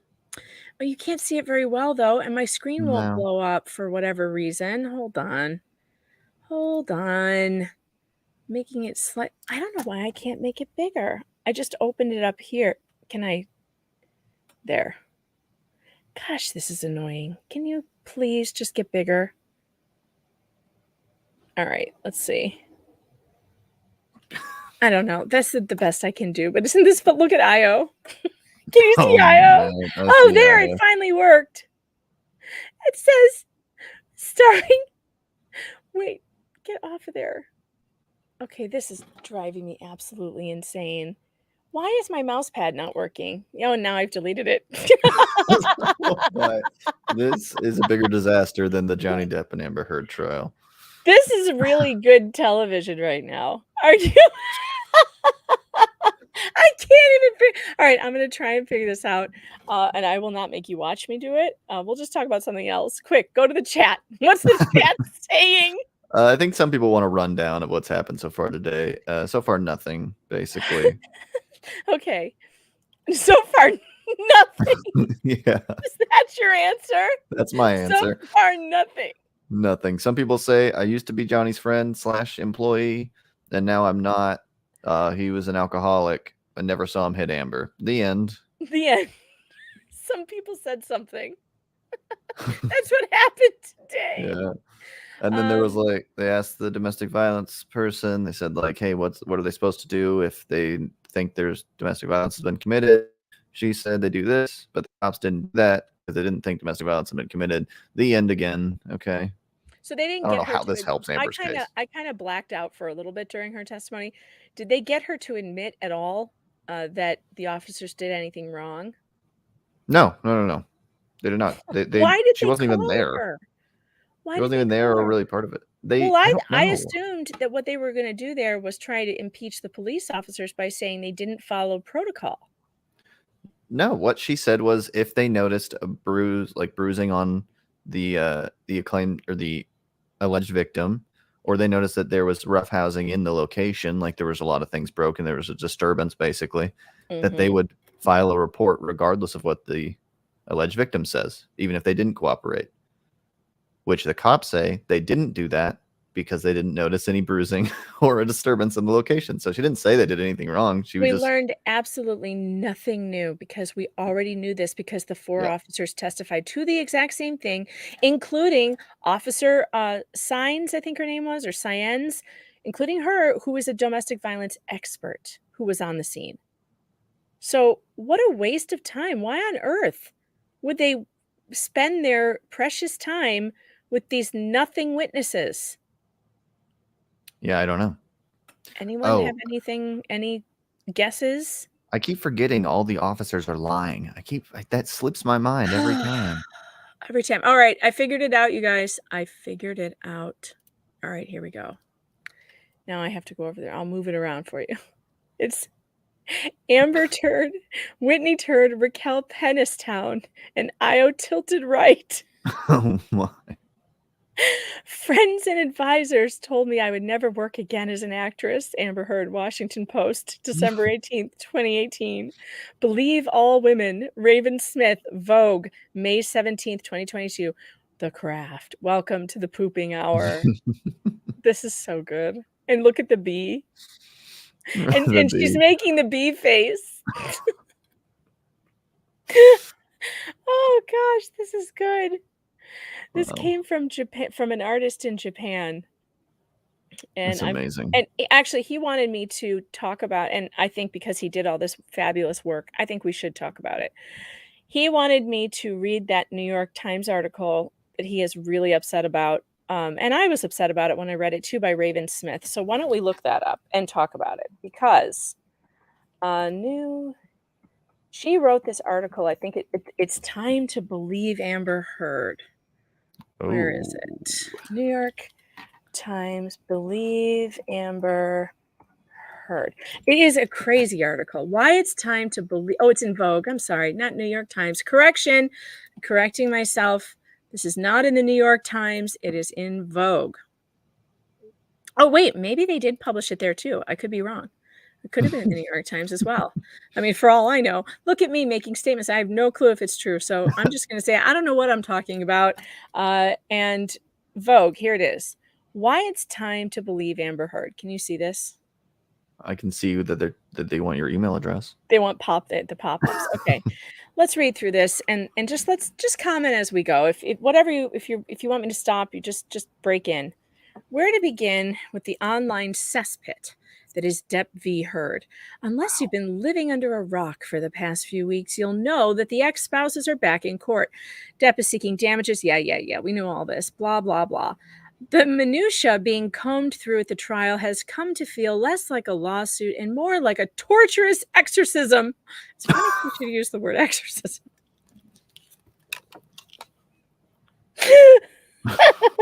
A torturous exorcism. We do need an exorcist in the courtroom. Yeah. Of the past, a thorough and painful raking over the coals of their 4-year entanglement. Entanglement. There's that word again. We're bringing up Will Smith.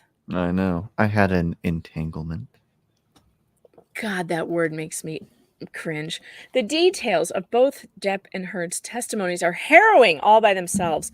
Gruesome, violent, and containing deeply intimate anecdotes about their relationship. But of course, I disagree with this sentence completely because we do not know if it was gruesome or violent. We actually don't have much evidence of gruesomeness or violence, at least not on Johnny Depp's part. We know that he was gruesomely injured. His finger was blown up like the end of a cigar, if I recall correctly. Had Mhm. multiple MRSA infections. We've seen those gruesome photos. Okay, so if we're referring to that, then yes, I will agree with your characterization. I would always put the alleged details. That's what I would put if I was writing the article. That is a good point. Although she doesn't necessarily really need it here because she's saying the details of the testimonies. I guess so. So that she didn't say the facts, although you could say the facts of the case because they're presenting. I mean, I don't know. I don't find anything wrong with this sentence. It's not too bad. No, I'm not like angry. It's not terrible, and because she references the testimonies. And the next sentence helps it actually a little bit. Broadly speaking, witness testimonies can be persuasive, and with 2 actors in the dock, we can never be sure of the absolute truth. I would absolutely agree with that. I agree. Totally. I don't know what second actor she's talking about, but there has been one actor on the stand. I agree. There has been one quite good actor on the stand. But what's interesting about Johnny, and maybe he is fooling all of us, could that be possible? I feel like mean, in the Twilight Zone, probably. in another dimension Yeah. where evidence doesn't matter. No, but I mean, could he be fooling us to what we perceive as his baseline, as his, I'm not sure. He fools, I mean, I wouldn't say he fools people. He's very charming, and I'm not persuaded to believe him because of that. But I do find him very charming, and I'm sure he's a great person to hang out with, and he seems like a lot of fun to be around. But that part doesn't matter to me very much. So Ricada said yesterday that, or one of the days, I don't know. I'm losing track of the days now. They're blending together. But he said that, those A-list actors, they really have a leg up on everybody because they have that certain something. And they wouldn't be where they are without that certain something. So, like, take Kevin Costner, for instance. I'm sure he could talk me into anything. Like, I'm just sure of it. There's no doubt, like, if you're in a room, and they said Bill Clinton was like this. Bill Clinton was somebody that you could be in a room with, and he would completely, he'd remember your name even if he saw you 7 years later and he only met you one time. He had that charisma, that lightning, and people just loved him. yeah, and a lot of bad people do have that charisma, but also a lot of good people have that charisma. It's not an indication one way or the other, really. True.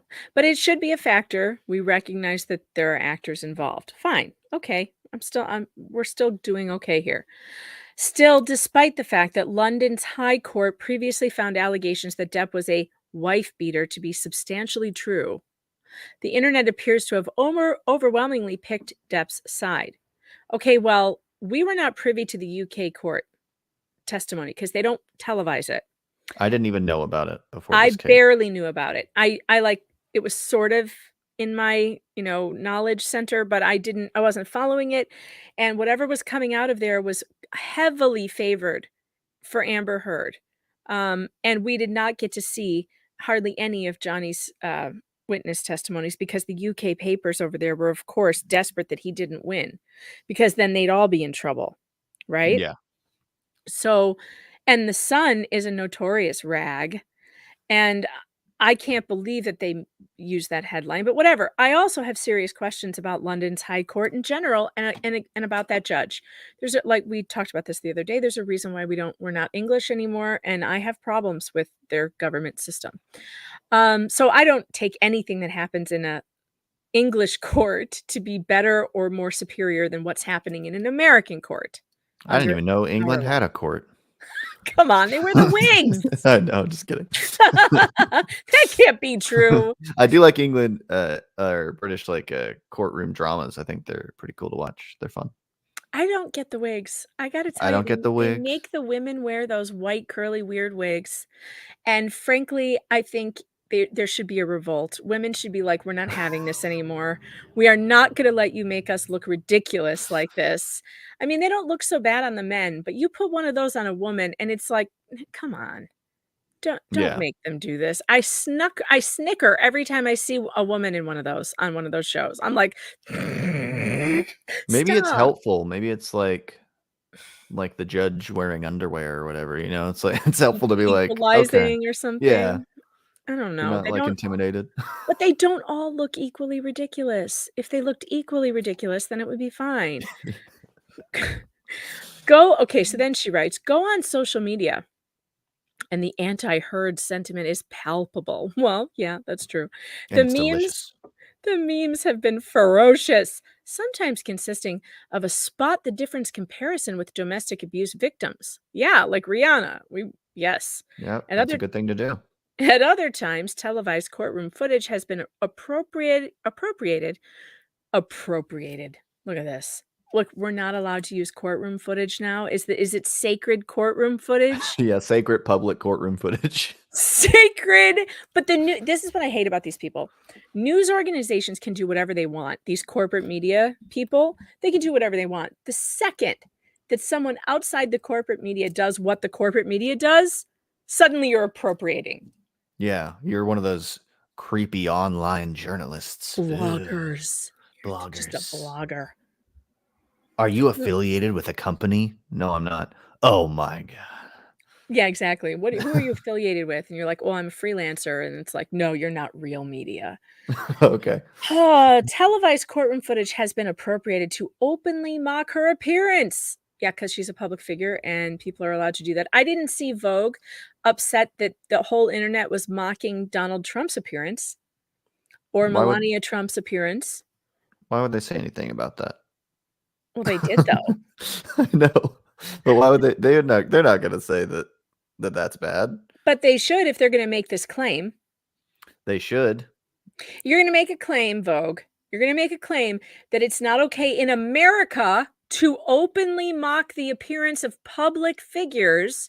Then you better back that shit up with some other times that you came out and were upset about the internet mocking people. What else is the internet for, I ask you?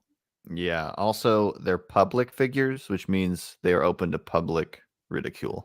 Yeah. When your song dropped, by the way, I believe the first time I retweeted it, I said, this is what the internet is for. Like, this is literally what it was created for. The internet was created to mock people in power. That's it. That's what it was done to do. That's what we're using it for because we're, Americans, and that's what we do. And we should be doing that. And we should never, ever stop. We should. First, I want to make it clear that, yes, a journalism degree is important. I'm not saying that everyone is a journalist, regardless of if you have one or not. I understand. Anyways. I went to J school. I went to J school. I didn't get a degree, but I did go to J school for a while. It was pointless. Well, it was pointless. I mean, I learned all the things that I was supposed to learn, and I read all the books that I was supposed to read. But you learn way faster by doing.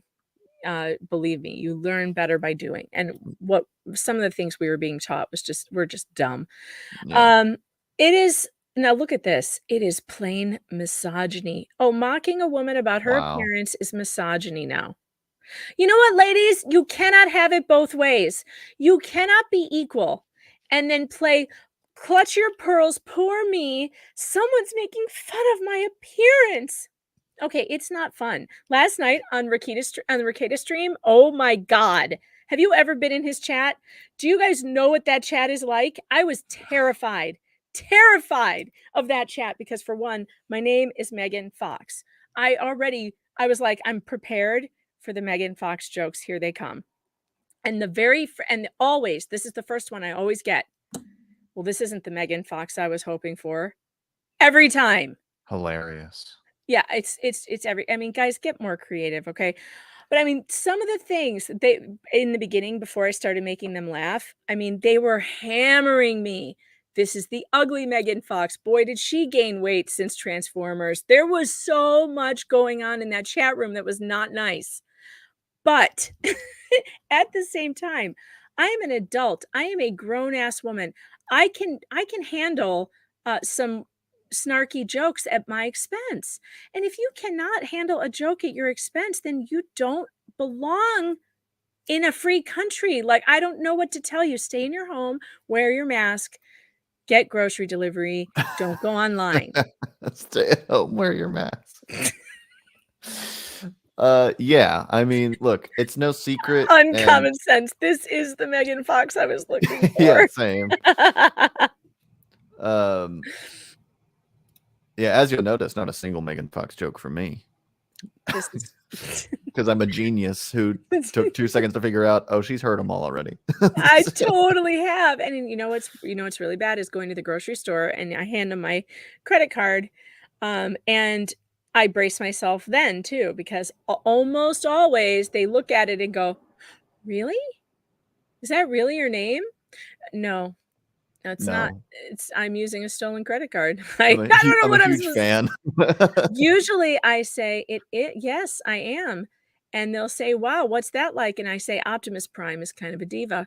That's my go-to line. I mean, and I say it probably 3 times a week. It's pretty funny. I like that. People laugh and then we move on. But it was, that chat was brutal last night. Brutal. But I got through it. I poked fun at myself and then they turned it around. They turned around and they like me now. Thank God. Yeah. I will say it's no secret, like, the truth of the misogyny of the internet is that it's no secret. It's much harder for women in general to do like streams and stuff like that. Also, like, man up. There's a block button. If it's your stream, moderate your chat. Get rid of the people who are behaving like assholes. It is harder for women. It is. However, ladies, man up. It is what it is. If you don't like it, stay off the internet, because the internet is a rough and tumble place, and it should always be that way. I hate like 4chan. Oh my God, I'm so terrified of 4chan, but also at the same time, so fascinated. Yeah, I do like their innocent trolling. I appreciate. Love the like, for instance, the white power sign, the okay sign, what they did. God, that was so funny. It's not a white power sign, by the way. White, obviously not at all. It's always been okay. It's always been that, and then they turned it into this internet prank, and the corporate media bought it.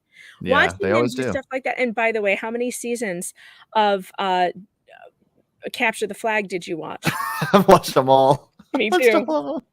I will never forget the moment I saw the flag come down over that Ohio sky or wherever. Remember when they located the flag by looking at plane trails? Yeah, it took them like 20 hours and or weather something. and weather patterns, and then they drove around honking, and people on the stream were like, "We can hear it. It's getting closer. It's getting closer."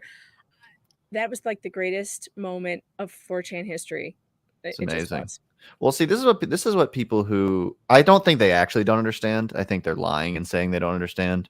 But when people talk about like 4chan and they're like, you see, this person took down the "He Will Not Divide Us" flag and put up a bunch of Trump merch, which means they're just Trump fans doing this. It's like, that person probably isn't even a supporter of Donald Trump. Right. The joke is on you because Yeah. you're going to get upset about it. Because it triggers them. It triggers them so hard. And that's the whole point, is to trigger these people. That's the only reason why 4chan does any of that. I laughed so hard when they were playing the Kekistani national anthem. Someone would leave a speaker right next to the camera every night. And then he would show up in the morning and like trash the speaker. And it'd be like, you're so easily triggered.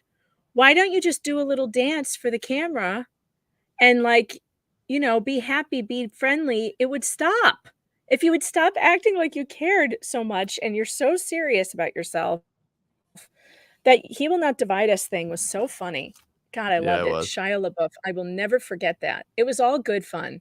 They even tried to burn one of the flags with a drone. Yeah, I know. Carrying a flamethrower. Look, I will say I don't support everything that happens on 4chan, just like I wouldn't support everything that happens on any website. Oh, of course not. Of course not. There are some Or really sorry. horrific things. I Really mean, horrific the things. hacker known as 4chan. as There are some people call it. There are some really, really horrific things that go on there, but it's certainly For not sure. everybody. It's certainly not everybody, and it's certainly not. And in fact, I'm actually going to be working on a story about one of those more horrific things, and some of it, like the gore photos and stuff. That's what it has to do with, like. Oh yeah. Those And are in rough. fact, I guess recently in the shooting in Buffalo was live streamed, and like that footage is all over the place, and like that kind of stuff. I don't know why we can't crack down on that, but I don't get that at all. All right, we all understand.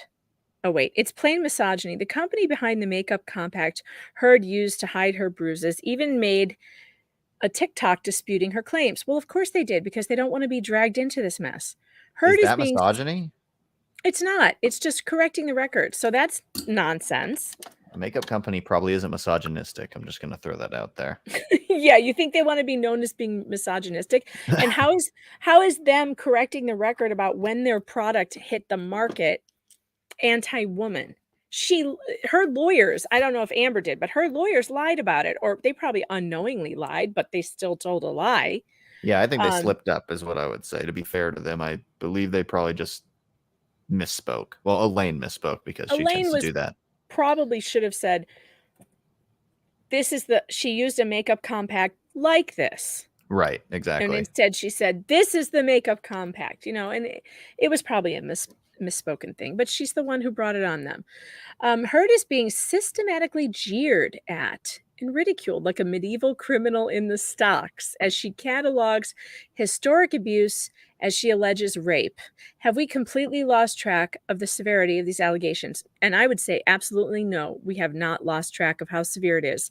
And the evidence of it is in how people are responding to her bringing these very severe allegations in such a horrendously disrespectful way.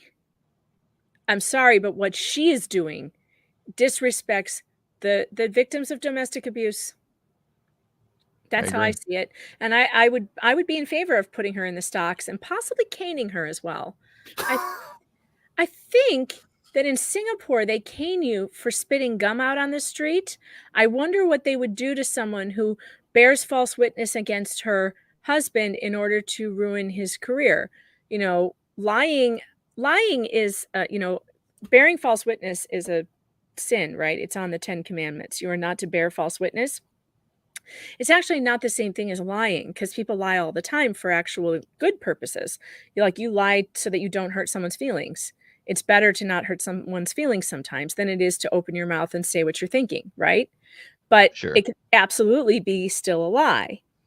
And but we do that for good reason. No one's going to hell or destroying their soul by telling a lie that saves someone from hurting. Correct. But, I'm really enjoying the stream, by the way. Exactly. That's a perfect example. But if you bear false witness against someone, they should lock you up in the stocks. They should put you up on the town square. I don't know. Are you pro or against Singapore-style canings? I need to know. I would say I'm against spitting gum out on the street and getting caned for that. Yeah, it's a little severe for spitting gum out. I did see a streamer say, like, people are tuning into this so hard because it is a live witch burning, and we don't get to see that very often.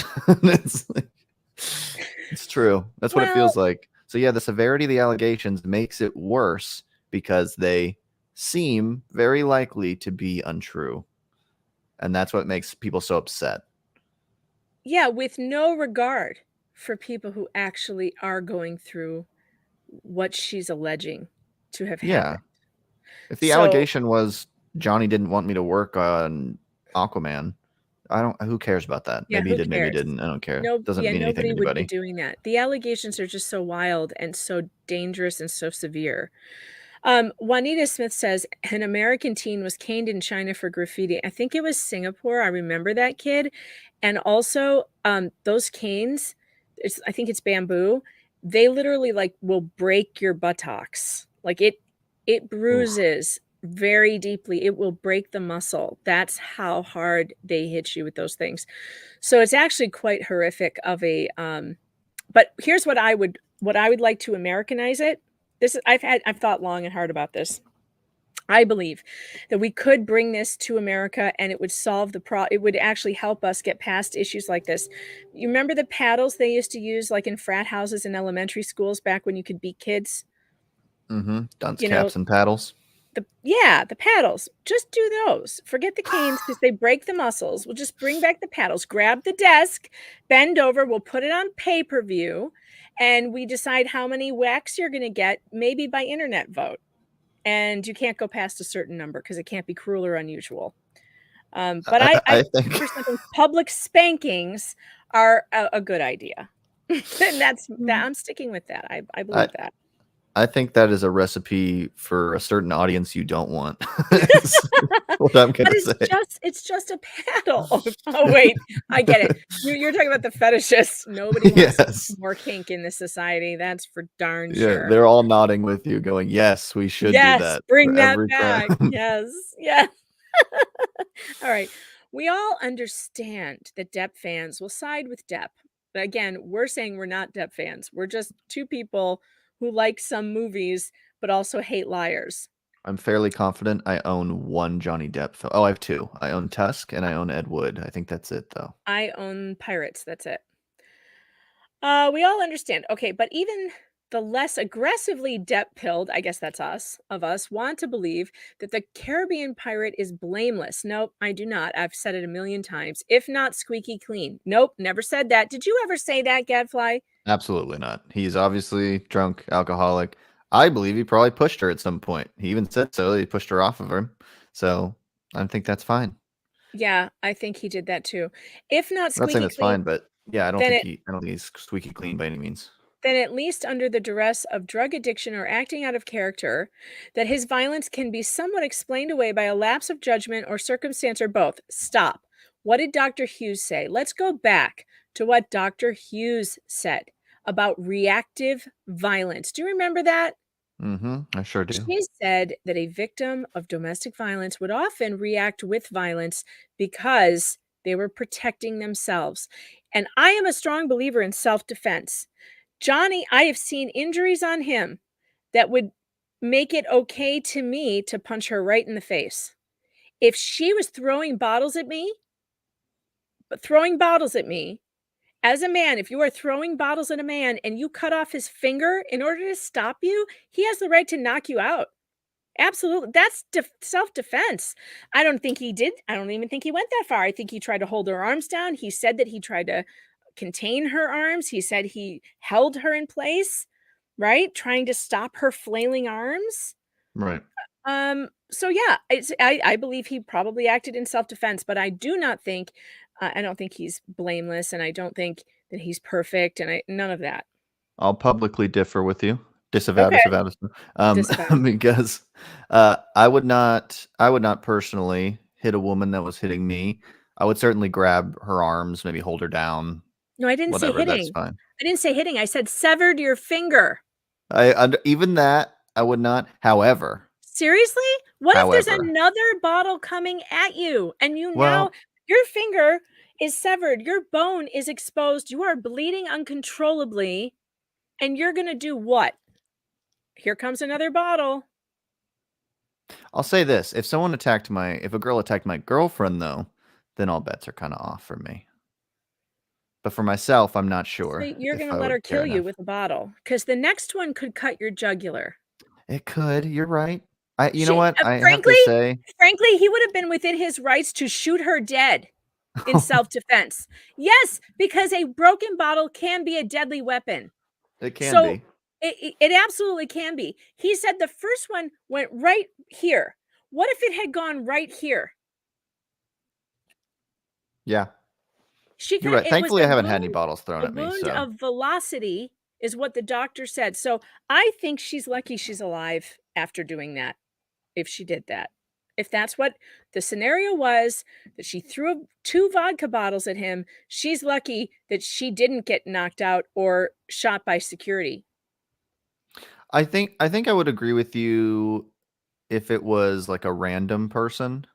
I think I would agree. I think I understand where Johnny's headspace would be at Because In like that women case, never kill their husbands. no, they do. They do. I'm Have you just seen saying. Snapped? I'm just saying. For some reason, he did trust her even at that time, and so Or he was scared of her. or he was scared of her. That's also true. Look, And I got to also play the devil's advocate character. also I'm almost acting with falling asleep. also acting with he was probably acting under the same moral standard that you were just describing as a man. See, I don't relate because I'm not a man. So to me, I'm like, get that bitch because she's I trying to kill understand. you. She's trying and I don't understand what it feels like to never hit a girl. You're never supposed to hit a girl. Boys are like, this is pounded into them. You never hit a girl. And yeah, Liz says, if you're defending your life, it doesn't matter what gender the attacker is. I agree. I hear you, Liz, And and I the agree with you bottle factually. the bottle that severed his finger was the second bottle thrown. You are not guaranteed there's not a third one coming right at your head. And she clearly her aim was getting better. Yeah, wait, T. Roy says, I think we found the one thing Gadfly and Megan don't agree on. Well, Correct. but he has a Personally, different I understand from his perspective that he would do everything he could not to put his hands on a woman in a violent way. I respect it. But I think he's in danger of being murdered by one if that's where you're gonna go. Megan, you can't softball this. You have to say that you disagree with me entirely, and now I we hate each other. disavow everything he just said. Look, and I'm saying personally, I do want to clarify. I would not blame anybody for doing what you said at all. I wouldn't be like, oh, that's a bad guy for doing that. I'm just saying personally, I would think I would have a different reaction. You would rather take the risk that you could be severely mortally injured rather than have it on your conscience that you knocked a broad out. I would not characterize it that way. You are now under oath, and you're not answering my questions now, Gadfly. My questions. But yeah, it is burned into me. I'm not saying it's even logical. I'm just saying that yes, really it is. Not. It is burned into me for sure. Angie says, I told my boys to restrain the girl, but maybe I need to revise that. Well, I don't think it's fair to have a double standard for men and women. If women want to behave like men and they want all the rights that men have and they want to do everything that men can do, well then, I don't know, be prepared to take that punch if that's what it comes down to. Don't start none, won't be none. That's how I feel. That's how I feel. Then again, I'm not a man, so I understand. All right. So let's moving on before I get myself in really way more trouble. Yeah, me too, please. Not squeaky. Okay. We certainly don't want to believe that this entire court case is a precise and conniving operation in discrediting Heard, regardless of what she has to say, regardless of her truth. Has there ever been a worse phrase in human history than my truth, her truth, his truth? Yeah, I don't understand what it means. There's the truth. I don't know about like Thank my you. truth. You can be like your truth as far as like opinions. Like my truth is that Scott Pilgrim's the best film ever made. It's not true. But that's not a truth. You would say my opinion. My experience is. Oh no, it's a fact. Not my truth. You don't say my truth when you're expressing an opinion. Right. Like, and so yeah, that's especially when it comes to like a legal case, there's not these are my factual truth. elements. There are factual elements here in dispute. There is no, well, it was true to me. No, it was either true or it wasn't. Like, listen, put up the evidence or shut up. All right. So, and also this part, this is all aimed at discrediting her, regardless of what she has to say. Everything did you change your mind about this at all after she said what she had to say? Change my mind about that Well, Johnny you Depp might was have. telling the truth. Yeah, you went into it with a certain mindset, I imagine, like everyone does, because, you're kind of swayed one way as you listen to testimony. But I was trying to listen to her and think, well, I'm giving her the chance to tell me what happened here and see if I believe her. And I did. My opinion didn't get swayed at all based on what she had to say. And it's not because I was trying to smear her, but it's because she presented nothing. She presented evidence that actually killed her narrative. Like, for instance, can we just please show our scalp photos again? Okay, here's. Yeah. Yeah. Okay, this right here. Amber Heard's scalp is on the far left. Mine is in the middle. And Gadfly's is on the right. Which one of us has lost more hair and has more gruesome damage? I mean, it's like, I think my head looks the worst, to tell you the truth. And then yours, it comes in second. And then this one way here on the left. Looks normal. They submitted evidence that killed her own case. I Yes, I cannot agree. look at evidence like this and be like, oh yeah, oh you poor thing. What happened to you? Yeah, I agree. No, I was not. I mean, I didn't go into the case bias, so I don't know how you can say that. That's like you'd have to say that every court case in the world is biased because the plaintiff argues first. Like, that doesn't make much sense to me. Yeah, I'm looking at the chat to see what you guys think about this. Foxy Fox, oh God, what happened to your head? Oh man, it's true. Like, I don't understand how you can show evidence like that to a court and you expect me to go, I am outraged by this horrific abuse that I can't see. You know, Yeah. I can't go with that narrative. Okay, I don't want to think about what this is saying to victims of abuse who are considering coming forward. Well, what about the men who are victims of abuse who are considering coming forward? What does it say to them? I think it gives them a big boost that the public is saying, we will not believe any vicious harpy that comes along demanding to ruin someone's career with her unproven allegations. The public instead has said, nope, we think she's lying and we think that he's the victim. And so don't you think that more men might be willing to come forward, more real victims of domestic violence? I would certainly hope so. Because but they don't, this article doesn't care about that. Look at this. When she says this, victims of abuse, who do you think she's talking about? She's not talking about men. That's for sure. No, she's another Dr. Hughes. In her mind, the only victim of abuse can be a woman who's being abused by a man, not a woman who's being abused by her lesbian partner, not a man who's being abused by his male partner, and certainly not a man being abused by his female partner. This woman is the misogynist right here. It's right here. I want to believe all victims of violence. And I don't want to put a gender on that because I know for a fact that all people can be victims of violence and all people can be victims of hate hoaxes and scams.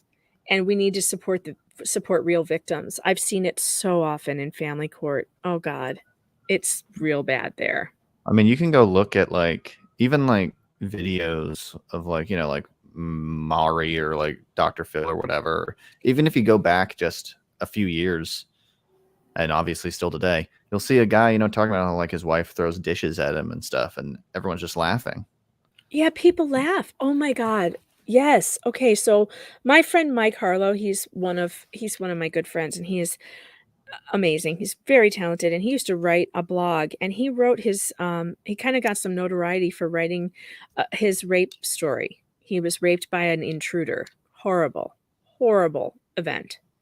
Wow. And when he came out with that, people mocked him. Yep. They mocked him.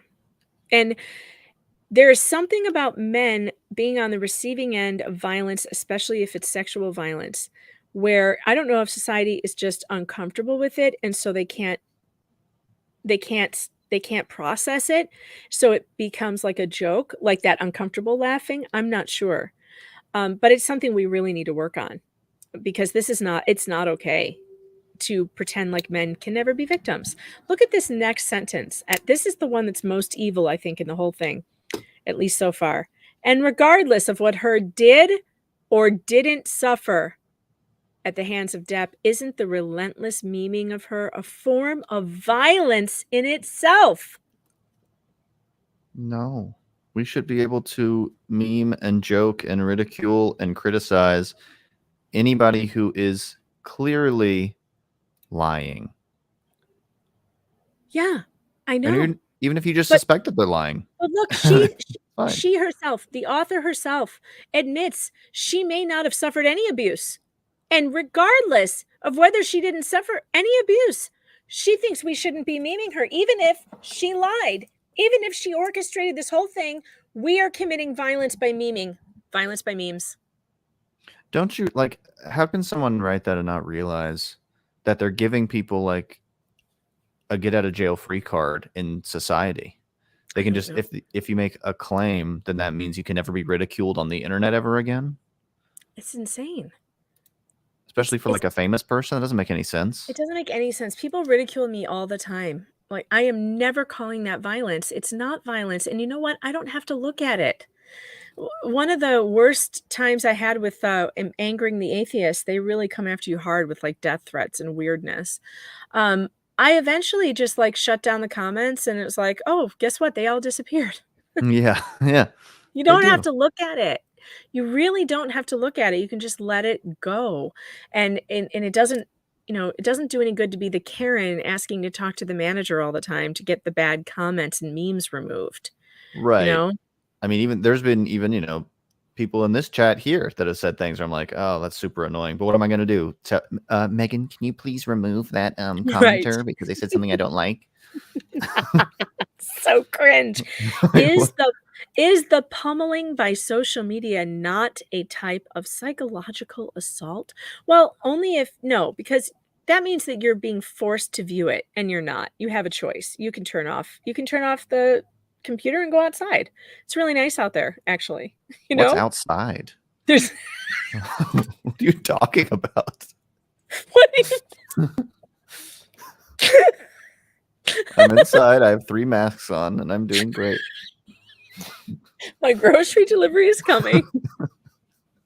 And they slip each grocery through the mail slot to me, so I don't have to open the door. All my tomatoes are ruined, but it's okay. Tomatoes through the mail slot. I love you. Oh, God. Are we not witnessing a modern day witch trial? Well, we already admitted to that. Yes, we are. Yeah.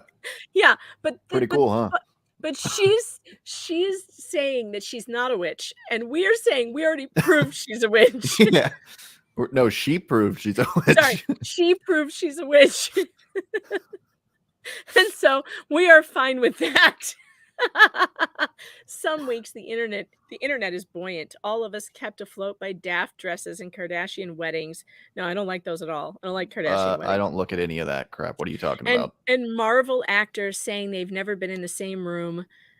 And that's boring to me. I would never look at that either. Other weeks it just feels too heavy. These people are not seeing this the right way. I don't feel heavy at all. I'm exhilarated. Yeah, this is so fun. This is the greatest fun I've ever had. And I got to go on the Rekieta Law show. Like I've had, it was like going on Johnny Carson. I'm like flying on cloud 9. It's the greatest thing ever. I got to come on here. I love it. Yeah. Aw, that's really sweet. I swear to God though, it's like the greatest. It's so fun to see like an entire community coming together, especially when the country is so divided about all this political garbage. It's nice to be able to set that aside and be like, hey, let's burn this liar. This is just like the Jussie Smollett thing. The only thing that would have made Amber Heard's testimony better, or that the other one, the flying, the one with the ears, the elf ears. I can't remember her name. We need to come up with a name for her. The vampire squatter.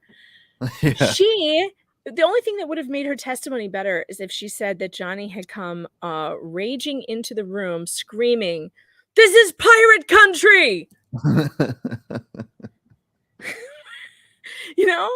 Like the Jussie Smollett thing, I felt the same way about that. I had a wonderful time covering that hoax. It was fantastic. Yeah, that is fun. It's fun to watch people who are lying about stuff for celebrity clout is the reason, and for money. That is the reason. And to see them get called out for that is super fun to watch. It really is. And she says we're watching people actively seek out humor in domestic abuse. Now, is that what we're laughing at, really? Yeah, that's what my songs are about. They're about how funny domestic abuse is, not about Amber Heard's lawyers stumbling through the courtroom.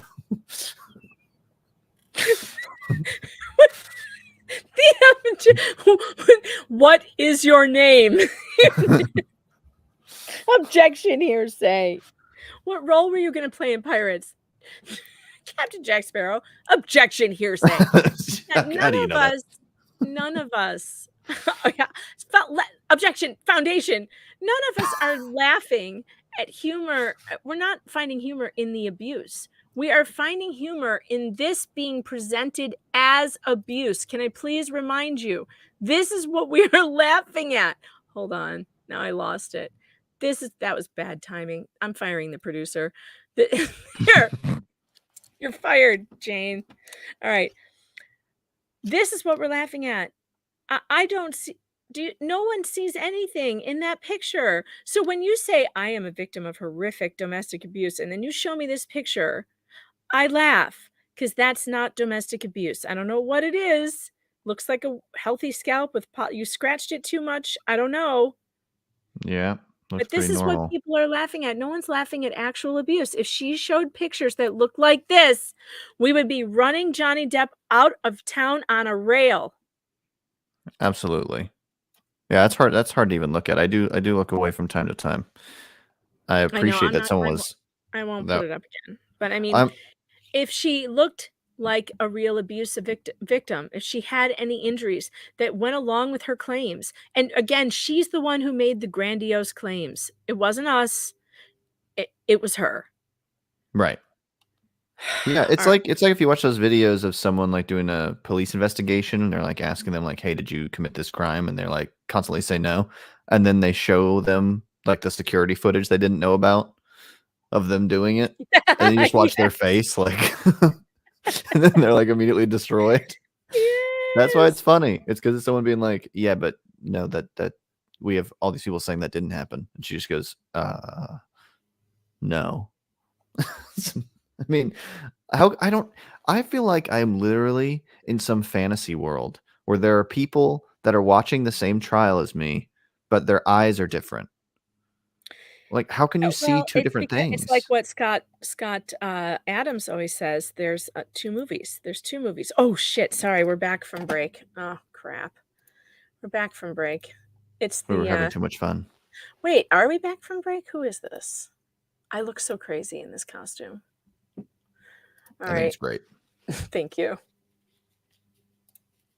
What I stated earlier about the late. Oh, that just says earlier today. Earlier. Never mind. About it. When you were talking, it's not showing up to talk to him about. Okay, sorry. Replaying. They're replaying. Okay. They should be back soon, though. It's 1:41, so I'll keep it up so that I can see what's going on. I have it in the studio at least. But without pulling it back up on the screen, let me just read the last part of this article because it's weird. She says, though I felt myself veering toward it, because how could you not? How could you not, right? Though I felt myself veering toward it, I can no longer both sides this. It's time to draw a line. It's time to believe women. All women. It's time to believe Heard. The British courts believe Depp beat his ex-wife. What's stopping the rest of us? I don't know, maybe actual justice? Yeah, evidence. Evidence. Testimony. Anybody other than just Amber saying these things and really ever or her demonic squatters. But even them, they're like violent? No, not really. Oh, okay. All right. Foxy Fox says we noticed the wig too. Okay, I think it's a Jewish religious wig. That could be if she's Orthodox Jew. Although the Orthodox usually wear brown, don't they? I don't think I've ever seen blonde on an Orthodox Jewish woman, but I could be wrong because I'm not Jewish. So how would I know? I didn't note about her because everyone in the chat was like, talent agent, what a joke. Hey man, talent agents is a job. It is a real job. Try getting an acting gig before you've had a bunch when you don't have a talent agent. Good luck.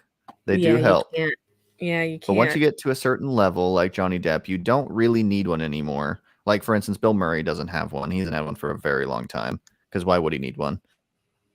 I So would if, imagine that you know, they try to make themselves. I mean, if I were a talent agent, I would try and make myself indispensable. Just like we were kind of talking about on the stream last night. It was about we brought up that intimacy coach position that they're now doing. And Ricada was saying he was very much against it. He thought that's something your agent should do for you. Like we don't need a new woke position for it. How come your agent isn't writing that into your contract?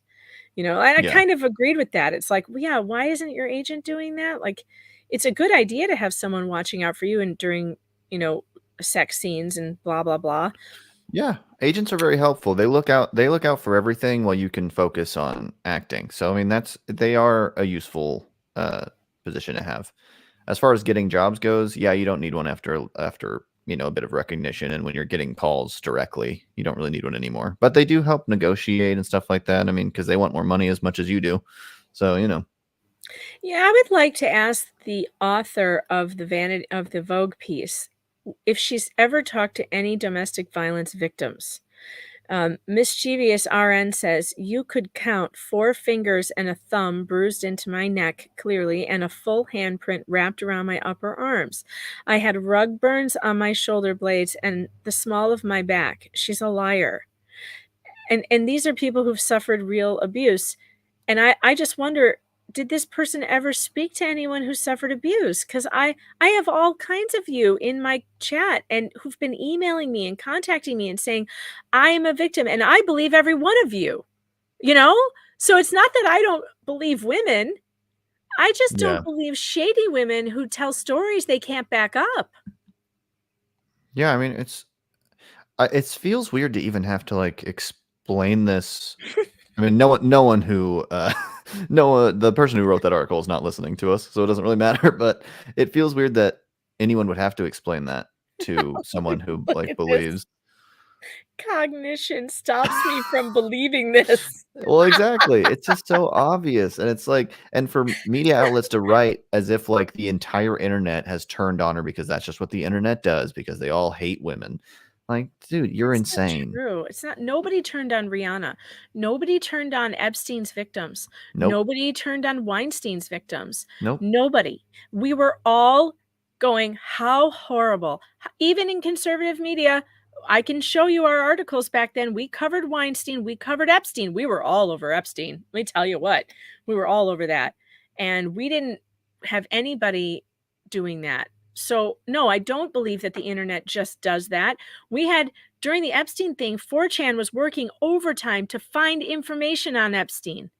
That's what the internet was doing. So, no, she's wrong. She's she's just wrong. I can't. But I was going back to, before I got distracted with the court, Scott Adams has a theory about 2 movies. There are 2 movies. And a group of us are seeing one of them, and the other group is seeing the other movie. And neither of us can see each other's movies. And I believe that that's true, because that's why you're saying these people are watching this with different eyeballs. They are. The question is, which one of us is right? I mean, and it happened. You know, to be fair, it does happen with everything. Like some people could listen to, I don't know, the Beatles or whatever, and just be like, this is just mindless nonsense music. Right. And other people think it's like incredible. So obviously people are going to have their opinions and their own perception of things. But when it comes to this, that's not like an art form that you're judging or something like that. I still find it so hard to imagine seeing this case and watching it as much as we have and thinking the opposite. I don't understand that. Okay, well, what about, I'll play devil's advocate. What about that audio that came out? Is it saying green needle, or what was the other thing? Green needle, or you didn't do this, did you? You don't remember? No, I know what you're talking about, like green needle or like Lonnie or something like that. It says something else. It wasn't, and I could hear both. At first, I only heard one, and then when I read, do you hear this or that? Then I heard both. That was freaky to me. It's freaky, but you know, that's an And I'll give you another auditory example. illusion. I'll give you another example of a visual illusion that happened to me. Do you remember the Covington boys? Yeah. okay, so this was the young kids with the MAGA hat, and the video was manipulated to show us what looked like a very proud kid with his chin up in the face of an old Native American man. And it looked like when we first saw the video with my own eyes, I thought I saw that kid being rude, is what I thought I saw. Right. And then when I saw the entire full video clip, I realized it was completely the opposite. Now that was an instance where my own eyes lied to me with the help of CNN. That's true. That's true. Well, I'll give you even more devil's advocate. Okay. In this case itself, there are people that are convinced that Amber Heard snorted coke on the stand. Oh, right. Yeah, I'm not one of those. I know they're No. convinced, but I think she did sniff something, and I thought it was menthol probably to help her cry, because she is so bad at it. And then we found out that her acting coach said she struggled with that, so most likely she has those things to make her cry that they give to actors, and I think that's what she was doing. Yeah, and to me, it just looked like she was just pausing for a photo shoot. So, even in this own case, we are going to see different things. Who sniffs into a tissue, though? You blow into a tissue. You Well, don't. someone who's trying to fake it and forgets and isn't a good actor. I mean, that's really bad. It is pretty bad. There was also a moment where she touched the tissue to her forehead in between her eyes. Let me turn on my camera. My camera was behaving weird, so I turned it off. There was a moment where she had a tissue here. I'll use a towel. I have a towel. And she went like this, right in the middle of her brow bone. All right. Like So, she wasn't dabbing we her ready for the eyes. jury? Was she putting menthol right here to help make her eyes water? That's what I was Yeah, I thinking. don't know. I've never seen anybody dab this part of their face when they're crying. It was weird. But you're right. We all see different things. So I think that explains it. But that's like small cases or small instances. I'm Yeah, confused I know. that someone could see all of this and have I a don't- different I reaction don't with think all they're that together. watching. I don't think they're watching every minute. I think they're watching highlights, and they're watching the highlights from the people that they're getting their narrative from. Yeah, I think you're right. Or they're seeing them all as just mean, like memes online, and they're like, "Oh, this is so horrible. Let me I write an wonder if- article real quick." That might be a good challenge. Could I make a recap All video right, to you make seated. Your Amber next look like the witness. winner? Ooh, that'd be. call Oh, Ron Schnell. you might get an honorary editing degree from like a film school if you do that. SCHNELL. Thank you, sir. I could try. But then it would probably be used by those people to say, "Look, see, she's telling the truth." All right, we don't know who this is yet. Oh, they're going on the stand. Yeah, finally, live witness. Yay. I'm awake again.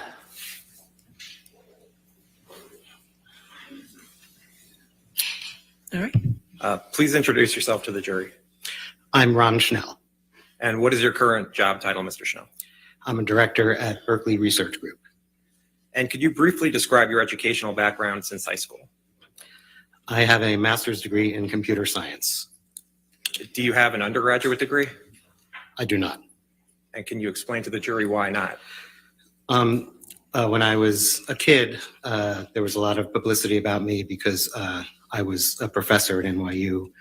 When I was 14, NYU actually offered me to go into their freshman class when I was 14, but I decided that I wanted to experience the social aspect of high school. So I turned them down, but by the time I got to college, they skipped me from undergraduate to graduate. So when did you receive your master's degree from Syracuse University? It wasn't until 2008, actually. And why wasn't it until 2008? So because of my previous background while I was at Syracuse, including I did work at MIT in the artificial intelligence lab for the two founders Ladies of and artificial gentlemen, it's intelligence, Doogie Patrick Howser. Winston and Marvin Minsky. I was immediately lured to industry even while I was in graduate school, and eventually they offer you enough money where you have to take them up on it. So when you were lured away from Syracuse University, what did you do? I worked at Bell Labs on something called the Unix operating system. Unix is an operating system, which is the core of the computer, what makes everything work. Microsoft Windows is an operating system. Mac OS is an operating system. You may have heard of Linux, which is, Unix was the predecessor to Linux. So I worked on the kernel of the Unix operating system at Bell Labs. And when was that approximately? What year? 1986. And how long did you work at Bell Labs? A couple of years. And what did you do after Bell Labs? After that, I was lured away to IBM. So I worked at IBM on their version of the Unix operating system, which was called AIX, also working on the kernel and managing other programmers working on the kernel. And can you just briefly explain what the kernel is? Right, the kernel is the center of the operating system, so it actually controls the piece of software that controls the whole computer. So it gets down to the bit level where it's actually really, everything that goes on in the computer has to go through the kernel. And what did you do after IBM? After IBM, I founded a startup company. What was the name of that startup company? It's called Secure Online Systems. And what did Secure Online Systems do? It was a company that wrote software for mainframe computers running the various versions of the Unix operating system. And were there any other investors in Secure Online Systems, Inc.? Yeah, my business partner in that was Sylvester Stallone. And what eventually happened to Secure Online Systems? Well, it was, as I said, a software product that ran on mainframe computers running Unix. And we actually completed the product and it ran very well, but mainframes running Unix kind of ceased to exist back then, so we had to shut it down. So what did you do after the company shut down? Then I went to work at Sun Microsystems, working on their version of Unix, which is called Solaris, also working on the kernel. And approximately how long were you there at Sun? Approximately 5 years. And did you also work for Drivers Aces, Inc.? Right. Coincident with that, I also founded another startup called Driver Aces, and we wrote what are called device drivers to run on the Unix operating systems. A device driver actually teaches the computer how to talk to hardware devices, so it also runs within the kernel. Have you founded any other startups? Yes. And what was the other startup? What was at least one of the other startups? So the last startup I founded was called mailcall.com, M-A-I-L.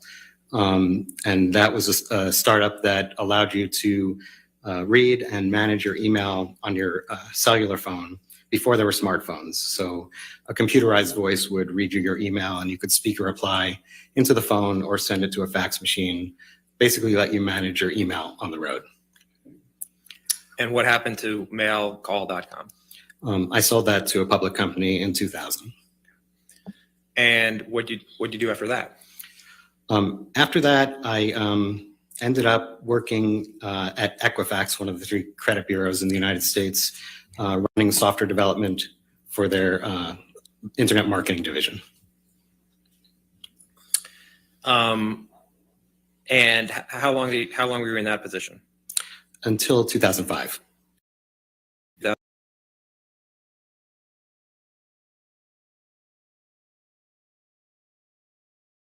It's not me. The stream where Law and Crime, just no sound. Hold on. Let me check the chat. Oh, it killed it. Hold on. What happened? No, it went out for everybody. All right, we have to find a new stream, everyone. This hasn't happened in a few days, has it? They're probably just asking him, and are you super smart? Yes. Yeah, he's not saying anything interesting. And how smart are you? I'm super smart. All right. I'm smarter than Doogie Howser. Smarter than you, Mr. Smarter than Roddenberry. you. Oh, He does seem very smart. he does. He's a child prodigy. Yeah, it's pretty cool that he basically started on the beginning of Linux. That's neat. What is happening? Nobody's stream is working. There we go. NBC's working. The sound isn't as good though. Don't yell at me. We'll go back to Law and Crime when they fix it, okay? All right, Megan, but the sound better be as good as it was before. It's not going to be. In 2011, didn't do much until 2013 when I took the role as a director at Berkeley Research Group. Okay, and that's your current position, correct? Correct. And what are your responsibilities at Berkeley Research Group? So I do all sorts of things.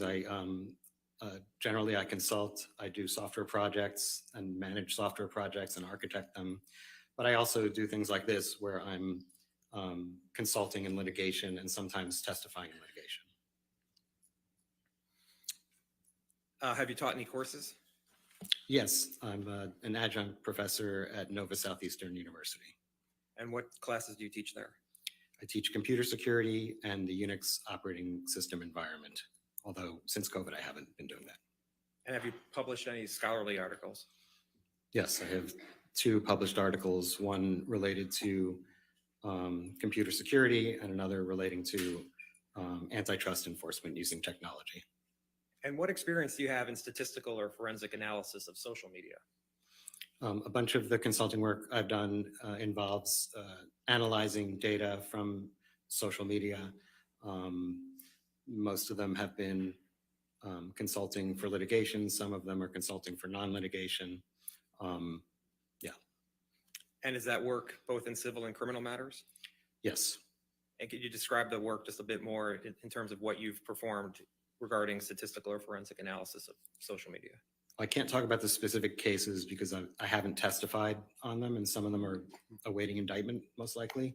But in general, it's really the same sort of stuff I've been doing here, analyzing data from the social networks.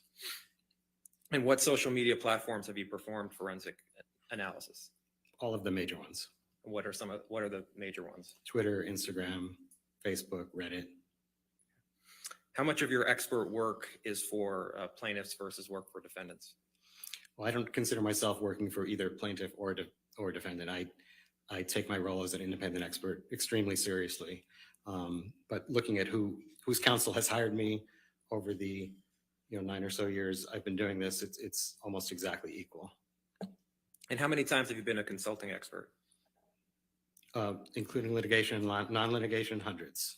How many times have you been qualified in court, arbitration, or in sworn court testimony to provide expert testimony? 8 times. Have you ever been disqualified as an expert by a court? No. Do you believe that your testimony will be helpful in assisting the jury understand the facts of this case? I do. Your Honor, at this time, I tender Mr. Schnell as an expert in the fields of statistical and forensic analysis of social media. Any objection? Your Honor, can we be heard? Do you want to voir dire? Yes, I do. Okay, you can voir dire. Thanks.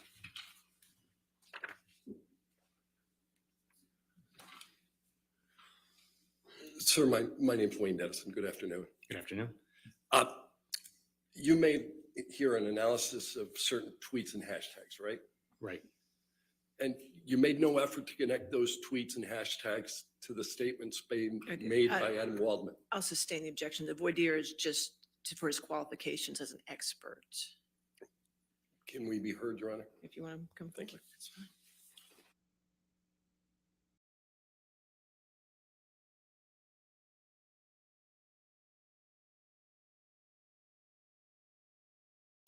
Okay, sorry. I was answering my editor there for a second.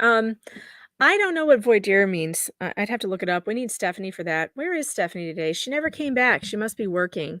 She's freeing all the little doggies and puppies in Maryland who need being freed from oppressive systems of government. You need a lawyer for all kinds of things these days, even your pets, folks, even pets. So I don't know what they're arguing about, but they're arguing about something. So I'll just go over to the chat and I shall read your comments. Amber's defense is the dog did it. Well, maybe the dog needs Stephanie to defend justice for Boo. Stephanie should take Boo on as a client, I think. Stephanie's really digging out a niche for herself in the dog market of law, which there's a really big need for it. There is a need for it, absolutely. Yeah.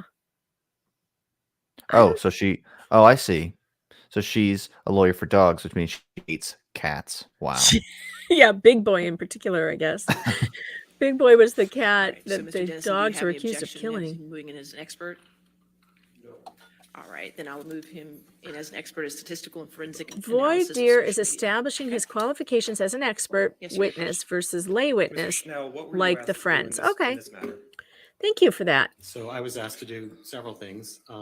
I used the official Twitter APIs to bring in data over several different time spans. Initially, it was April of 2020 to January of 2021, and analyzed various hashtags and things like that. And what is significant about April 2020? I understand that April 2020 is related to the alleged defamatory statements by Mr. Waldman. And you talked about APIs. What does that mean? So API stands for Application Programming Interface. That is a service that's provided by companies like Twitter so that professionals can write programs to query Twitter to ask for various things. In this case, I use two of their APIs. One of them is called the Search API, and that allows you to give search terms, and it will return all the tweets containing those search terms through a certain date range. The other one is called Accounts API, and I use that, again, through a certain date range to return any tweet that contained that hashtag. And I should add that it may not be obvious why you need to do this, but if you just do a search on Twitter itself, it's not going to return everything. It's going to return a subset of what is out there. But using these APIs, which you pay a lot of money for, they sort of guarantee that you'll almost guarantee that you'll get everything. And you mentioned hashtags. I know a lot of people know what those are, but for those who don't, what's a hashtag? Well, hashtags are a function of Twitter. They're really just part of the text of a tweet or a profile, and it's convenient to put things in hashtags so that when somebody searches, they can search for a particular hashtag and it'll come up. And did you choose particular hashtags to search for? I did. And how did you choose which hashtags to use? Well, initially I was looking at tweets that would be negative towards Ms. Heard. So I looked through tweets that were negative towards Ms. Heard, and I found that a super majority of them were using one of 4 different hashtags. And so overall, what did your analysis find regarding negative hashtags about Ms. Heard from April 2020 until the end of January 2021? Well, there were over 1,243,000 and change uses of those hashtags during that time frame you just mentioned. And did you perform an analysis of the negative hashtags from April 2020 until January 2022? Yes, I did. And what was the result of that? There were over another million, so 2.38 million, I think. And how did you determine that the tweets were negative about Ms. Heard? Well, I hadn't been asked that until later on in this, but I didn't think that that would be in controversy. I mean, some of these hashtags are pretty rude, and it would really surprise me that anyone would think that they wouldn't be negative towards Ms. Heard. But when I was asked about it later, I actually took a random sampling and looked at them and could not find any that were not negative towards Ms. Heard. And what was the random sampling that you used? I did 2 of them. They were 1,000 each. And how did you determine which 1,000 tweets to use to review in each search? I wrote a program that truly selected them at random. And in your experience, is 2,000 tweets a meaningful sample? If they're chosen at random in this universe, yes. Okay. In addition to the 4 hashtags for Ms. Heard, did you review any other? Did you look at any other hashtags? I did. And what type of hashtags did you look for? I looked at what I found to be 6 hashtags that would be negative towards Mr. Depp. Okay, but Michelle, could you put up demonstrative 1, which is on the 5th page of attachment 4 of Mr. Schnell's expert designation. Mr. Schnell, did you create this chart? I did. And what data is this chart based on? This is based on the search API from Twitter, and it rolls up the number of tweets with the various hashtags by month of these 2 years. 3 years. Your Honor, I'd like to I'd make this a demonstrative Schnell demonstrative 1, or do you want it to be a? If I could get it one of the numbers, since it's going to be part of the record, just. Okay, can we call it Schnell demonstrative 1, and then I will give you a number? Well, the last number I have is 1837. I don't know. Do we know if that's the last? Can we make it? Can we? How about we make it 1900? That way, it's not. How can we just make it 1900? That's perfect. Okay. All right, 1900 it is. Any objections to demonstrative? No, Your Honor. All right, you can publish that.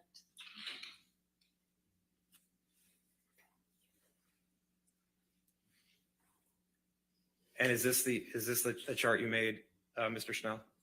It is. Okay. And at the top here, there are hashtags that are in yellow. You see that? I do. Okay. And if we go all the way to the right, well, first let's scroll over to the left here. I apologize. You see in 2020, there's the months of June and July. I do. Okay. And what are these columns? First, tell the jury what they represent. So each of these is the number of tweets with the hashtags, with the corresponding hashtag during that month. Okay.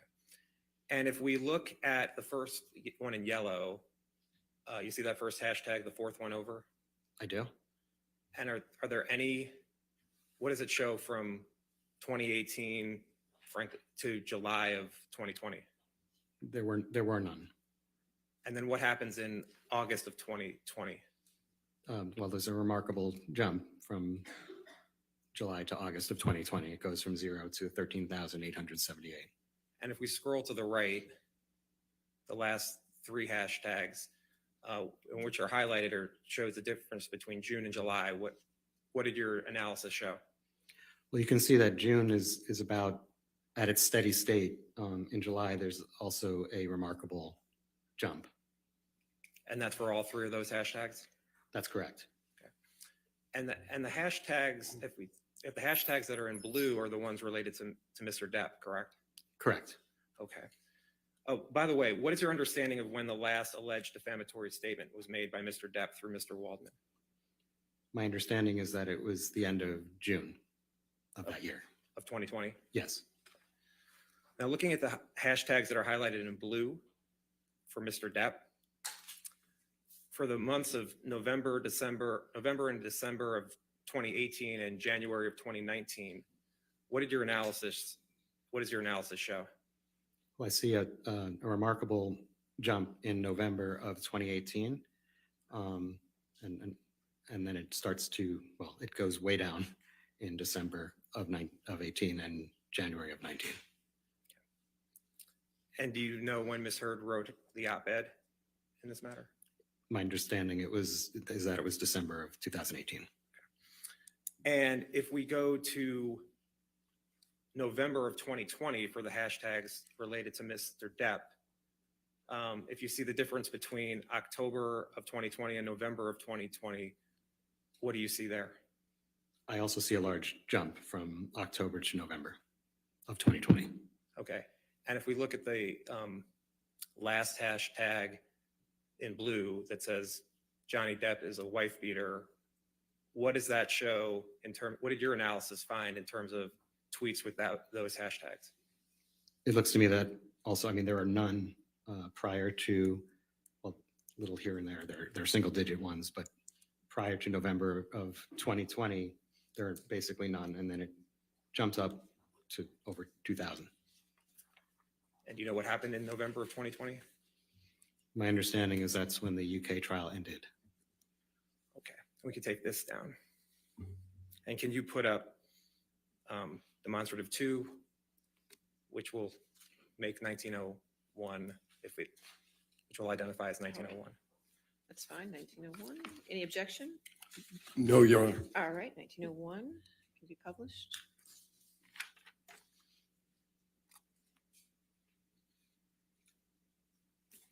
And Mr. Banya, What data is this chart based on? Oh, I did the same thing. Mr. Schnell, what data is this chart based on?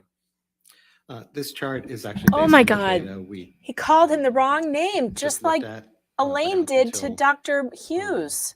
January of 2022. And it's just another way of displaying the numbers in graphical form so that we can see peaks and valleys. Well, they were both resurrected from the same graveyard. Dotted lines. So if you look at the top, you can see Somebody get that the garlic. dashed lines are We the can't read negative, these. I blew it up on the hashtags big towards screen and I misheard, still can't read and the this. solid ones are Yeah, he should have him read it for sure. They're not And reading the what hashtags is for a being shown reason because they here say Amber in your Turd. analysis, what is shown with the tweets related to misheard? well, you can see that there's a huge spike in February of 2020, which I believe Mr. Waldman just testified that that's when he leaked an audio tape of some kind.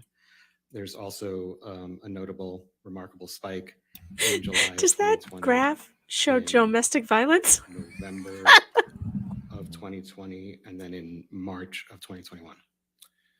And the spike in February 2020,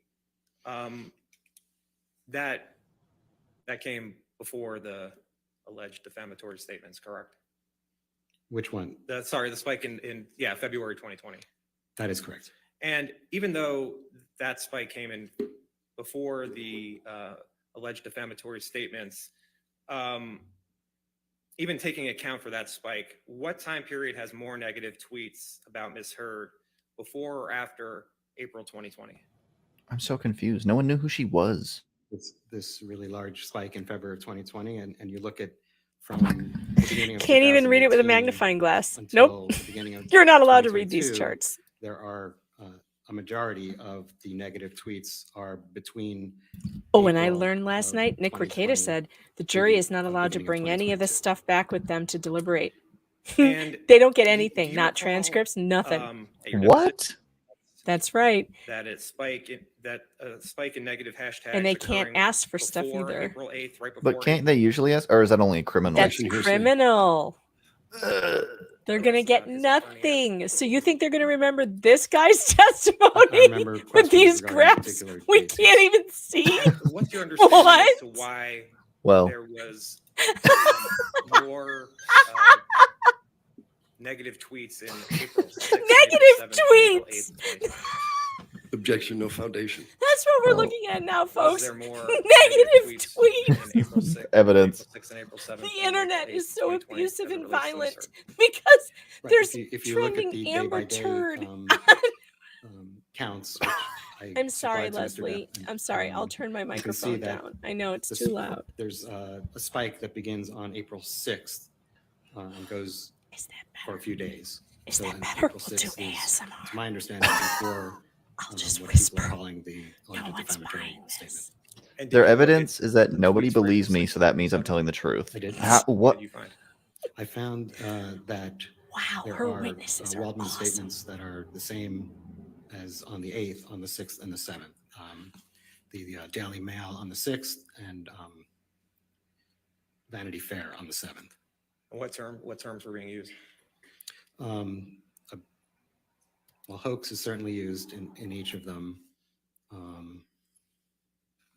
think abuse hoax is used in one of them. I don't have it in front of me, but generally speaking, Time to get in the abuse 7th, hoax I think trending it's the same again, exact folks. Terms that are used in the one on the 8th, but the 6th may be slightly different, but it has the word hoax. Okay. If we can go to the second page of this demonstrative. What's being shown in the second page of this demonstrative?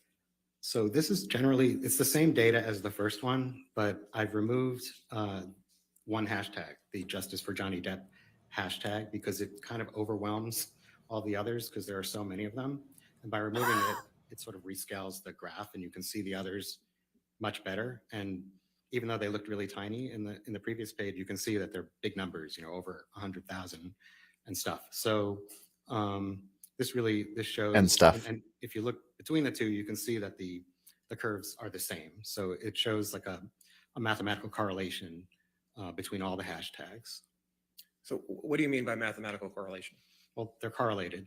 You can see the numbers go up and down at the same please. So Here's a graph so of what our I'm last week understanding, of marriage. the hashtags are essentially all going up and down at the same times. Correct. Thank you. And can we put up demonstrative exhibit 3? This is a guy who makes graphs of the grocery list every week. 1902. Yes, thank you. Can you please read all of the hashtags? No, they're not going to do that because the internet will explode. The internet will they're doing it specifically, they're small so that we can't see it. Mr. Chanel, did you create All right, hold this on. I'm chart? blowing this I up did. for me. And what does this chart show?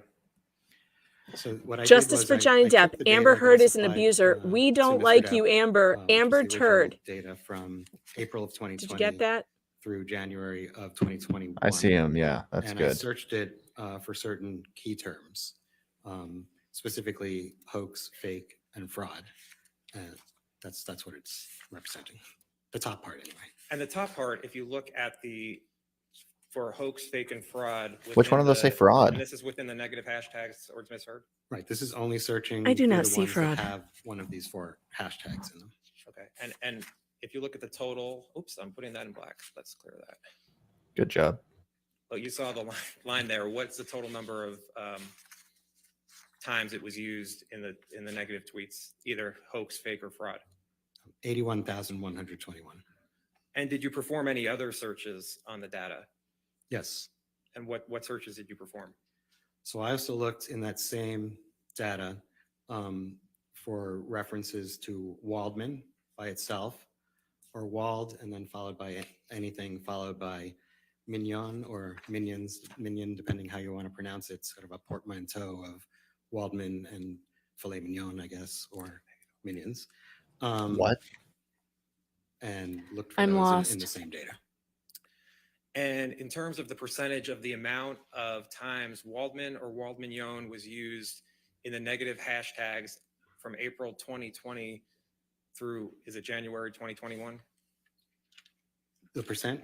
Yeah, what's the percentage? Yeah, so I found over Christy! 25% of the We negative can't hashtag blame the tweets, fake or victim. 1 That out would of be every 4 insane. on average, had either Waldman or Waldmignon. And I see you ran searches for hoax, fake, fraud, rather than abuse hoax in quotes or sexual violence hoax in quotes. Why didn't you run those searches? Objection compound. Overruled.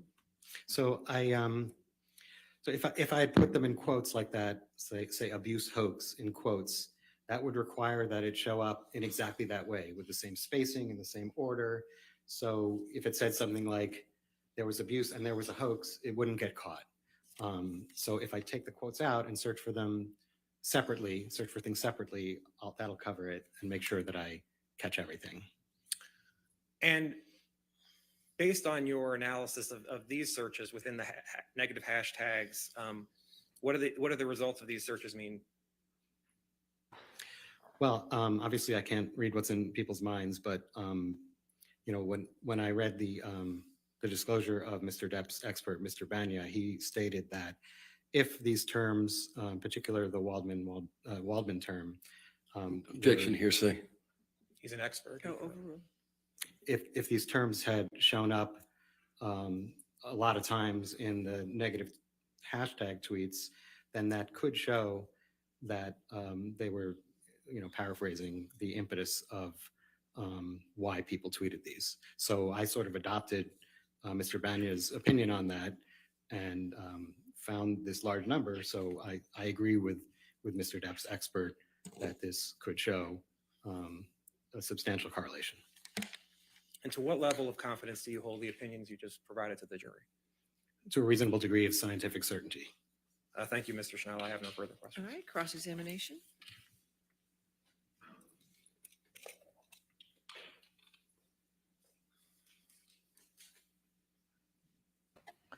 Okay, this should be interesting.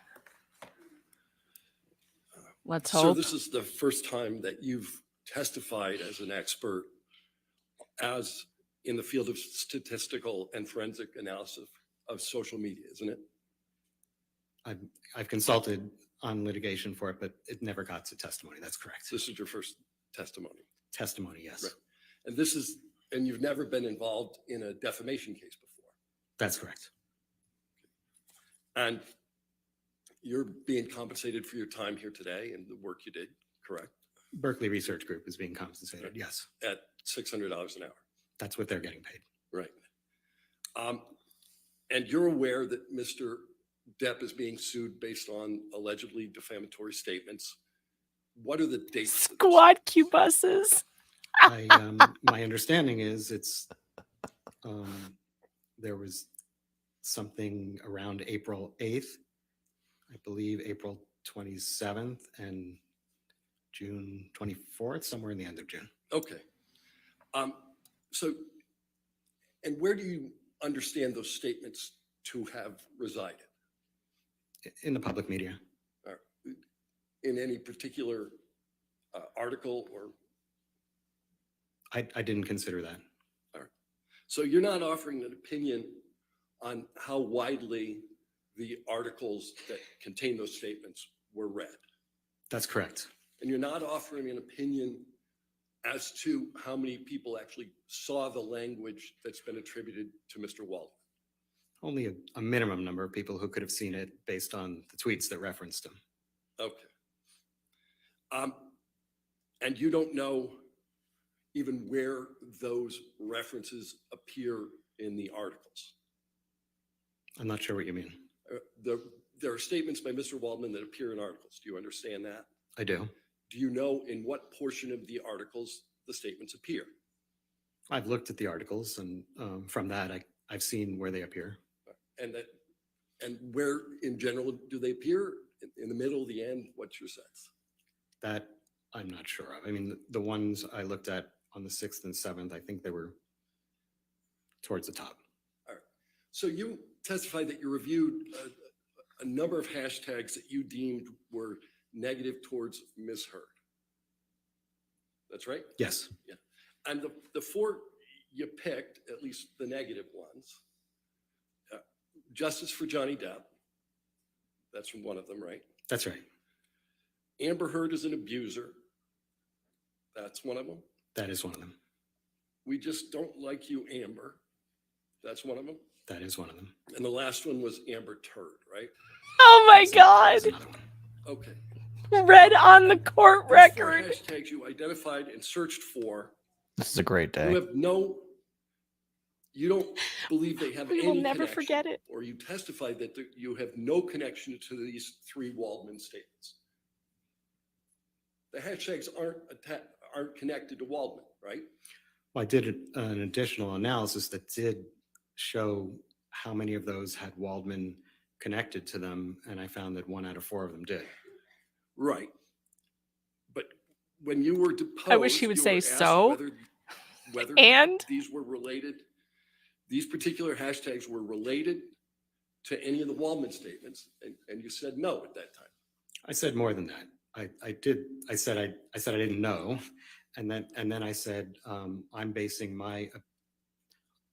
I'm looking at Mr. Banya's opinion, where he says they would be if they were in large number, and I'm adopting his opinion and agreeing with him that they must be connected.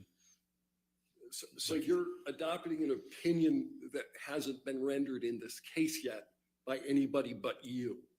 Well, I know that Mr. Banya Has testified. Okay, what I'm saying is I know that Mr. Banya's disclosure says that he is expected to come to that opinion. All right. But the only person who's ever expressed this opinion to date in this courtroom is you, correct? I wouldn't know. I haven't watched everything. I've watched a bit. So but you're adopting your own opinion. No, I'm adopting the opinion that I read in Mr. Banya's disclosure. All right. And that's not the opinion you had during your deposition. I think I did make reference in my deposition to what Mr. Banya said, and that I agreed with it. All right. And you indicated in deposition you didn't take into account statements made in the media, correct? Made in what? I couldn't hear. You said you did not take into account in your analysis statements made in the media. Yes, in the analysis where I gathered data and decided which data to gather, I did not take into account statements in the media. All right. So you looked at data, you produced charts. oh my God, they just told the did jury analysis what's happening on relating to the social data. media, you guys. But you That's had no right. reason at the time you did this But this doesn't count because this was 2020, so no. Oh, it's not. That's true. I think It's that's not an recent? appropriate scientific I think this. methodology. They're saying this not was to in first response to gather the as much UK data one. as possible and then drill down Okay. on the data. And the Oh, Twitter good. So we data hated her collected back then shows that too. The 4 hashtags you identified were in existence before We're Mr. very Waldman made the consistent. first statement in April 2020, right? That's correct. Right. In very small number. But justice for Johnny Depp has been around since 2013, correct? That sounds correct. Yeah. Amber Heard is an abuser, and Amber Turd first appeared in 2016, correct? I don't recall, actually. Right. Do you recall if there was any portion of Mr. Waldman's statement that made any reference to Amber Turd? Not that I've seen. Right. People can form a negative view of Ms. Heard without reading Mr. Waldman's statement, correct? He's gonna say it like People 20 can more form a negative times. opinion of anyone without reading anything. That's correct. Correct. Cool. Okay, get off. Bye. Consider whether there was negative Case publicity closed. around Ms. Heard other than the Waldman statements. Well, what I did was to report on correlation with these hashtags and certain search terms in particular. I wasn't trying to read anyone's mind as to why they used them. You didn't form any opinion that of the million plus tweets that you looked at, were connected in some way to Mr. Waldman's statements. I did eventually, yes. You did eventually after you read somebody else's report relative to testimony that hasn't been given here. Well, I did it before my deposition. All right. You have a Best day demonstrative ever. that, counsel played for you. Can we put up plaintiff's 1901 again? This is yours, right? Correct. The biggest spikes, by far the biggest spikes here, are attributable to what hashtag? Justice for Johnny Depp hashtag. And there are spikes that existed considerably before Mr. Waldman's statement. You were asked about that by counsel. One of them did. That was the date that Mr. Waldman leaked the audio tape. The biggest spike was before the statements. Right, the date he leaked the audio. And then there were many statements that, or there are many hashtags, or uses of the hashtag that It's follow blurry, guys. I can't read them all. the statements. You'll have to be more specific. Well, so you looked at 1.2 million of these hashtags, right? Right. In your chart, didn't 980,000 of these plus belong to Justice for Johnny Depp? That sounds about right. You'd have to show me, but I'll take your word for it. All right.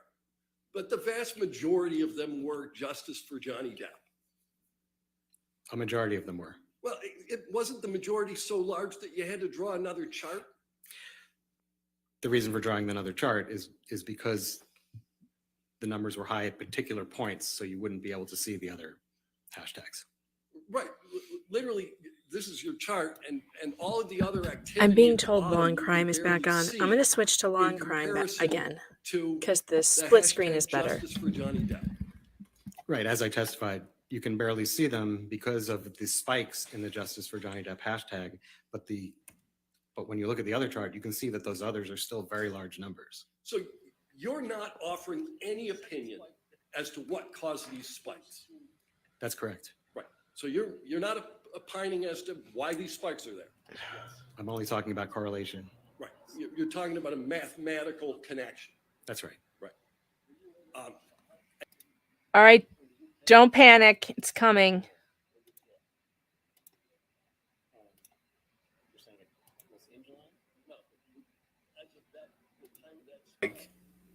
There was publicity around a trial, correct?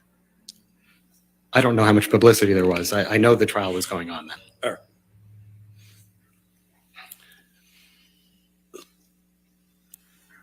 There are a number of things called out in your chart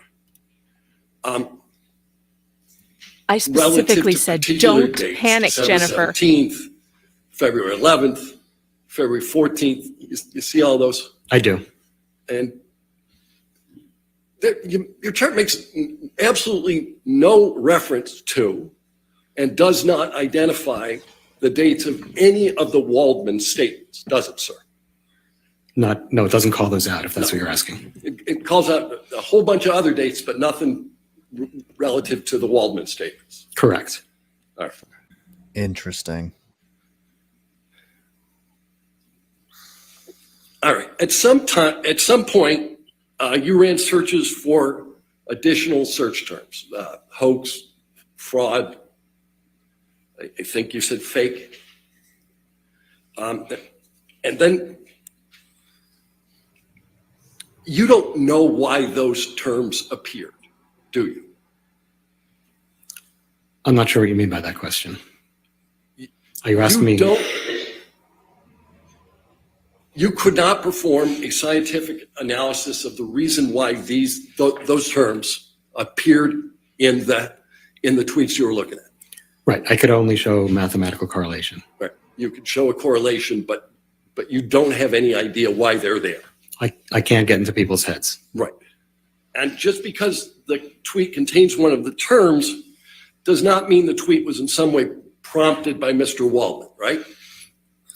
Well, there are a few things I searched for. The ones you just mentioned, and then the Waldman and Waldman-Yon terms. So, it's not that big a stretch to say that it's related to Mr. Waldman if it's his name and Waldman-Yon or Minion. Wait a minute, is the new standard, it's not that big a stretch? No. Or the I'm trying to standard speak. is I'm scientific trying to. certainty, right? Yes. All right. So you're not suggesting that you know why Mr. Waldman's name appeared in any of these tweets? Well, if you look at the tweets that have Waldman-Yon, and I looked at a large sample of them. Just a large sample was 2,000 out of 1,000,002. No, I looked at more than that of these. But that's another thing that I wouldn't expect to be in controversy. When people are saying that they're part of the Wald minions or things like that, I would expect everybody to agree without arguing that it Bye, has to do with DJ. Mr. Have a Waldman. good day. Nobody asked whether it had to do with Mr. Waldman. I'm wondering, how do you know that it had anything to do with Mr. Waldman's statements? But I was under the impression, I was informed that nobody really knew who Mr. Waldman was before all of this. So I wouldn't expect it to be anything else. I didn't think it was in controversy. It wasn't in controversy whether everyone knew who Mr. Waldman was? Is that your testimony? No, I'm saying it wasn't in controversy that that if somebody was suddenly talking about him, that it had to do with this case. All right, but again, it's not, did it have to do with this case? It's, did it have to do with the allegedly defamatory statements? You have no idea, do you, sir? I can't get into anyone's mind. I can only talk about the science of it. Right. And so you identified all of these hashtags as negative towards Miss Heard, right? Right. Justice for Johnny Depp is not negative towards Miss Heard, is it? No, but the tweets that use that hashtag are. No, but the hashtag itself, the hashtag that predominates through your analysis is not, in fact, negative towards Miss Heard. I'm not opining on the hashtag itself. I'm talking about the tweets that contain that hashtag. But the hashtag itself is not negative. That's not part of my opinion, one way or the other. Do you have an opinion as to whether justice for Johnny Depp is a good thing? That's not part of my assignment. Okay, but you'll agree with me, justice in general is a good thing? Big fan of justice. All right, me too. No further questions. All right, redirect. Got him. Okay, yes, sir. Mr. Schnell, you reviewed a large sampling of tweets of justice for Johnny Depp, correct? I did. And the tweets that had the hashtag justice for Johnny Depp, how many of them were negative toward Miss Heard? All of them. And what percentage of the tweets with negative hashtags between April 2020 and January 31st, 2021 contain the terms Waldman or Waldman-Yohn? Overruled, I'll Over 25%. 1 out of 4. And in your analysis, how far in time do the tweets containing the terms Waldman or Waldman-Yohn go? Like how far to now? Well, beyond the scope of cross. He was asking about. Overruled. So I think I disclosed at my deposition that I looked further into 2022 and found that it continued to go on. Didn't see any end to it at all. Okay. And based on your analysis, again, what period of time had more negative tweets against Ms. Heard before or after April 2020? It was clearly double as many from April to 2021. And that's even including the February 2020 spike, correct? That's right. So and that happened before April, obviously. So even if you put that in there, it's still a lot more after April of 2020. And there are fewer months in that time period. I think there are 20 or 15 months in that time period and 27 months in the first part. And based on your analysis, what, if any, end do you see to the negative tweets toward Ms. Heard? Objection, no foundation. Based on his analysis up until the time? I'll sustain the objection. Okay. Did you see any, based on your analysis, did you, at the end of the time of your analysis, what was happening with the negative tweets toward Ms. Heard? They continued to go on. Okay. Mr. Chanel, after your cross-examination, have any of your opinions in this matter changed? No, they've not. Thank you. All right. All right. So you can have a seat in the courtroom or you're free to go. Okay, sir.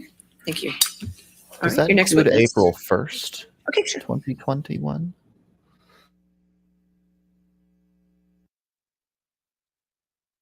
I'm sorry, I blacked out. What?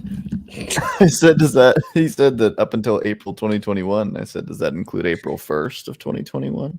I don't know. How do we know it wasn't an April Fool's joke? This Sir? whole testimony is so ridiculous. The internet is going to rip this apart. And in fact, let me go over to Twitter while we're on a break here and I can talk without people yelling at me. And let's see what Twitter is saying right now, because anybody listening to this is going to be like, oh, so we can't trend. If we trend something, it's obviously Adam Waldman's fault. Like, hey, Adam, I'm waiting for my paycheck. Yeah, You know, for real. we tweet stuff we see it. Okay, and Amber Heard is a psychopath is trending with 31.1 thousand tweets. Let's see what the latest thing is, though. Let's hear what the sentiment is. Not Amber's team getting in a witness that actually benefits Johnny. That was so bad for Amber Heard, but also find this data to be meaningless anyway. Okay. Yeah. The second time Amber Turd was said out loud in court. And there's video clips up already. I can't believe Adam Waldman is doing all this when he's not even on Twitter anymore. That's amazing. How is he doing all this? I really thought they were bringing this expert in to like expose him using a dummy account. That was what I was guessing. No, Or he just maybe, said like, that see- hashtags were used. Oh, and they were negative for her, and that's violence or something. Big fan of justice, says Deb, naturally immune to bore, and she's trending all of the tags that they were just talking about. And Jen Wheeler says maybe there are a lot of negative hashtags on Amber because people do not like her. No, impossible. Hashtag Amber deserves prison.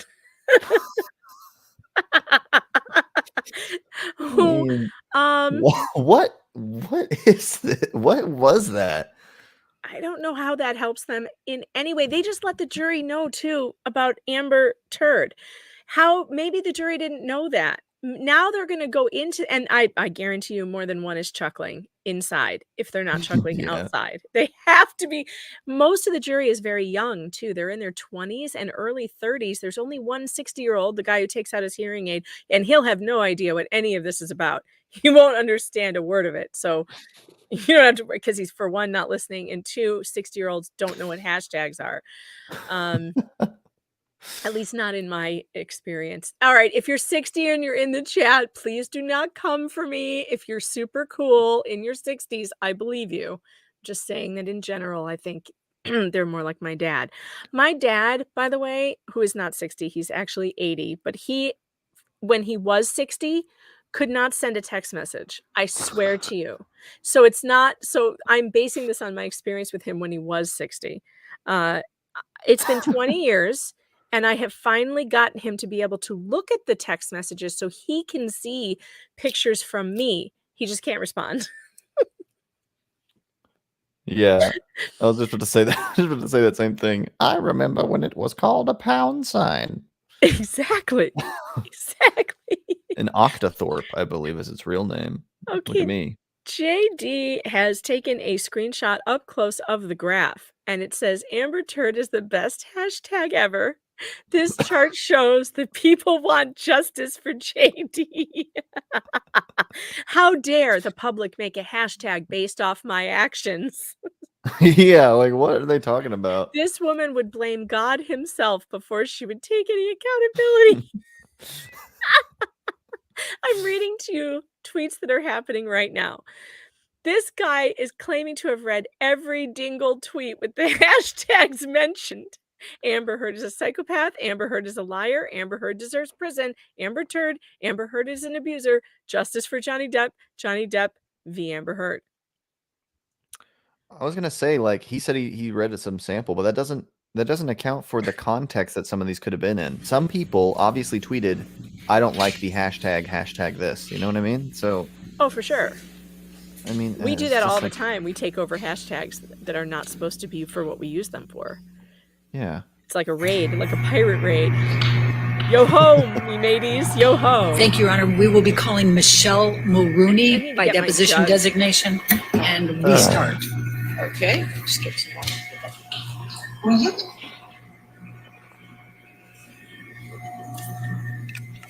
All right, time for nap time, everybody. Nap Big time. blanket Going up. back on mute. Who is this person? What are we looking at? A frozen? She's frozen. She's not alive. Is she? Is this the witness from Transylvania?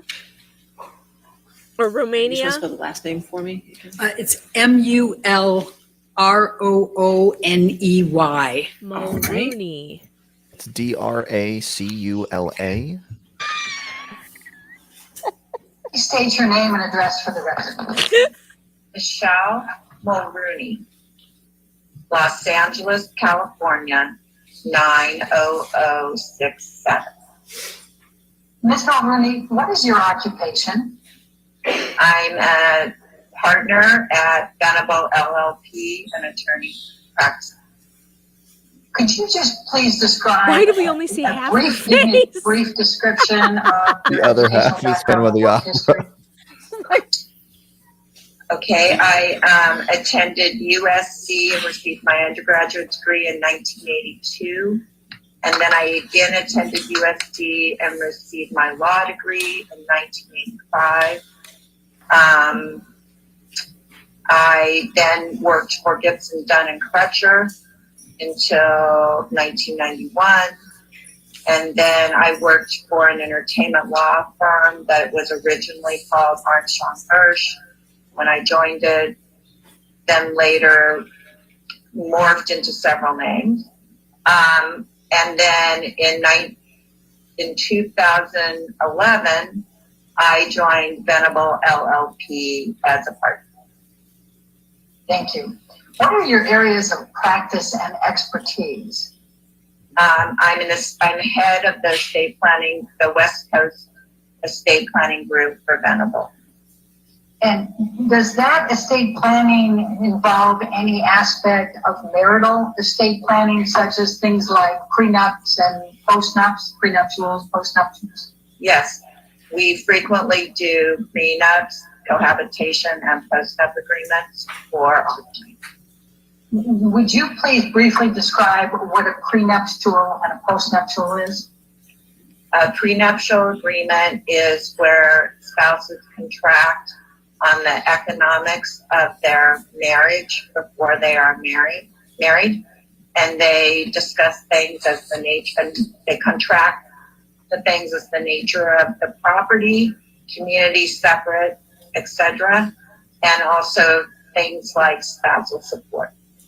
And in a post-nup, the clients do that after they're married. They contract on the same issues. Do you regularly represent actors? Yes. I'm asking very narrowly, did there come a time when Amber Heard contacted you for representation respecting a prenup or a post-nup agreement? At some point, I was contacted about an Amber Heard prenup.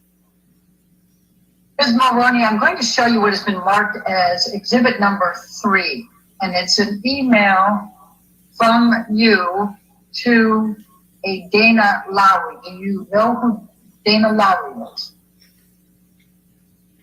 Yes.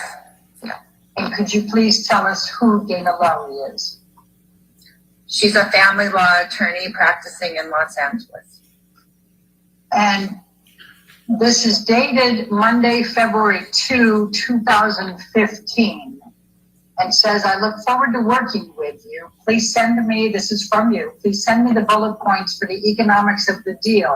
When you are back in the office tomorrow, I will have Amber's business manager get her financial information to me ASAP. I also like to exchange 2 years of tax returns, but not attach them. Is this your general practice? Let me know. Think. Who did Dana Lowry represent? Johnny Depp. I take it Amber in the actual document is Amber Heard. Is that correct? Yes. Okay.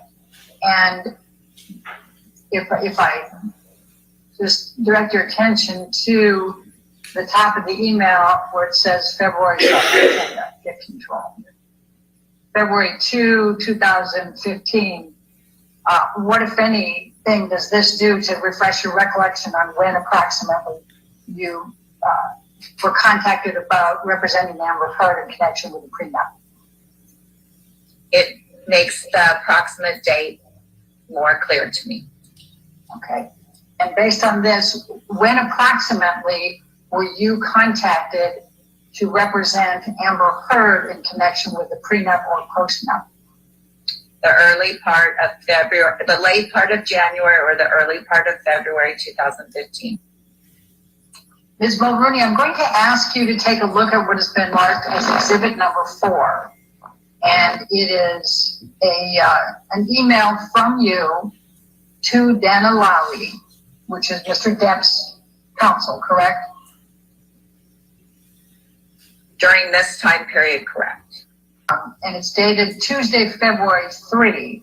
And I'm going to scroll down first so we get the earliest part of it. And the first part of it is an email from Dana Lowry to you, dated February 3rd at 10:13, and says J/A deal points. Do you know what J/A means? I'm going to take you, first of all, to the bottom part, which is the J/deal points. Do you have an understanding of what J/A means? I believe it means Johnny/Amber deal points. Absent a prenuptial agreement or a postnuptial agreement, is California what we call a common law property state? No. What is it? It's a community property state. Okay, and what does that mean? Generally means that all earnings after the date of marriage are owned 50. Each party has an undivided 50% interest in those earnings. Yes. What was your understanding of the purpose of the confidentiality agreement? It's very standard when you're doing a prenuptial agreement or a postnuptial agreement, when either party is disclosing their assets, that they ask for a confidentiality agreement. You respond on February 17, Dana, I have forwarded to Amber. She is filming a movie, but hope to connect with her by the end of the week. I will keep trying to move forward. I'm asking you what you meant by I will keep trying to move forward.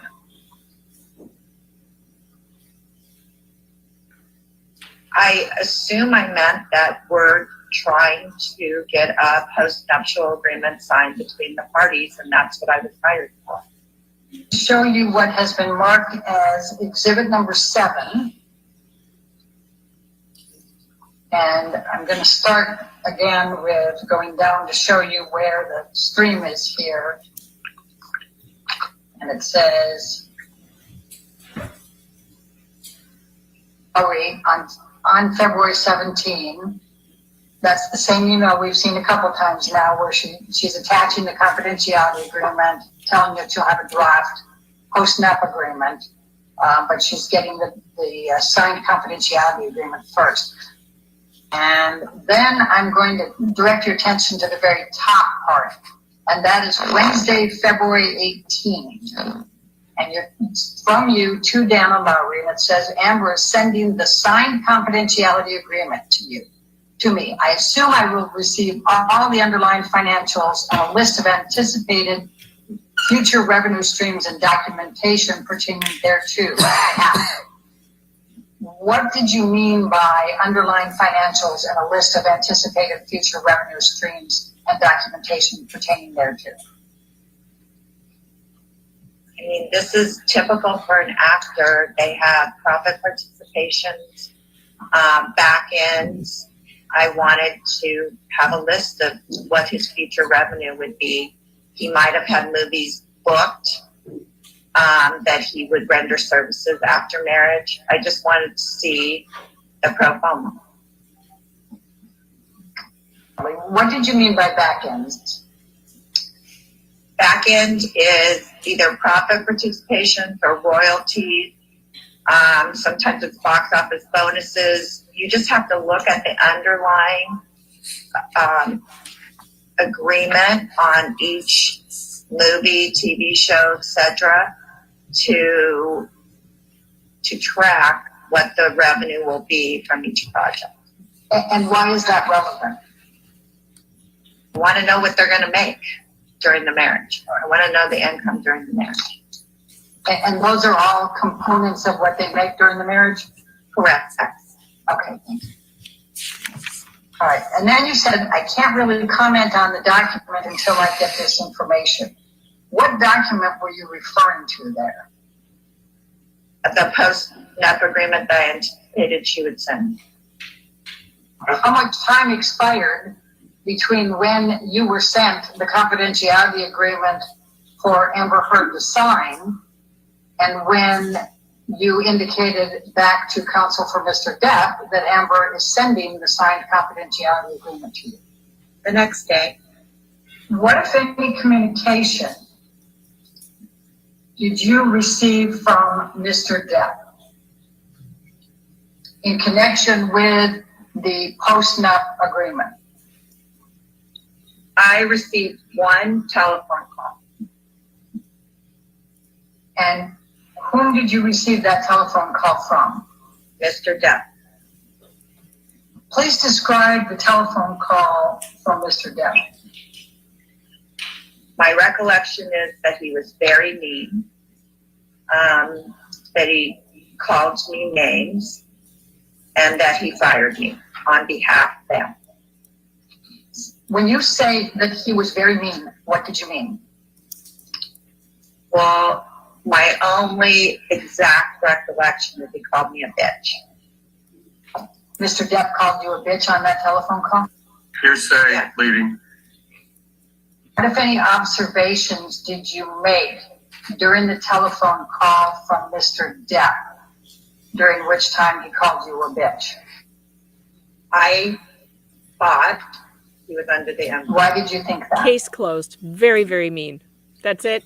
He It's was over. slurring his words, and his speech pattern was similar to my children's speech pattern when they were under him.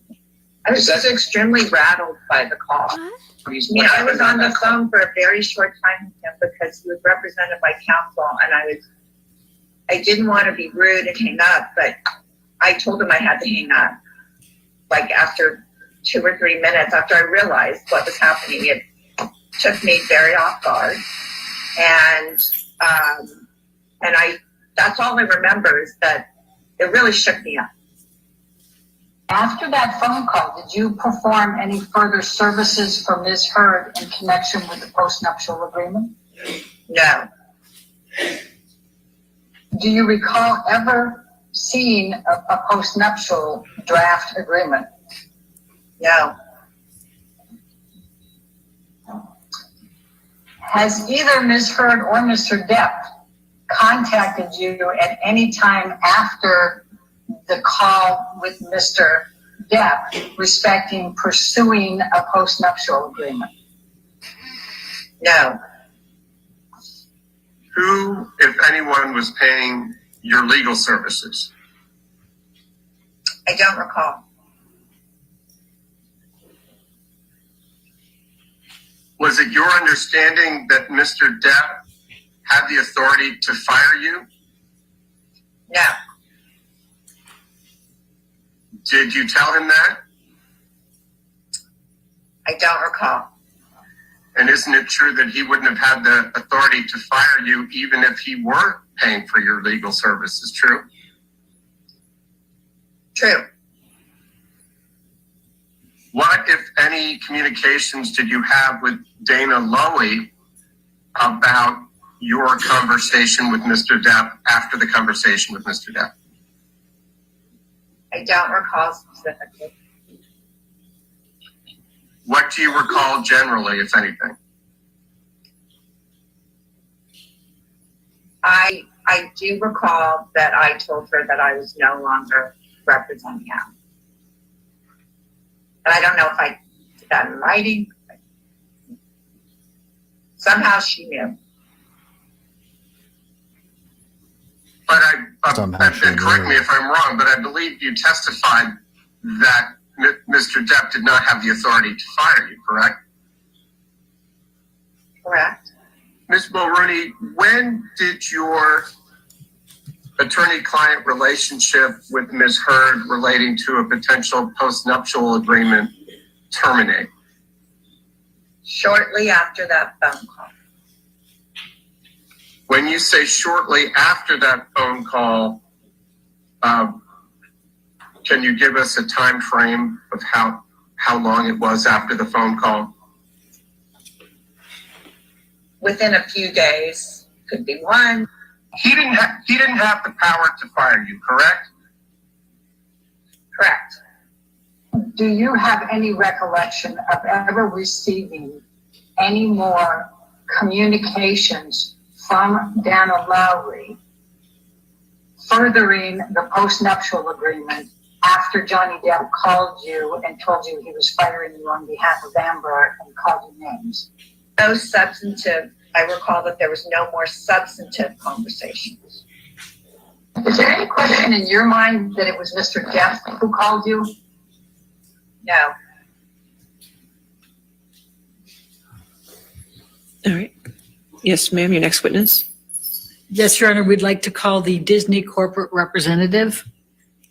All right. Nikki's coming to the stand. Oh, I love hearing from Disney. This will be great, but they're going to cover their ass for sure. They do not want to be sued for any of this. Oh, they got good people over at Disney. They got So good they're going lawyers. to say Would you they're going to please say state that they your got rid of him name because and your he didn't business show up on address for time. the record? Tina Newman, Walt Disney Studios Motion Picture Production, live The demons action. just manifested. on 500 the South screen. Buena Vista Street, Burbank, California, 91521. And what is your current occupation? I'm a production executive. And what is your job title? That is my title, production executive. I work in the live action feature division for Disney. Is it your understanding you're testifying on behalf of Walt Disney Motion Pictures Group? Yes. Were you involved in the gathering of the documents responsive to the documents subpoenaed to Disney?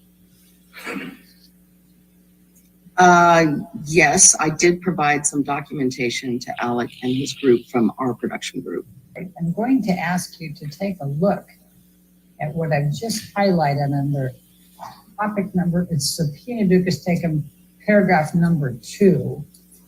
And it asks for documents relating to this case, in fact, and then it also says specifically, this specifically includes the op-ed by Ms. Heard and any impact it may have had on the above. And that includes, as it's defined above, including the business relationship with Mr. Depp, including considering Mr. Depp for any work with Disney or future Pirates of the Caribbean role, a lesser or greater role, a different role, or a different production. Do you recall seeing in any of the documents you reviewed, either being involved as the corporate designee or in preparing as the corporate designee, do you recall seeing an op-ed written by Ms. Heard? No. Well, because do you recall in your preparation because one person's as the corporate designee of Disney, at and your Disney review doesn't of see the it, documents that were that means that produced by didn't influence Disney, them? any Bull. document that referred in any manner to the op-ed written by Ms. Heard? I would say no. Do you remember seeing in any of the documents you reviewed that were produced by Disney in response to the subpoena duces tecum, the word op-ed in any of those documents? I don't recall that, no. Did you have any discussions with anyone at Disney about any future Pirates of the Caribbean role, a lesser or greater role, a different role, or a different production? No. Did you have any discussions with anyone at Disney about the impact of the op-ed by Ms. Heard on the relationship between Disney and Mr. Depp, including considering Mr. Depp for any work with Disney, any future Pirates of the Caribbean role, a lesser or greater role, a different role, or a different production? No. Do you know whether Mr. Depp is being considered for a role in Pirates 6? No. And when you say no, I think I have to probably ask clarification. Does that mean you don't know one way or the other, or he is not being considered? I don't know one way or the other. Do you Doesn't know? fall. I'm sorry, go ahead. I was just going to say that decision doesn't fall within my job responsibility. It's above my head. It's the best way to say it. So what is the knowledge you have about Pirates 6? Like I said, I just know that it's a project that's possibly in development at the studio. That's it. Do you know whether anyone at Disney has ever even read the op-ed written by Ms. Heard? No. Are you aware of anyone else at Disney who has knowledge of the topic areas in the deposition notice, that's deposition exhibit number 2, that beyond what you know? I can't honestly say. I can't speak for someone else.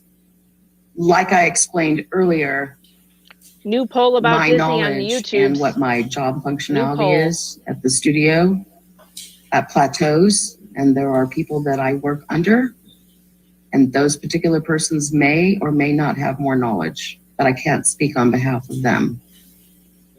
Is Disney aware that Mr. Depp has testified under oath that he would not take another Pirates of the Caribbean franchise role for $300 million and 1 million alpacas? No. Would Disney entertain paying Mr. Depp more than $300 million and provide him with more than 1 million alpacas to be able to obtain his services for any future Pirates of the Caribbean role? No. I'm going to show you what has been marked as deposition exhibit number 52 to Alan Horn. Who's that? He was our co-chairman. Of Disney? Yes. And Alan Bergman, who's he? Same. He's the other co-chairman of Disney, or was at the time. And then Sean Bailey, you indicated, was the president? It's our president of production, correct. Okay, and then Ricky Strauss, who's he? I believe at the time he was the head of our marketing group. And Paul Rader? Paul Rader is the head of communications. All right, and this is from Angela Shaw, and it's dated 5/10/2017. Do you see that? Yes. And it says, subject HR, Johnny Depp, a star in crisis, and the insane story of his missing millions. Do you see that? Yes. Okay. Do you have any understanding as to why Angela Shaw was sending this communication to this group, the two co-chairmen, the president, vice president of production, head of communications on this particular day? I don't know what the intent of the email is, but obviously we have a relationship as a company with Johnny, so I assume that's why she may be bringing it to their attention. All right, and just to take that a little bit further, given that Disney has a relationship with Johnny Depp, if there is publicity relating to Johnny Depp, whether it be positive or negative, that would be relevant to Disney, would it not? Yeah, I mean, I can't say how it's relevant to Disney, but given that Angela is part of communications, it's her job to, keep the studio abreast, I guess, of anything concerning the company. So that's about as far as I can read into it. Okay. And so that's your interpretation of why Angela Shaw sent this to that group of people, was to keep them apprised of this particular article on Johnny Depp. Would you agree? Yeah, that would be my assumption. Yeah. I'm going to ask you to take a look at what has been labeled as exhibit number 53, and it is Disney 114 through 137. And I'm going to ask you if you recognize this document.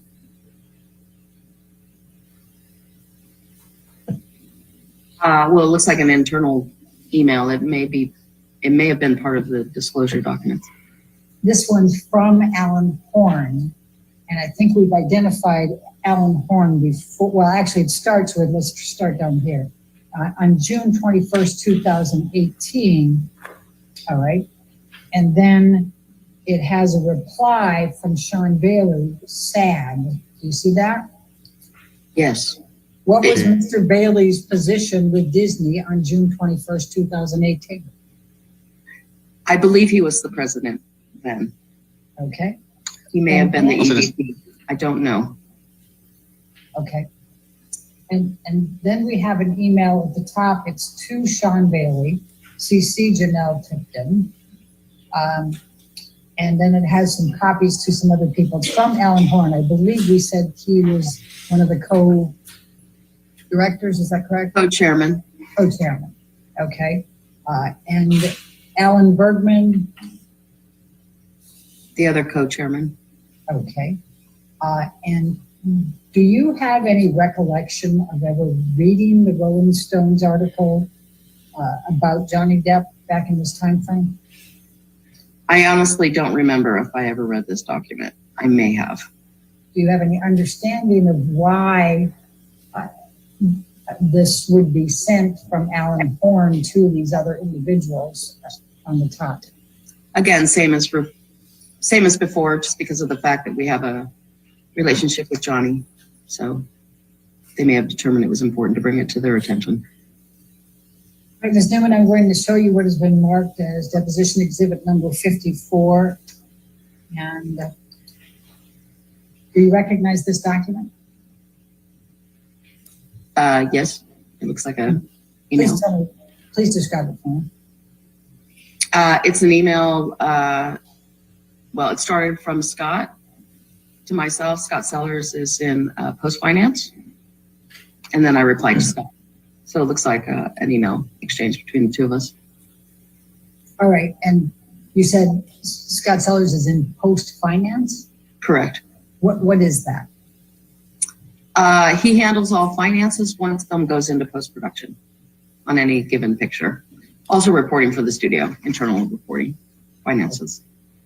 All right. And this is July 14, 2018 that he's sending this to you, correct? Yes. Do you recall reading the story that was in the Rolling Stone, The Trouble with Johnny Depp? I mean, to be honest, I don't really remember much about the story, but obviously I must have looked at it and commented. Right, and in fact, you commented depressing. Do you see Yes. that? Yes. Okay. And just to go back to refreshing your recollection on the template, do you see that it has importance and received on this when you sent it back? Yes. Mm-hmm. Ms. Newman, I'm going to ask you to take a look at what has been marked as deposition exhibit number 56. And it is a document also produced by Disney, and there's the date stamps, Disney 167 through 177. And I'm going to ask you to take a look at the top there. This is to Alan Bergman from, and it has THR's Today and Entertainment. Do you understand what that is? Yes. Okay. I'm going to ask you to turn down to 169. It says Johnny Depp's legal team prepares for court hearing about Amber Heard abuse claims. The actors' camp is previewing the evidence that it will present in an upcoming court hearing in the UK this fall, tied to a defamation lawsuit against the Sun for an article that labeled the actor a, quote, wife beater, end quote. Katie Kalani reports. Do you see that? Yes. Do you have a recollection of learning about this and reading about the UK case in this time frame? We're talking October 2018. I may have seen a headline come across my desk in the same manner as Alan received it, but that's probably as far as it went. Ms. Newman, I'm going to show you what has been marked as deposition number 60. And it's dated November 5, 2020. And it says Disney reportedly scraps plans for Depp's POTC 6. I'm assuming that's Pirates of the Caribbean 6 return. You see that? Question was, did you see it? Yes, I see it. As you sit here today, are you aware of any document in Disney's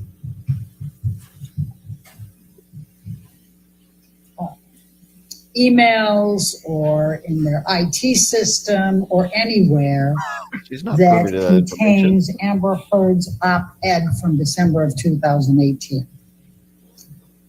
I mean, no, not that I'm aware. Okay.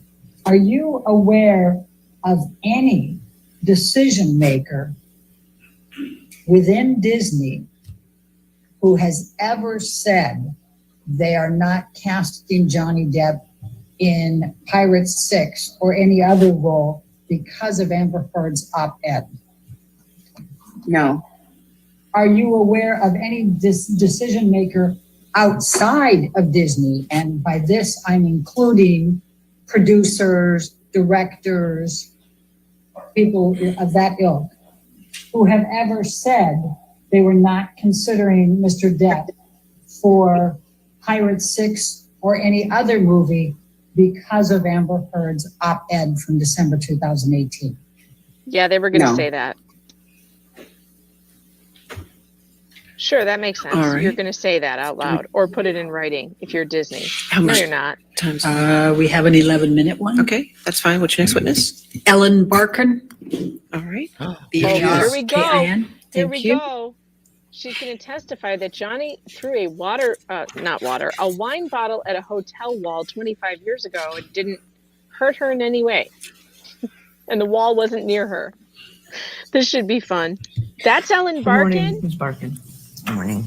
I think the first thing that would be very short but very simple and clean for the record is if you could just describe kind of your career background. I know it's very lengthy, but just give a kind of brief summary of kind of when you started working and what you've done during your career. I started acting professionally about 26 or 7. And I did theater, television, movies, lots of them. That's what I did for 40 years. And in the course of your career acting in theater, television, movies, etc., did you come to meet a person by the name of Johnny Depp? Yes. Can you specify in time, Ms. Barkin, when you met him? I would say 1990. And upon or after meeting him, did there come a time when you became friends? Yes. And can you describe how that happened? We just developed a friendship over time that lasted, I guess, if we met in the 90s, maybe 10 years, or a little less. And fair to say that Mr. Depp at the time was also an actor, a professional actor? Yes. Were you, did you act in any film, stage, or TV productions with Mr. Depp? Yes, I was in Fear and Loathing in Las Vegas. How often would you see Mr. Depp? When I lived in New York, usually whenever I go to LA, if I were in LA, I'd see him once a week, maybe more. I mean, the friendship went up and down, living on different coasts. And did there come a time when your friendship with Mr. Depp became more than that, became romantic in nature? Yes. And at what point in time did your relationship with Mr. Depp take a romantic turn? After I had moved to Hollywood,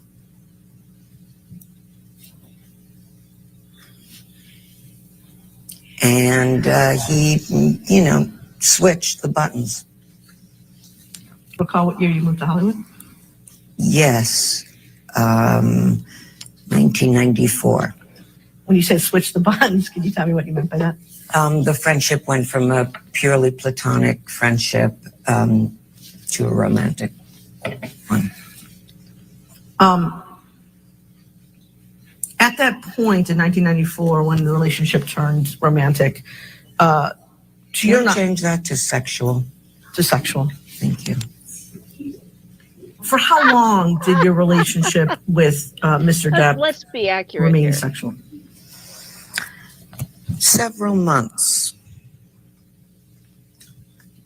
Anywhere between 3 and 5, 6. And during that period, how often would you see Mr. Depp? That period when it was sexual? I'd say I'd see him 3 or 4 times a week. And again, I'm not looking to pry into private details, but can you tell me like where you would see him? Just give me some sense of that. Yeah, he would come to my house or I would go to his house. And both houses in LA?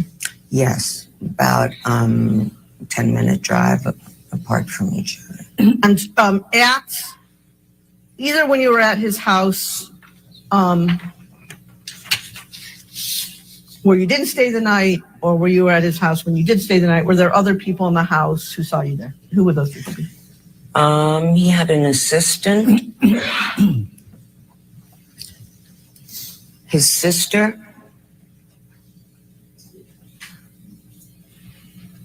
That's all I can remember now. Do you recall the name of the assistant? I don't know his name. He was referred to as Pig. He was referred to by whom as Pig? Johnny Depp. At any point that you were either initially friends and then sexual with Mr. Depp, did you become aware that he drank to excess? I was always aware. Okay, and can you explain how you were aware of that? He was drunk all the time, a lot of the time. And that would apply both to when you were initially friends and then later when it became sexual? Yeah. And what was he drunk? What was your understanding? What had he drunk to become drunk? He was a red wine drinker.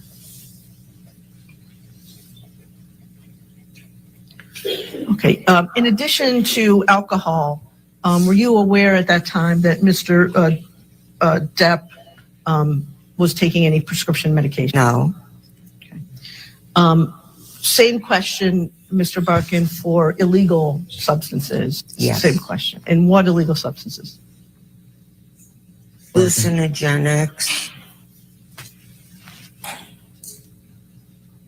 cocaine, marijuana. Hallucinogenics, can you say specifically what those were? I don't really know. He called me and told me he was tripping.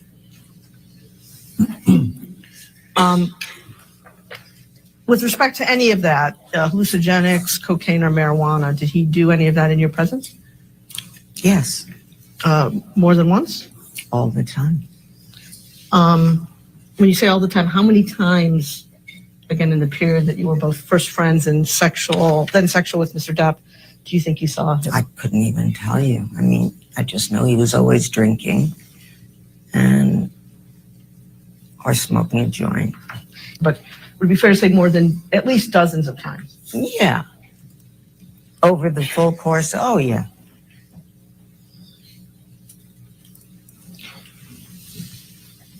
Now, did you ever observe, Ms. Barkin, Mr. Depp's behavior change when he drank more or used more drugs? I did not. So he was kind of the same all the time, fair to say? It was not the same. He was high. Did there come a time, Ms. Barkin, when Mr. Depp acted in a way that was out of control with you? Yes. Mr. Depp threw a wine bottle across the room, the hotel room on one instance in Las Vegas while we were shooting Fear and Loathing in Las Vegas. Was something about to happen? A fight was going on. Between you and Mr. Depp? No. Who was the fight between you? Between Johnny Depp and his friends in the room, the assistant. Honestly, I don't remember. And the bottle do you remember sitting here today, Ms. Barkin, whether the bottle was full of wine or empty? I don't. Sitting here today, Ms. Barkin, do you remember whether the bottle hit you? No, it did not. Did the bottle hit anyone else? No, it did not.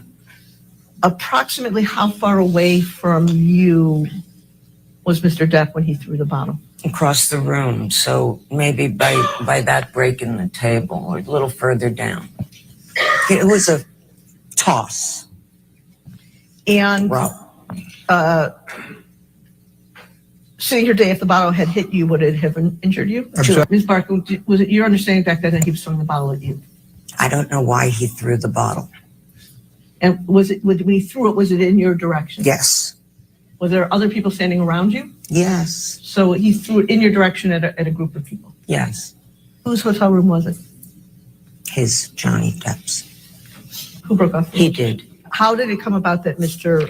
Depp broke off your relationship? I went to go home. There was a big goodbye, crying, a lot of jealous, don't do this, don't do that. And I never heard from him again after that. And did Mr. Depp not want you to go back to Los Angeles at the time? Yes, he didn't want me to go. I was only supposed to be there for 2 days. I stayed for longer. And you just referenced, you just used the word jealous. How did that come up? What did he say that indicated to you that he was jealous? He's just a jealous man, controlling. Where are you going? Who are you going with? What did you do last night? I had a scratch on my back once that got him very, very angry because he insisted it came from me having sex with a person who wasn't him. During the time that you were in a sexual relationship with Mr. Depp, was it common for him to say things to you about being controlling, to use your words, or being jealous of you? Yeah, very common. And when, in these instances, when Mr. Depp became jealous or controlling, did he also become angry? Yeah, and demanding. All right. Ladies and gentlemen, let's go and take our afternoon recess. Please do not discuss the case and do not do any outside research, okay? We'll see you back in 15 minutes. Well, I'm convinced, guys. Looks like we were all wrong.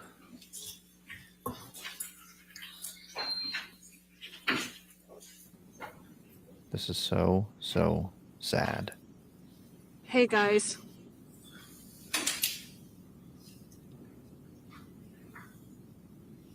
Megan's not on stream for right now, but she will be back soon. So I just heard a We'll little come back bit. at 3:45. Does that give you time to be ready? Okay. All right. 3:45. Hi, Stephanie. Hi, I'm confused about about why that testimony was even allowed. So he threw a bottle at a wall 25 years ago, and they're offering that for what? They're offering that to try to show that he did all these things Amber claims he did now, 25 years later. Yeah, I don't I'm know. sorry, but that just seems like you shouldn't even be allowed to put that into evidence. What does that have to do with anything? I don't know. None of their testimonies had anything to do with anything. Okay, so what have I missed? I've been working all day, so I haven't listened to any of it. Has anything been good or worthy of listening to? No, not at all. No, nothing at all. No bombshells, no nothing. No bombshells. There was a funny thing where they talked about the hashtag AmberTurd for about 20 minutes. So that was pretty Are you entertaining. serious? They did? They did. Oh my gosh. Who was talking about it? Through They witness, or the lawyers were arguing about it? They brought in a witness that was talking about like data he had taken for negative hashtags against Amber Heard, including justice for Johnny Depp, which Okay, apparently is a negative hashtag. This is bizarre. How is that even relevant? What does that have to do with anything? Why did anyone object to that? Yeah, they did. They sidebarred for it, but then they still let him be on there as an expert witness. He was hired, or the university he's with was hired for $600 an hour. He did testify to that. And they did this data research showing that people use the hashtags because that proves something, I guess.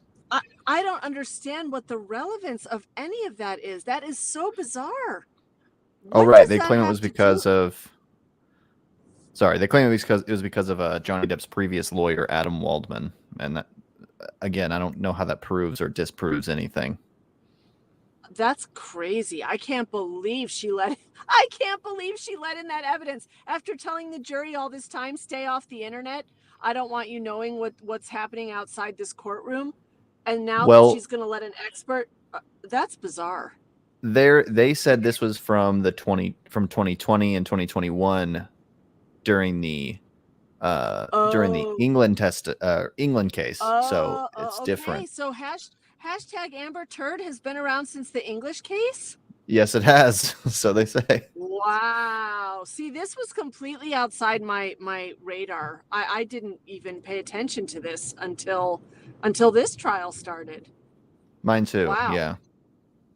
Wow. I didn't realize that. Well, Yeah, so I don't what? know. So what's her point is to say that his former lawyer is the one instigating all of his good PR and her bad PR but what does that have to do with this case? That's my problem. I don't understand the relevance. Yeah, that's clearly what they were implying. I don't know what it has to do with this case. It did all of their stuff didn't make any sense. The person they brought on from Disney was a production. I don't know if she was a production assistant or an associate producer, I believe. And she didn't even know anything. Like every question they asked her, she was like, I don't know one way or the other. I heard a little bit of that, and I thought, what is the value of this witness? She knows nothing. She has no knowledge of any of the issues in this case. This is worthless testimony. Yeah, you might as well have grabbed a Disneyland employee and asked them about it. You might as well go get the guy who sweeps the streets on Main Street in Disney and ask him about it. I mean, Yeah. what is she? If she doesn't have any personal knowledge of the issues, why are we listening to her? That seemed like a complete throwaway witness. How many witnesses do they have left? Have they said? I don't know. They're grasping at straws, though. Wow. So what's Amber's? What has she been looking like today? Does she look like she's like out of it and feeling bad, or does she look confident, or what? They haven't even shown her much on screen. She looks like an Amish woman. Today she looks Amish. Yeah, she has like an Amish hair. Really? Yeah, it's pretty cool. She's got those braids around her head. Oh, it's the braids again. Okay, yeah. See, I think that's the Nurse Ratched hairdo. Yeah, that too. Yeah. That's what that looks like to me. Yeah, for I sure. mean, on Amber, anyways. Maybe if I saw it on somebody else, I might think it looks more like something you might see in Sound of Music. But on her, no, I'm seeing Nurse Ratched. That's what I'm seeing. Yeah, some people think she looks bored. Some people think she looks smug. I think she's, I don't know. I haven't really seen much of her. And anytime Okay, the camera's on, I haven't been paying much attention. So, What's the body language on the other side of the courtroom? How does Johnny's team look? oh, Johnny's been laughing at these. Has he really? Yeah, he's been laughing with his lawyers. They've been smiling. They're having a good time. They know how pointless all of this is. Yeah, they seem pretty jovial most of the time. Yeah, I mean, they're not saying, like, no one's saying anything. It's just testimonies from people saying, yeah, I saw Johnny drunk. Okay, was he violent towards Amber Heard? No, never. Okay, well, Yeah, what is the value? I don't understand. I just like, wow. Why is this relevant? What does this have to do with it? With anything? I don't know. And his previous lawyer was a witness, and he couldn't answer any question because of attorney-client privilege. So every question that was asked, his lawyer was saying, like, you can't answer that. Of course. I mean, why did they even call him? That's silly. No That's idea. I think pointless. they were trying to make it look like he was avoiding questions, but obviously he just couldn't answer the question. That's right. That just seems ridiculous. I don't know why they would even allow them to call him. I mean, he's not going to answer anything. It's like what I said before. Oh, sorry, go for it. I was just going to say, to me, that makes her team look even worse. They just look more desperate and more like they're losing. Yeah, I agree. And to me, I think it's just more, from what I suspected from the beginning, is that they're banking on this Virginia jury being dumb and thinking different things than reality. Wow. Like when she talks about drugs, I'm like, I don't know what you're doing, but they're not going to buy it. Wow, that just seems so crazy to me, because this is Fairfax. I mean, they're not out in the middle of nowhere. And even if they were, country people are not dumb. They can see through a lot of stupid stuff and cut down to the, the heart of the matter. That's so, what's the word?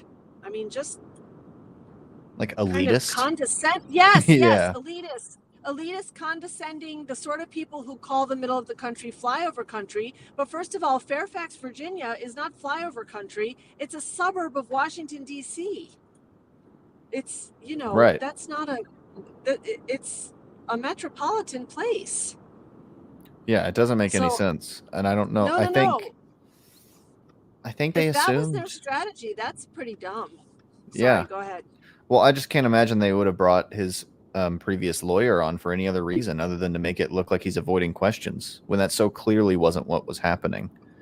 Yeah, you can't really, as one of my professors in law school said, and I went to school in DC, you can't swing a dead cat in DC or any of the surrounding areas without hitting several lawyers, because lawyers are all over the place there. So everybody there knows about the practice of law.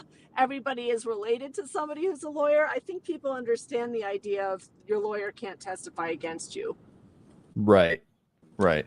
You know? And yes, just for the chat, this is So Stephanie if is that was on their right now. Megan has stepped away from the If that- stream for a second. If that was their strategy. Yeah, that I'm was dumb. here. I'm here, but I'm having a child issue going on.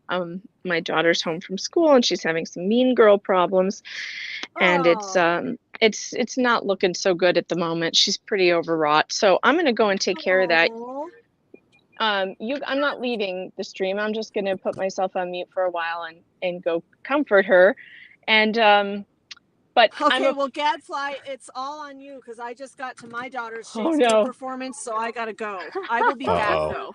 That's all right. You're with you can handle it. the chat. The Bye, chat guys. is fine, right? You're good with the chat for a little bit. You're a pro. Yeah, I can handle the chat. I might do can some handle more it. arguing. I'm just kidding. All right, I'll be back when I can. I'll be back soon. Okay, good luck with that. Thanks.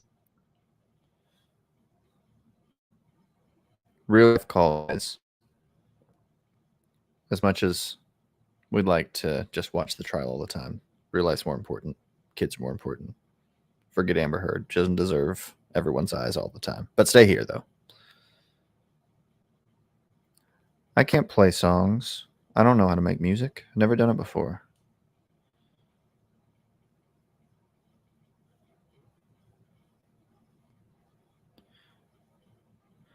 Okay, so we got 8 minutes left for the break. I'm hoping that no one comes on from Long Crime and starts like yelling at us, but they seem pretty cool over there at Long Crime anyway, so I guess it might not be too bad.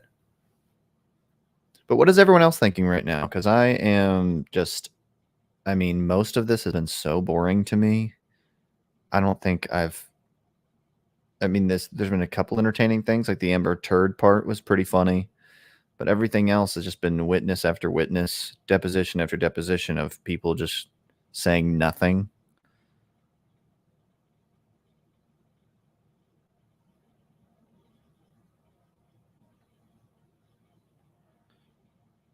Yeah, I agree, Allison. Today has been time wasting. I don't get why. Yes, Matthias there. Oh yeah, Megan's not here, so I can plug my own channel. I've made 3 songs about the trial. If you go to my YouTube channel, you can just type in tinyurl.com/gadfly YouTube, and that'll take you to my YouTube channel. And if I get to 10,000 subscribers, I will turn my camera on. So that is me baiting you guys to go over there. But I'll stop plugging myself on Megan's channel. So very boring. Yep. Agreed. Today's been mind-numbing. I agree. Thank you, Mai, for the kind words. Closing statements may be interesting, but are they really still planning on going for the whole nother week? And what would be the point? What are they going to do? Unless Johnny's team has plans for rebuttal witnesses. I mean, they have a lot of time left, I think. So maybe they will bring people back. I don't know.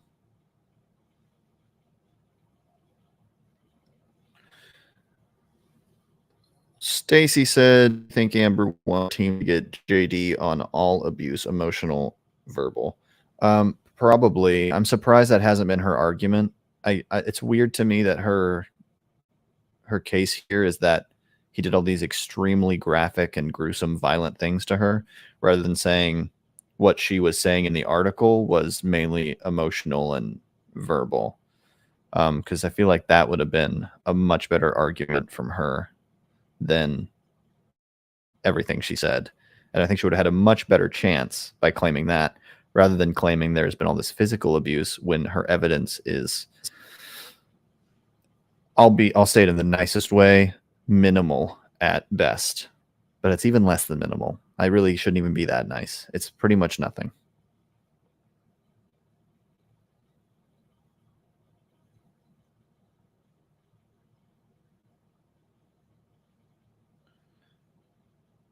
I've seen Ellen Barkin in a few things. I actually think she's a pretty good actress. So I don't think she was here just to help her career.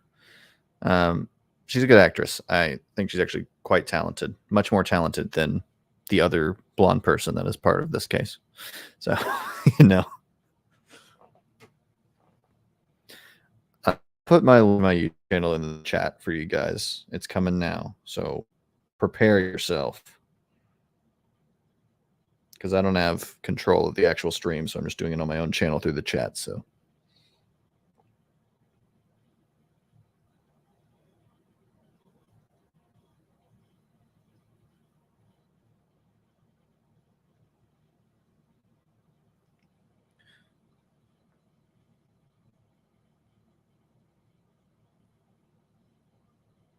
I don't know if that's going to appear in chat or not since it's a link, but tinyurl.com/gadfly YouTube. Okay, I'm done plugging myself. All right, I can't play anything, guys. I don't have control of the stream. I'm sorry. We're just gonna be looking at this court thing right here. She did claim, Julie is right, she did claim to have mountains of evidence. I haven't seen those. Maybe there's different mountains to come. But right now, the mountains of evidence are about as high as the mountains in Texas. And there's no mountains in Texas, so.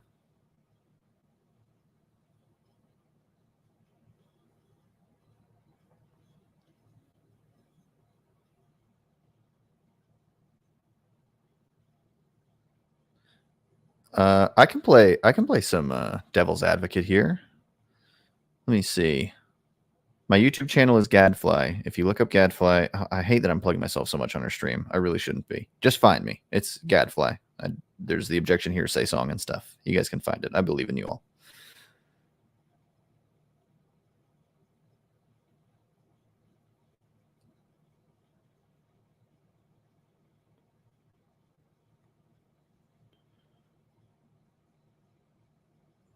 Yeah, I'll play. I mean, I could play as Devil's Advocate. That sounds kind of fun, but I don't think I really have any way to do that. Okay, what was the question? What do you need to do? Nothing. they were asking me about my channel, and I was just. Oh, you're trying time. to drop a link? You want to drop a link?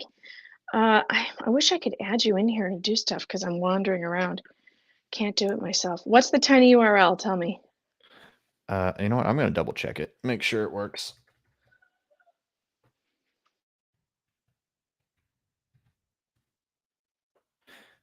It's tinyurl.com/gadfly YouTube.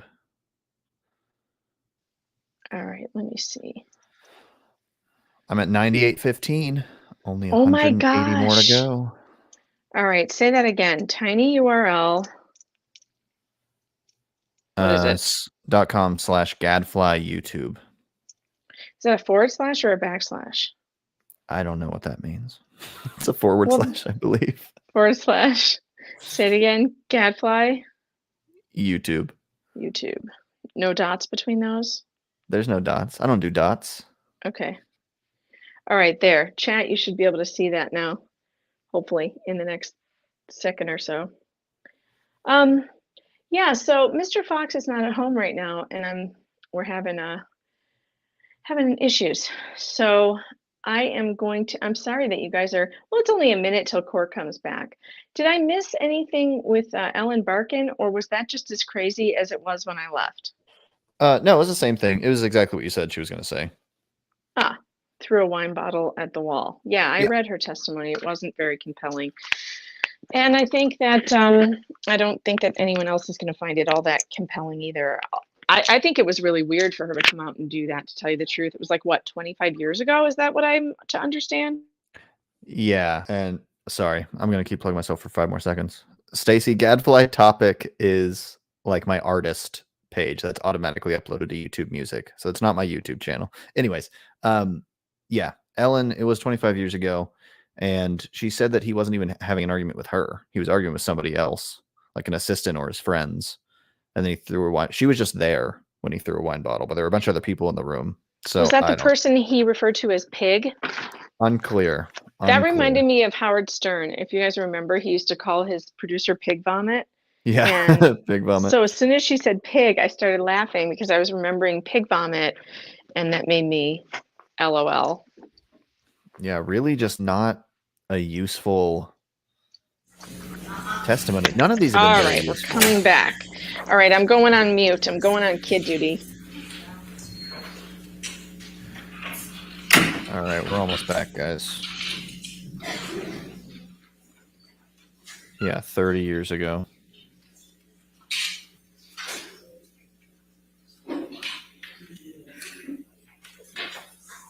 No, her deposition is done. It was only 11 minutes, they said. So her deposition is over. It was just that small story. It didn't really amount to much. I guess she said Johnny was jealous sometimes, but... Okay, are we ready for the jury? Oh, yes. Okay, you want to approach with... I did like that Ellen also said she had a scratch on her back, and Johnny was like, oh, did you get that from being with somebody else? And she was like, no, it was just a scratch on my back, which it's amazing how someone can have a random scratch on their back and it not be evidence for physical violence against them. It's crazy how that happens.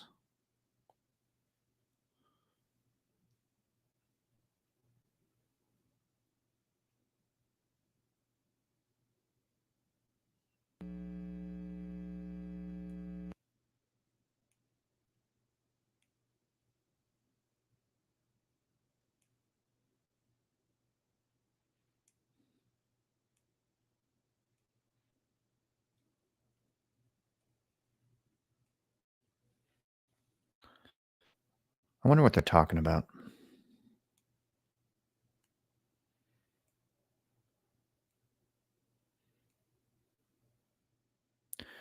Yeah, Ellen said that Johnny was the one that ended the relationship, so I don't know. But we're getting so into the weeds with all this stuff. Like, that's why, Tessa, I do have my own YouTube channel. I have to stop plugging it though because I feel weird about it. But I do have No, one. do not stop plugging it. Keep doing it. I owe you. If you go to tinyurl.com/Gadfly YouTube, it'll bring you to my channel. Or if you just search Gadfly in the YouTube channel and look for my icon that you can see here on the stream, that is my YouTube channel. Cool. All right. Tessa found it. Awesome. All right. Hey, stop counting my plugs, Greg. I don't appreciate that. I'm done now. But yeah, all of these, oh man, but all of these witnesses have not really meant anything, and it's got us distracted. I think maybe that's their strategy, just distract you with nonsense, just all these other things when they're not related to the claims Amber made, or if they resulted in Johnny's lack of loss of funds, or his is in the view of the public. I guess what I'm trying to say. I can't speak words. So yeah, all these witnesses have been kind of pointless because they haven't really done anything one way or the other. So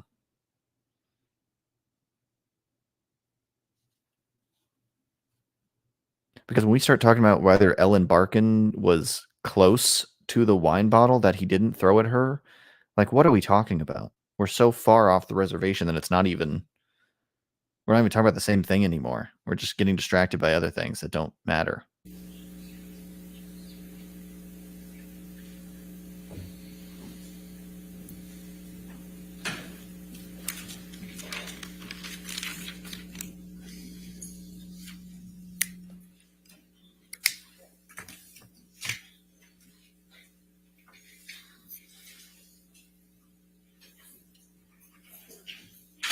All right, thank you. Your next witness?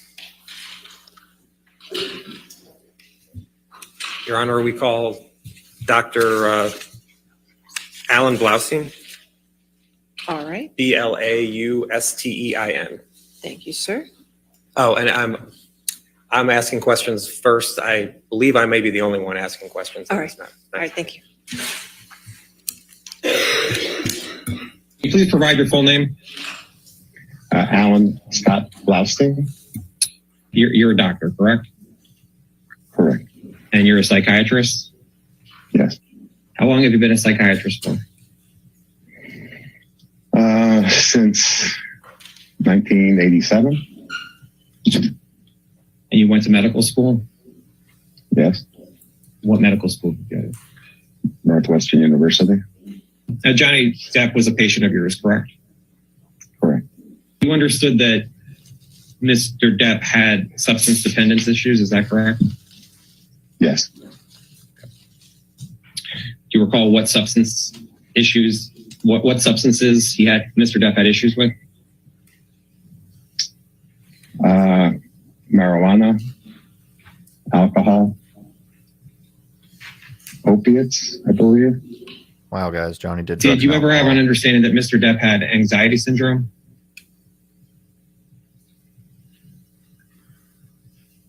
I knew Mr. Depp had anxiety. And how did you come to be aware that Mr. Depp had anxiety? She told me that. Do you recall having any conversation that Mr. Depp was bipolar?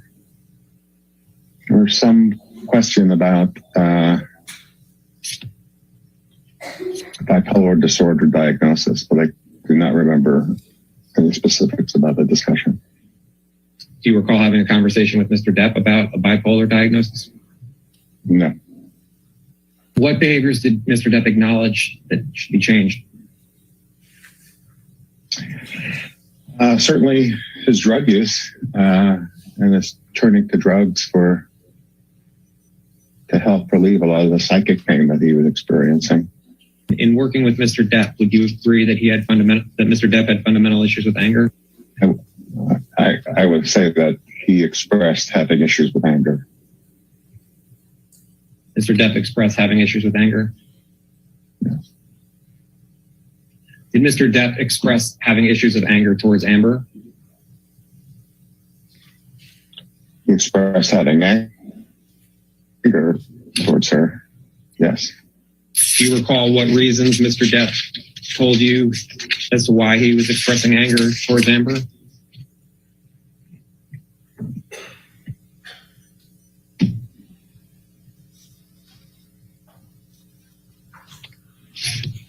I can't, no, I'll have to say no. In working with Mr. Depp, was he ever suspicious of Amber having affairs? I can recall now he expressed feelings of jealousy.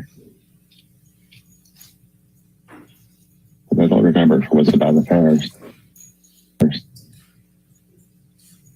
you recall any more detail about what Mr. Depp was feeling jealousy toward Amber about? No.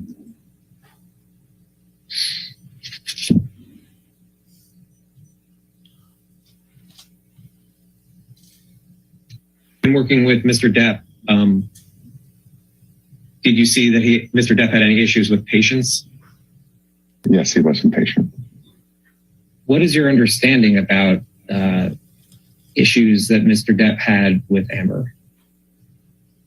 It was a very chaotic relationship with a lot of fluctuations and ups and downs and lots of difficulty in emotional expressions and lots of anger in both places and high intensity affect and emotional expression.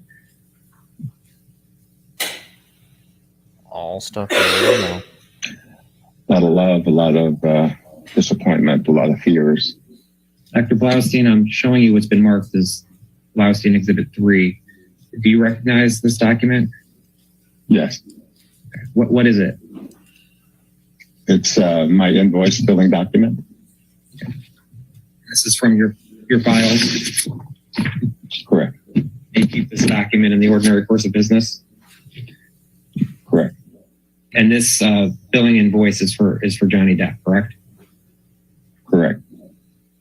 And so where it says 10 to 14 from your billing records, would this be is this your understanding the first time you met with Mr. Depp?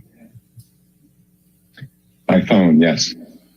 And in total, if we look at the number of sessions you either met or spoke to Mr. Depp that weren't canceled or he didn't show up,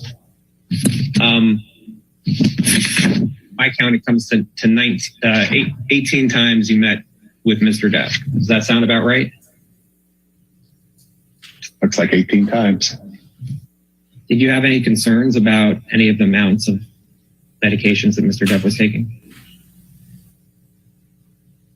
I had concerns about the Adderall that I would have expressed to him. And what were the concerns about the Adderall? I don't recall the specific conversations, but I would have been asking about how he was diagnosed to have ADHD or under what circumstances he would take that, especially if he wasn't currently working. Did you ever talk to Mr. Depp about what he did when Marilyn Manson would visit? Uh-oh, Manson's back. No. They're When you so were obsessed working with him. With Mr. Depp. I mean, Marilyn Manson. Well, I have a story. Did I'll you tell have you. any understanding whether Mr. Depp was still abusing drugs and alcohol or not? Yes. But you do recall that there were times in your working with Mr. Depp where he had breakthrough uses of drugs or alcohol. Yeah, that his relative sobriety was not complete. Yes. And that's what you mean by breakthrough usage, that his sobriety, Mr. Depp's sobriety was not complete?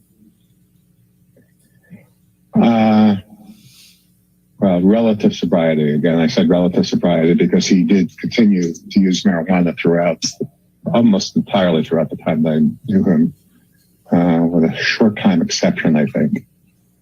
So I call it relative sobriety. Then there'd be some breakthrough uses of other substances. Okay.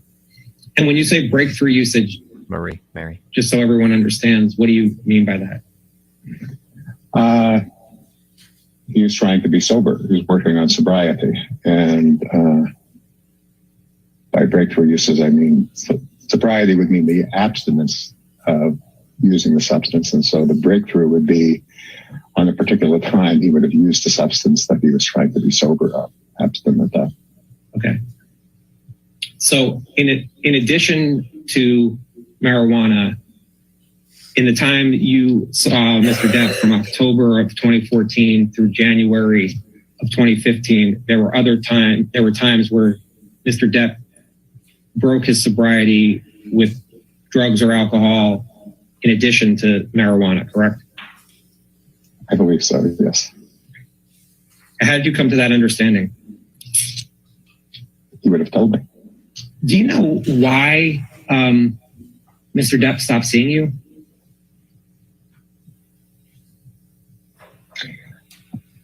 I know he was preparing to leave to Australia to go to work, and I assumed that was the reason. But he hasn't returned to you since he went to Australia in 2015, correct? Right. And did anyone inform you as to why he stopped seeing you? No. Last seen Exhibit 9 are notes reflecting your care of Mr. Depp, correct? Right. And you kept these notes in the ordinary course of business, correct? Right. And you kept these notes in a file for Mr. Depp, correct? Correct. And this is page 1 of those notes from October 2nd, 2014, correct? Correct. Again, there will be plenty of places where I don't remember, I can't read what they say. They are for my current attention purposes only in these particular notes. Okay. And that's what makes them process notes. In working with Mr. Depp, did he discuss any abuse he received as a child or an adolescent? Yes. And do you recall any difficulties that Mr. Depp was talking to you about in his relationship with his fiance? No, not from this. What does it say? Such a pain in the ass. Do you recall why he was saying Amber was a pain in the ass? No.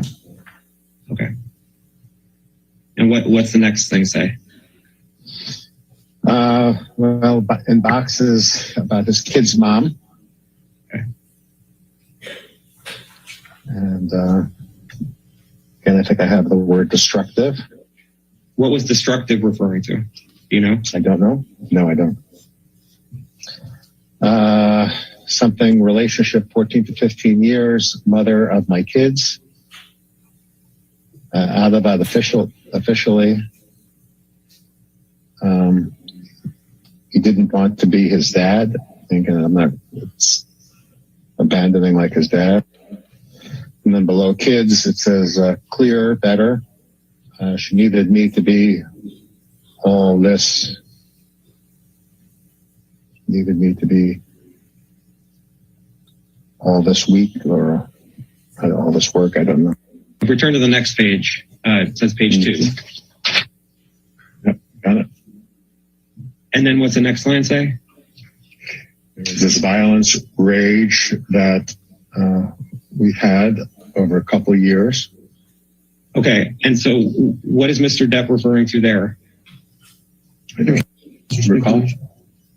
So do you recall that in working with Mr. Depp that he spoke about violence and rage in other relationships in addition to his relationship with Amber?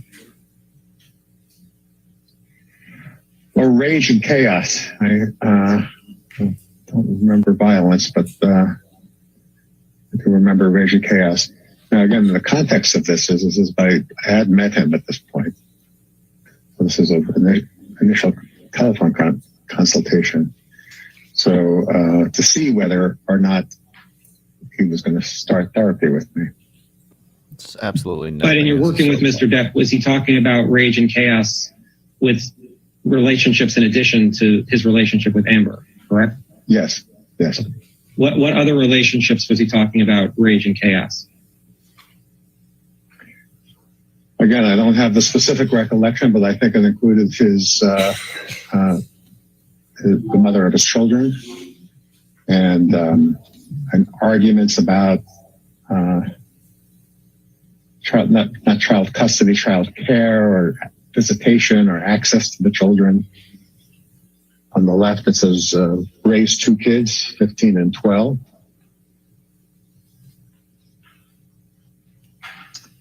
And then below that, she tried to protect me. She tried to protect me too. You know what that's referring to?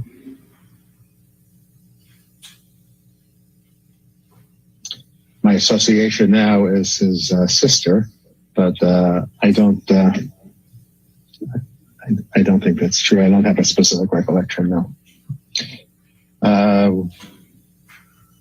Wouldn't take fear, wake up to fight devil. Wait up to fight devil. You know what that's referring to? Wait up to fight devil?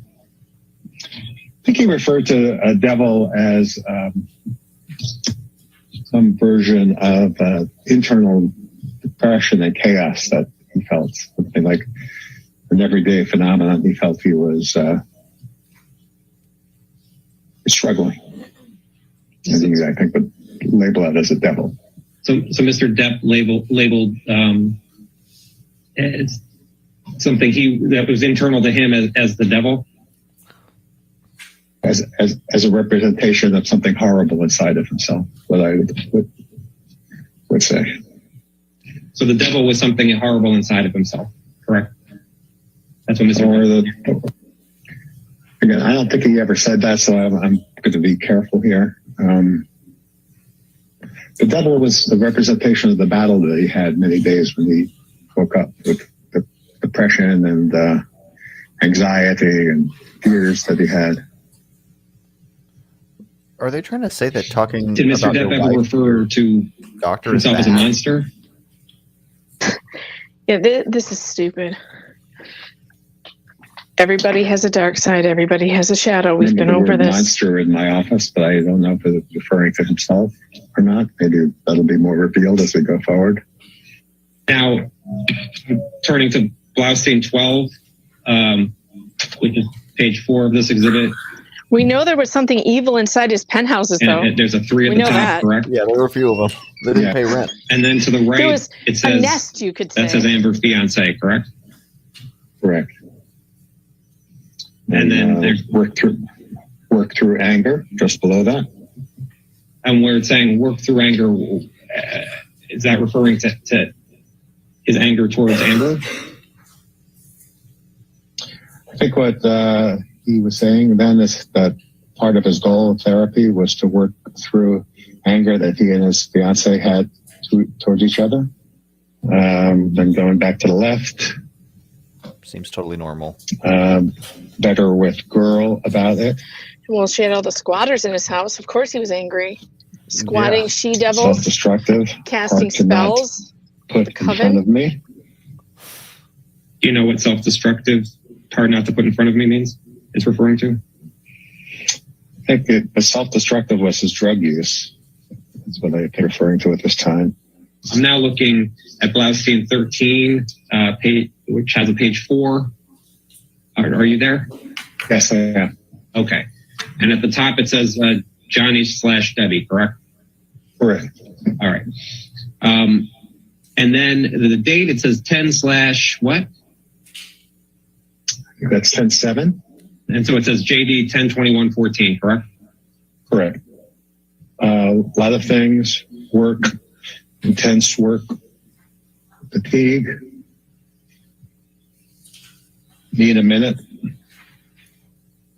Here I can say with certainty, his words, shit with my girl. And what's that referring to? Everyone has that. Difficulty he was having with Amber. Do you recall what he was talking about, what difficulty he was having with, Mr. Depp was having with Amber? No. The next line looks like it says she refuses to accept. Correct. Do you know what Amber refuses to accept? What Mr. Depp was referring to? Nope. And to the right, it says Amber what? Amber wedding. Were you talking at this point about potentially Mr. Depp and Amber marrying? Yes, he was talking about that. Yes. Okay. And then what does it say under she refuses to accept? Wedding February. And then what's next? May not want to go to marriage, 51 years old. Were there any discussions that you had with Mr. Depp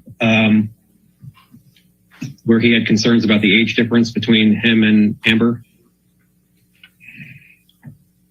I don't think so. No. Okay.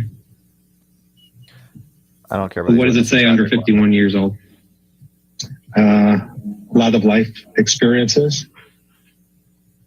You're being my mother and psychotic sister. What did you understand Mr. Depp was referring to where you wrote you're being my mother and psychotic sister? I think that's something that he told me, he said to her. That Mr. Depp said to Amber, you're being my mother and psychotic sister? That's what I would think, yes. Okay. Then the next line. High tolerance for marijuana. Who has a high tolerance for marijuana? He did. All right, turning to the next page, which is Blaustein 15, and where I have a number 5 on the top there. He smoked marijuana. What is it? Something? Self-destructive very early. And with Mr. Depp talking about himself being self-destructive very early? Yes. Okay. How is Mr. Depp describing that he was self-destructive? I think, I don't recall, but let's continue and maybe something's there. So he was trying to be sober from booze and pills, correct? Correct. Okay. And then was it you who said reward? Yeah, ask him about where can he get rewards elsewhere? Where did he get reward? I maybe asked him, where did he get rewards elsewhere? And there he said, in the past, MDMA, ecstasy, cocaine. So what did you understand where you wrote MDMA, ecstasy, cocaine? I'm not quite sure, but those are things that he had used in the past. There's always another possibility that I had asked him specifically about that, but I don't think so. I think it's more likely that those were things he had used in the past. Do you know what pills Mr. Depp was referring to be sober from? I know oxycodone was the main thrust at that time. And then it says, back to the left, it says left off.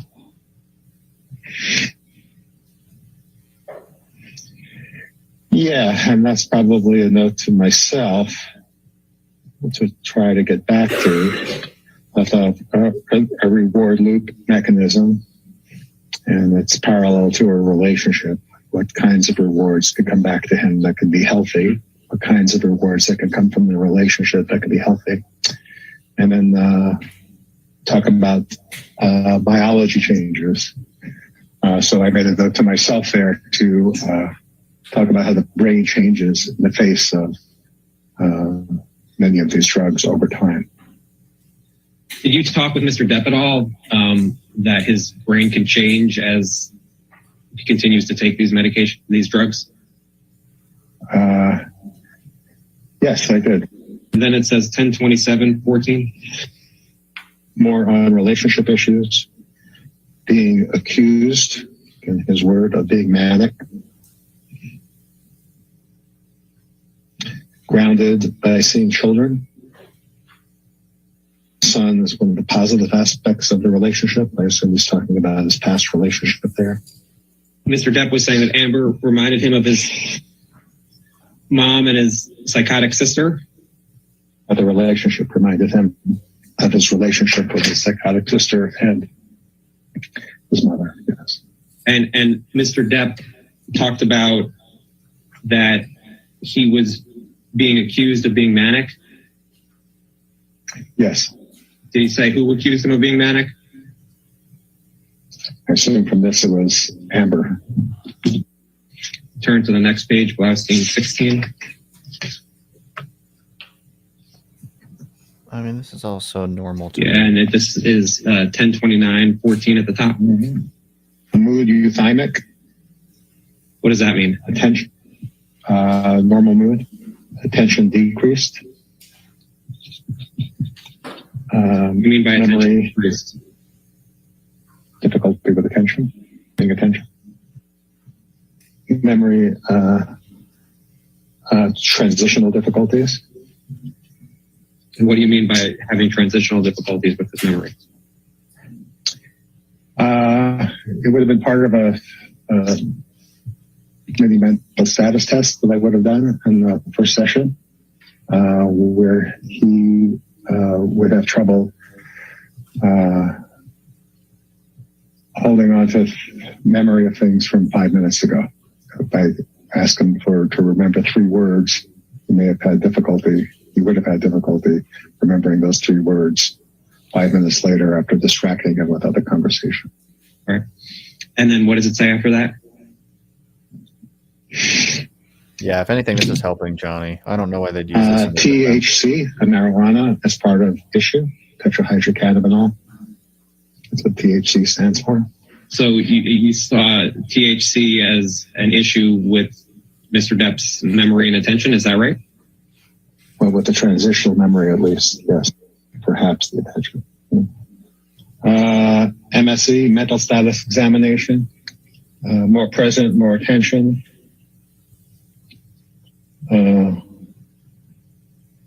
Off on dates. When I would ask him about what today might be, what today's date was, perhaps, is what that's referring to. So Mr. Depp was off on what date that was. Date. Turning to the next page, Blaustein 17.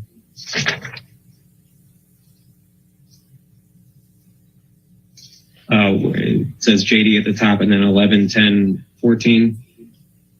See that? Yep, I have that. Okay. And Mr. Depp came in to see you on 11, 10, 14? Correct. Okay. And what's the first line say? Some clouding, probably secondary to THC. What do you mean by clouding?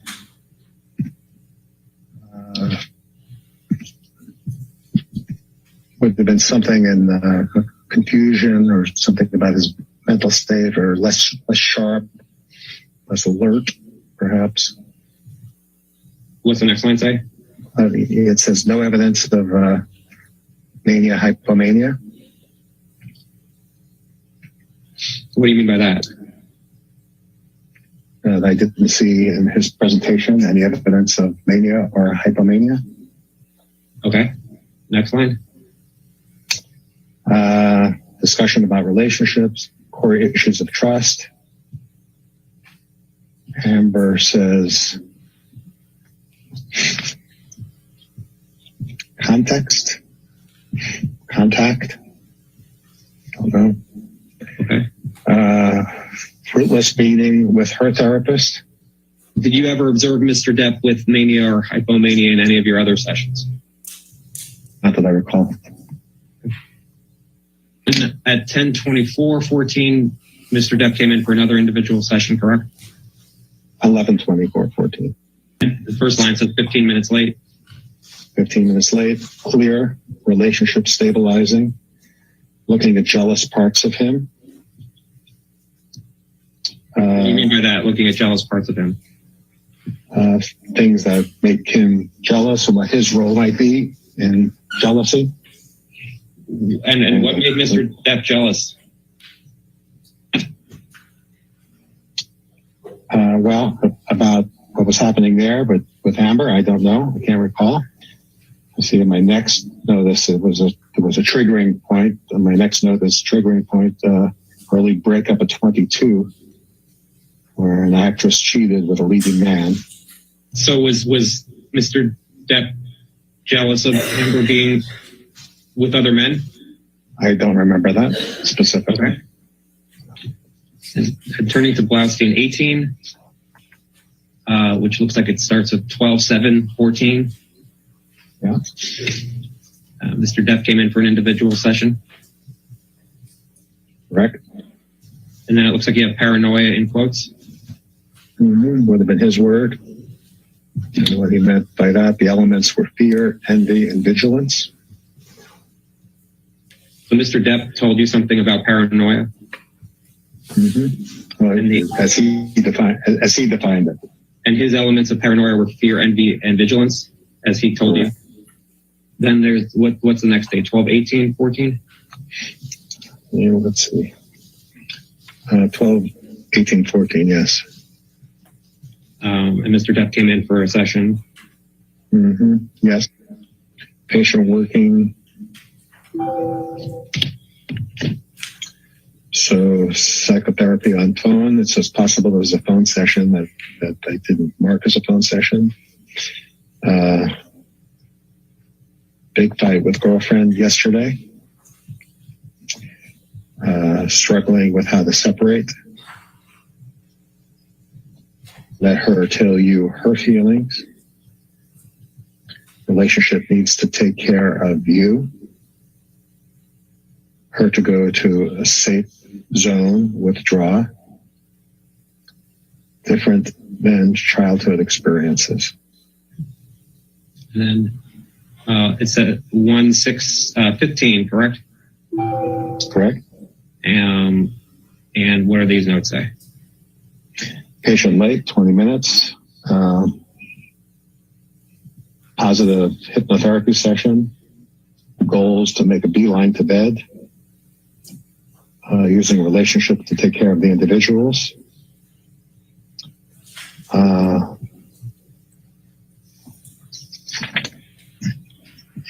Let's see. Not logical approach to Amber's work. Take care of emotions. Sobriety continuing. And then Blaustein 20.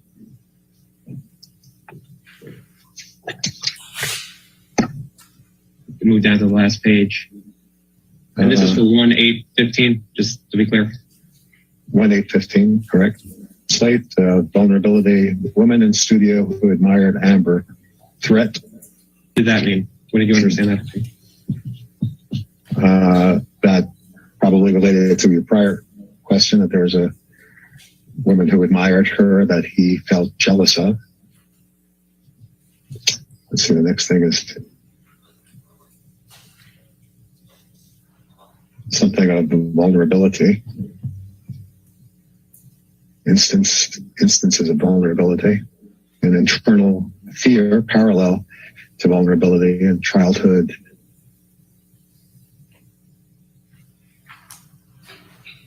Inability. Free or fight, only way. What does that mean? Free or fight, only way? Free or fight, or free and fight is the only way. And my understanding of that is either to be free of the relationship or fight for it. And positive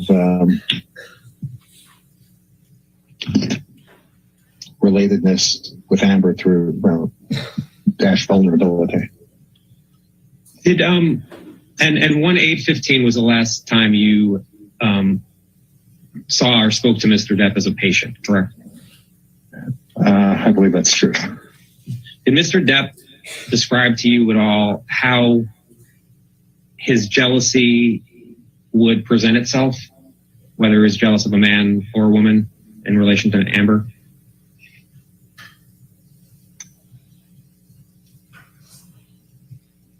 It would make him angry. It would make him feel insecure.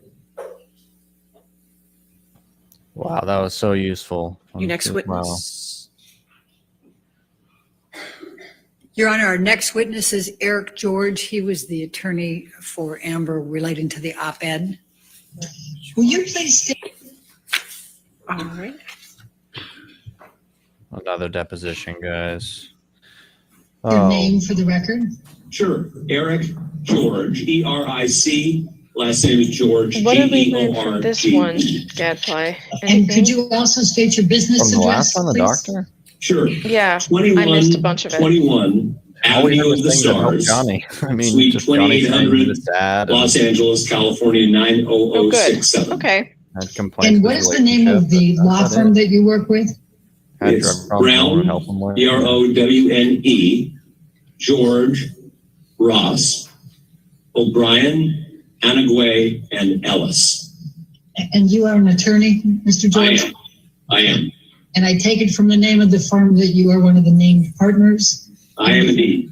Okay. What are your areas of practice? Litigation, largely in the business and entertainment areas. Have you handled defamation and libel matters? I have. Where are you barred? In other words, what states are you a member of the bar? Sure. In California, New York, and Washington, D.C. And are you also a member or barred in the United States Supreme Court? I am. Can you please tell us where you attended undergraduate and law school? Sure. At Georgetown for both undergrad and law school. What, if any, service did you have with the Council of the United States Senate Judiciary Committee? Sure. I'm just pausing to get my dates correct here.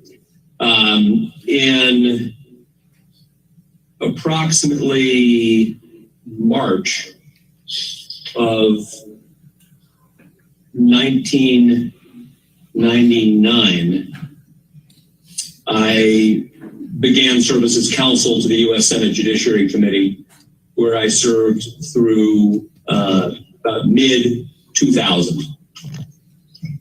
And what, if any, service did you have to the Secretary, the Legal Affairs Secretary to the Governor, Pete Wilson? Sure. From about March 1997 to January of 1999, I was counsel to then Governor Pete Wilson, and my specific title was Deputy Legal Affairs Secretary. Have you been recognized for your career achievements since you have been an attorney?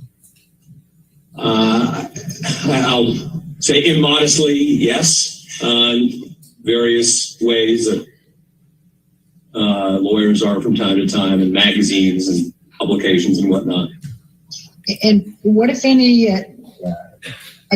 recognition have you received as one of the top 100 attorneys in California?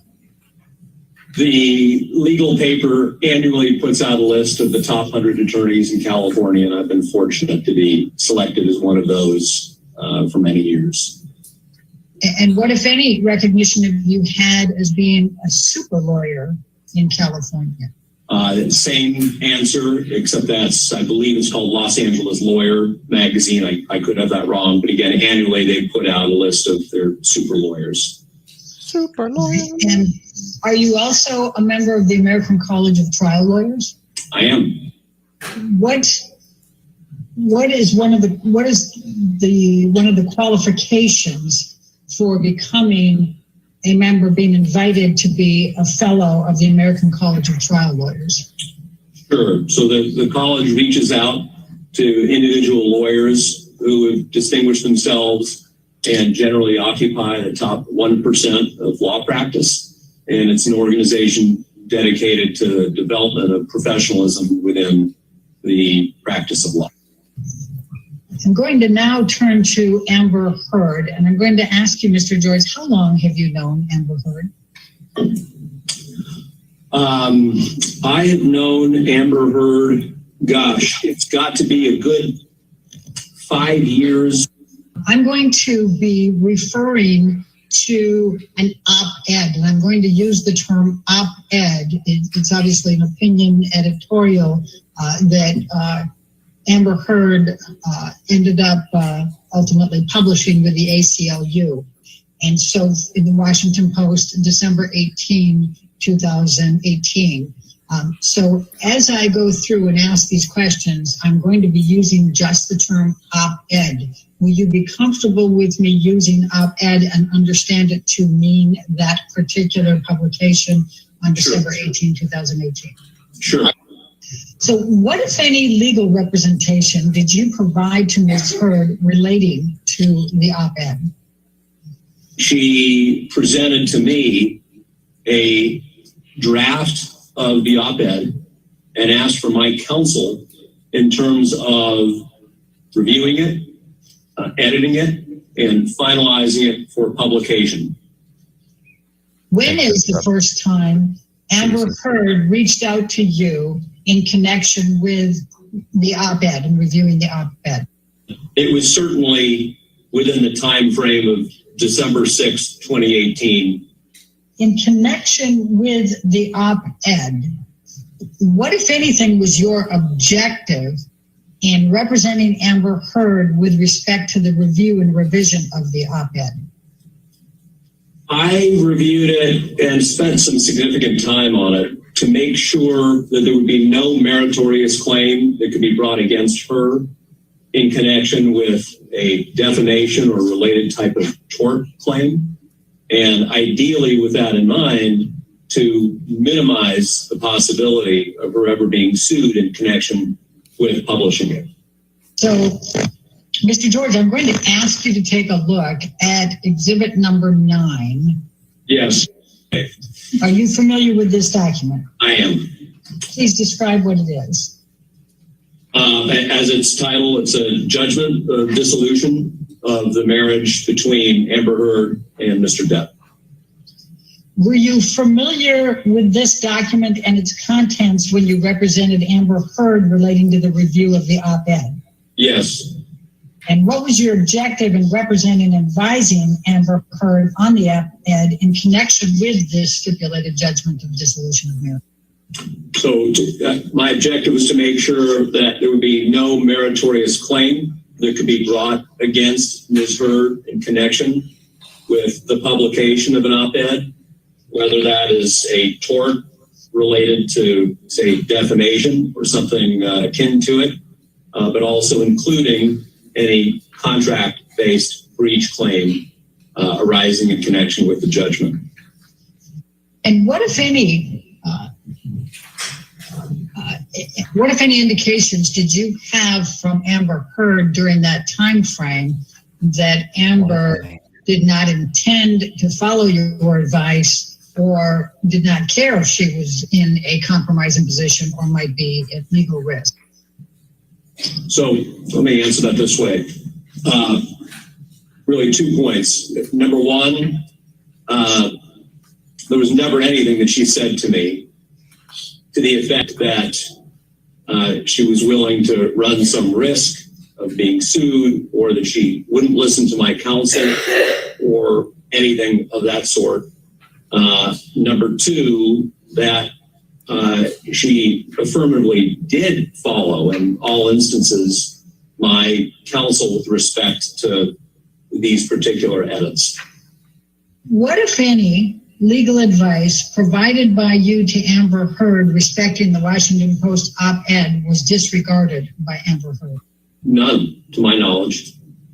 What, if any, legal advice provided by you to Amber Heard respecting the Washington Post op-ed was followed by Amber Heard? All of it. What, if any, legal advice did you provide to Amber Heard in connection with the drafting and publication of the op-ed that was not made in good faith by you? I acted in good faith throughout and with the best of my abilities. Super abilities. Well, that one was short at least. Thank the Lord. Next witness. Yes, Your Honor. We have Jessica Kovacevic. She's Amber's agent, and that's approximately 27 minutes. Go ahead and spell the last name for me. That's a tough one. Kovacevic. All right. Thank From you. Romania, perhaps?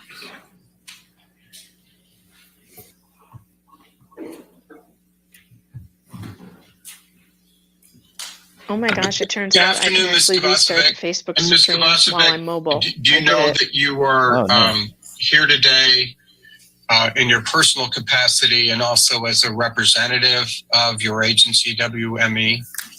I do. Ms. Kovacevic, what do you do for work? I'm a talent agent. Would you please describe in just very general terms what a talent agent does generally? Generally, you procure Another work agent. This will be fun. for your clients. You make introductions, you read their scripts, you negotiate their deals. And I take it Ms. Hurd is one of your clients. Yes. Did Ms. Hurd have a successful career at the time you began working with her? Yes. And over the period that you've worked with Ms. Hurd as her agent, what have your job responsibilities entailed? Like I mentioned before, introducing her to producers and directors, writers, studio executives, procuring work for her, introducing her to people that can employ her, and then negotiating her deals, and then dealing with whatever happens on while she is working, anything that arises that needs dealing with. Did you ever, at any point in time, see Mr. Depp hit Ms. Hurd? No. Surprise. Were you working wow. with Ms. Hurd when she was cast in the original Aquaman? She was cast in Justice League first, and then the deal was to be in Justice League, the first Aquaman and the second Aquaman. Did you assist Ms. Hurd in procuring the role of Mira in Aquaman? Yes. Was Aquaman a successful movie? Extremely. Was Ms. Hurd's performance in the film well received critically? Yes.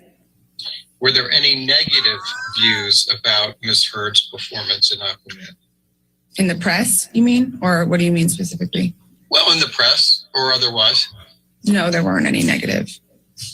As her talent agent, did you attempt to renegotiate Ms. Hurd's salary for Aquaman 2? Yes. When did you do that? We did that around this time last year. Why did you attempt to renegotiate it at all? It's standard to renegotiate these types of deals. It's normal practice. When when Aquaman came out, it was the most successful movie of all time ever. No, completely so untrue. even more Definitely so not. for that reason. But for any Did she successful just say it franchise was gonna movie, be when you the make most a 3 or 4 successful movie picture ever? deal like we did, It was. It wasn't even in no, that's success. completely wrong. It's typical to go back and renegotiate the deal. And now getting to your point, why did you choose to do it last year at this time? Because that's when her option was exercised. And when you did get around to trying to negotiate, you and WME successful in doing that? Correct. When did he call Warner Brothers to renegotiate the next film? It would have been the end of February last year. What year is that? 2021? Yes. At some point, were there press reports that Ms. Hurd was getting released from Aquaman 2? There were online rumors for a while that she was being replaced. When did you first hear about those? First, I don't know exactly when, but it was way before. It was way before this. It was maybe even a year before this. 6 months before, maybe. So nobody ever told you that Warner Brothers misrepresented the reason that they were replacing Ms. Hurd, correct? Why? No, why would they? did there come a time when Miss Heard was restored to her role in Aquaman 2? Yes. At that time, what were the terms of her restoration to Aquaman 2? The financial terms? Yes. She was going to be making $2 million on the second film. Was that consistent with the original contract? Yes. Is this consistent with what Warner Brothers originally gave as the rationale for not using her in Aquaman 2? The lack of chemistry between her and Jason? Yes. Yes. So did there come a time when WME came to understand that Ms. Heard's role as Mira in Aquaman 2 was diminished in some way? When she was sent the script, directly, which is the common practice for these films. You're aware that Ms. Heard has a contract with L'Oreal, correct? Yes. Were you working with Ms. Heard when she signed that contract? Yes. What's a bot? A bot is a fake account that's created to execute a certain objective. What is your educational background since high school? College. What college did you attend? NYU. What year did you graduate? 2005. What was your major? Communications. When WME first began working with Ms. Heard as her talent agent, you said she had had some success. How well known was Ms. Heard? She was pretty famous. She was within the industry. You could call anyone and they knew who she was. Your Honor. So Ridiculous. She had a certain level of fame. She had starred in movies and shows already. Magic by that Mike point. XXL. Going back and taking a wider Very famous. lens, over the Starred in time what? that the several years you've worked with Ms. Heard, how would you characterize the arc of her career? I would say she was a known actress when I started working with her. Like I said, she was someone that you could call executives and producers and people about everyone, knew her name. She hadn't yet reached big star status, but she was definitely, she could get the lead of an independent movie. She could get the lead of a TV series. When I worked with her, we slowly started to strategically, have her work on some more prestigious projects and work with, better directors. And then when she got Justice League, that was a, turning point for her. And then Aquaman, subsequently, was obviously the biggest thing she had ever been a part of. And is the arc of her career now on the upswing with her being part of Aquaman 2? No. Tell me what you mean. Why not? Because typically, when you have an actor who is in a movie as successful as Aquaman was, their career totally changes. We just don't like you, and Amber. they're in a is different trending again on echelon. Twitter. They, get way more offers. Right. They're just put in a different place, position-wise with studios. They're more bankable, so they can greenlight projects. All of those kind of things are consistent with when you're in a blockbuster of that size. And with her, that did not happen. It happened, very significantly for her co-star. Obviously, he's the lead of the film and he's the title character, but even a small percentage of that did not happen for her. So that's my assessment. What evidence sitting here today do you have that this caused her career any harm? Because evidence in that, in my experience and the experience of my colleagues in the experience of this business, your career takes a turn after something like that. She was very well received in the movie at the time. Everyone was very happy with her at the time. There was no issues. And then to have a complete downturn after that, and then have that coincide with constant tweets and negativity put out about her. I don't have a physical piece of paper of evidence, but it's the only logical conclusion I can draw. Can you name a single role she has lost as a result of any activity by Adam Waldman or anyone at his behest? There was a movie at Amazon that she had been offered with Gael Garcia Bernal. I don't know what the final title of it is called now. I can look it up. It had a working title at the time. That they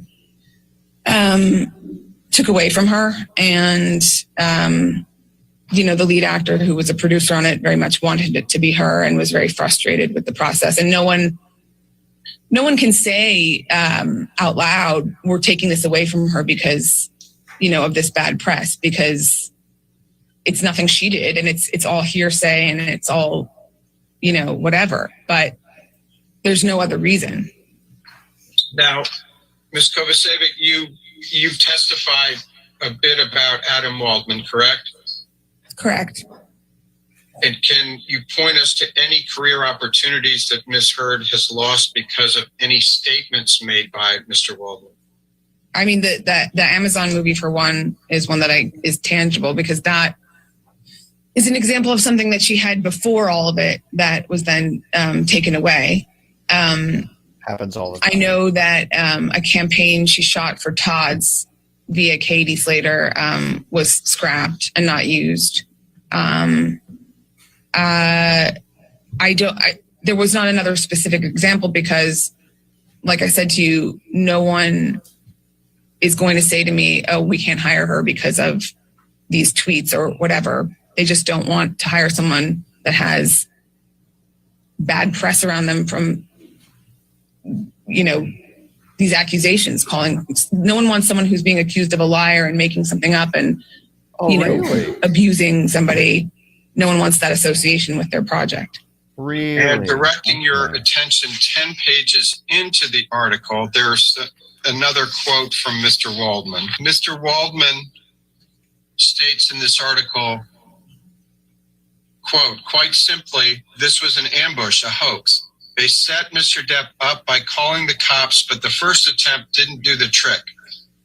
The officers came to the penthouses, thoroughly searched and interviewed, and left after seeing no damage to face or property.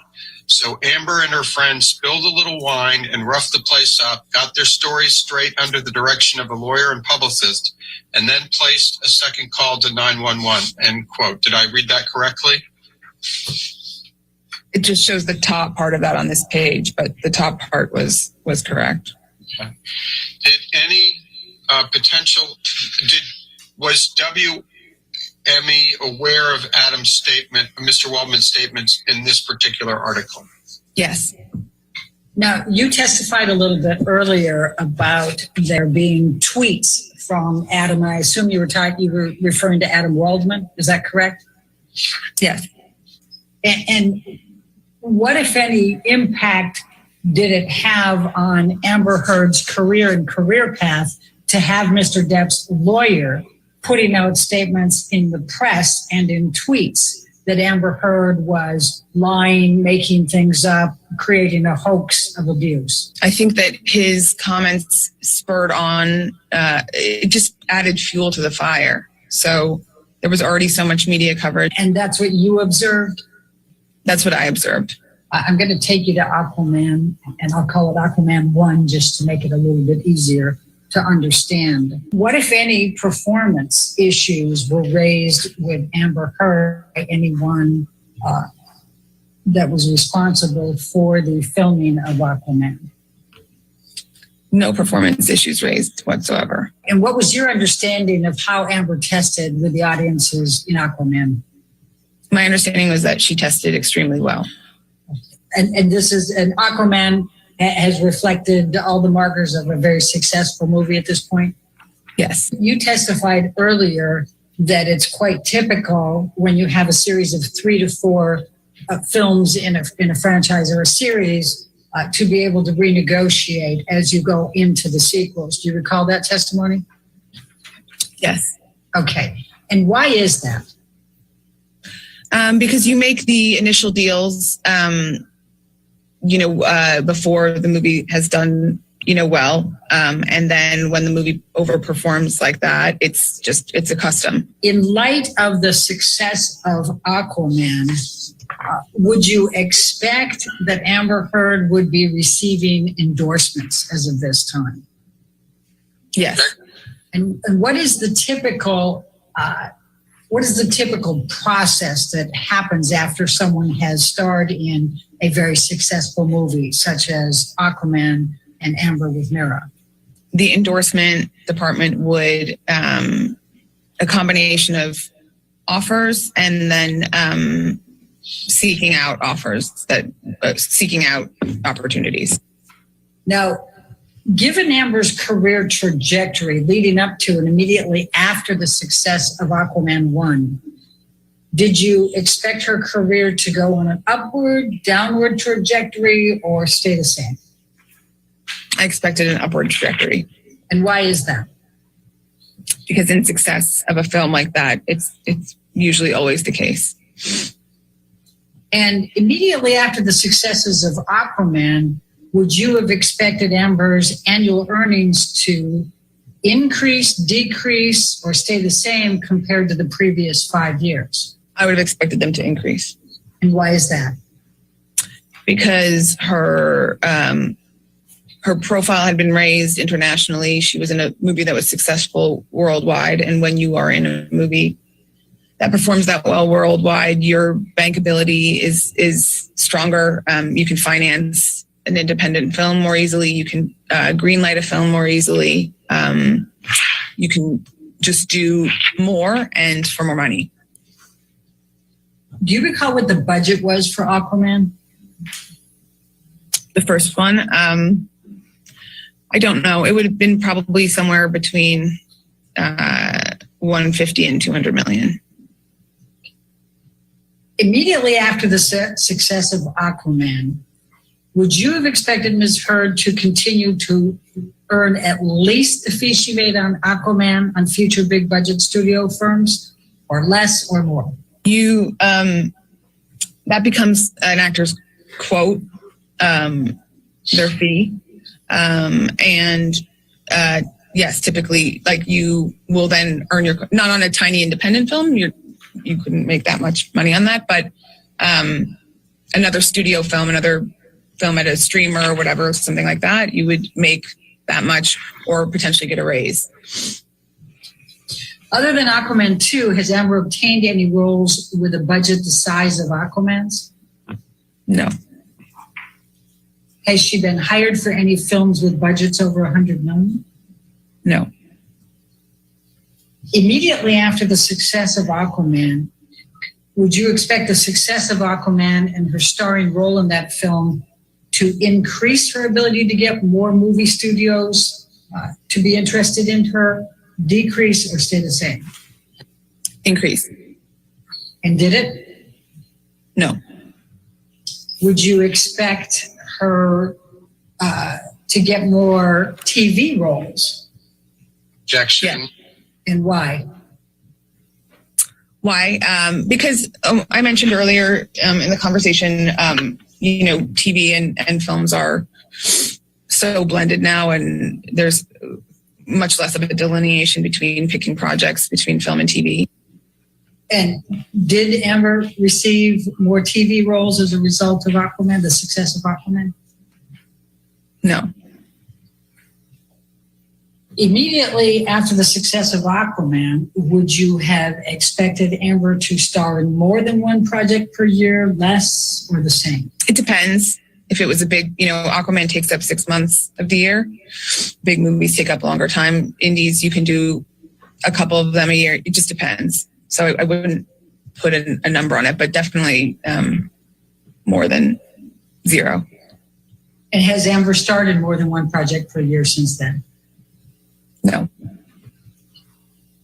Immediately after the success of Aquaman, did you expect Amber to earn between $5 and $10 million a year for the next 5 years? I would have expected to renegotiate on Aquaman 2, most certainly.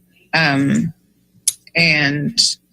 so right there, that would have been significantly more. And she would have, yes, I would have expected her to earn more in a combination of TV, film, and more endorsements. Was it your understanding that WME passed on to L'Oreal suggestions to assist them in being able to block some of the harassing Instagrams they were getting at that time? Yes. All right. Let's bring up 30 again, please. Now, did in fact L'Oreal suspend having Amber Heard on the International Women's Day campaign? Yes. What the conditions were for the renewal? It was just essentially that they were renewing her. It was the same fee. That was the bulk of it. It wasn't, like a raise, but they were extending her. Okay.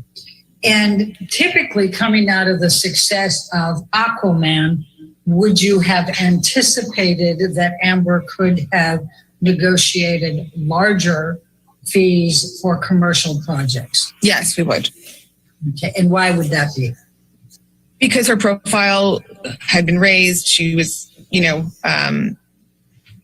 she had done something super successful. So typically that's what you would do. That would just be the standard practice. When did you first learn about the change.org petition that was out there to try to get Amber Heard dropped from Aquaman 2? I don't know when I first saw it. Were you aware of it as of May You got to be 27, kidding me that they are 2020? bringing up the petition, which was Yes. started by You fans. earlier talked about bots in response to one of Mr. Chu's So fans aren't allowed to have an opinion? questions.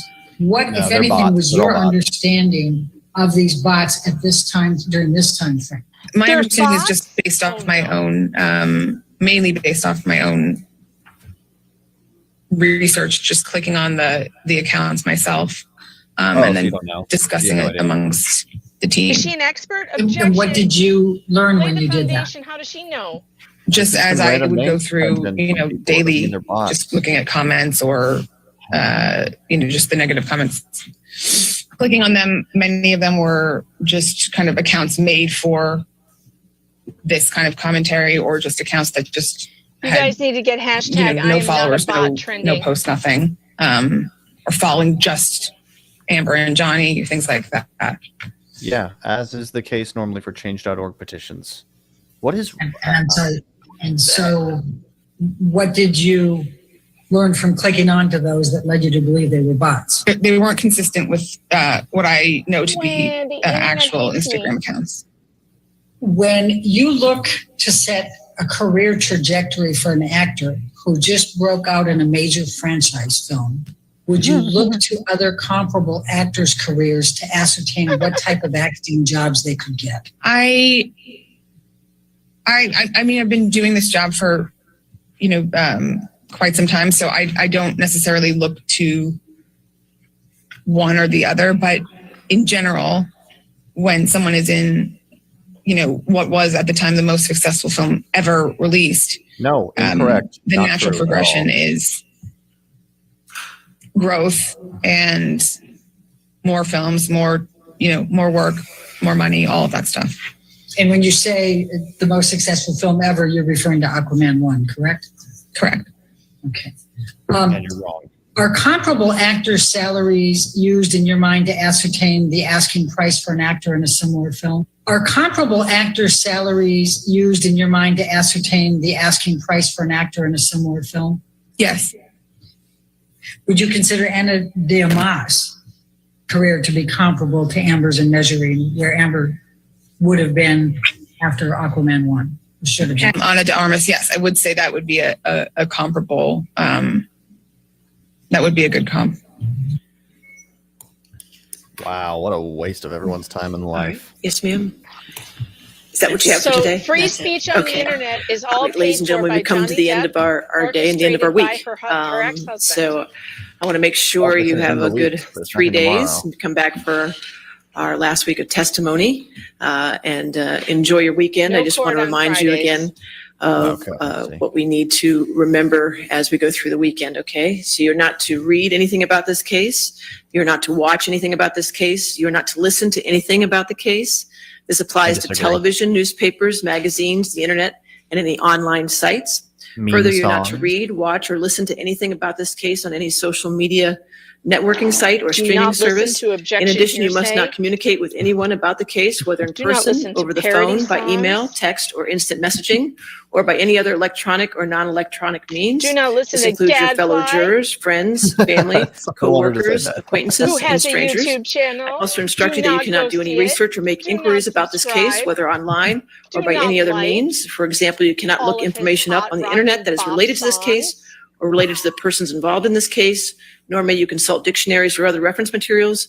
What you learn about this case is limited to what you learn in the four walls of this courtroom when proceedings are underway. All right. So enjoy your weekend. We'll see you early, 9 o'clock, ready to go on Monday morning. Okay. Thank you. Thank you, Judge. I love you. Oh my God, I thought that would never end. Wow. Can we just talk about Aquaman, most successful movie of all time, and Amber was positively received? Yeah, did you see Nick Rekieta's retweet on my, go look at my feed on Twitter. I retweeted Rekieta's. He found a Oh, yeah, I review saw.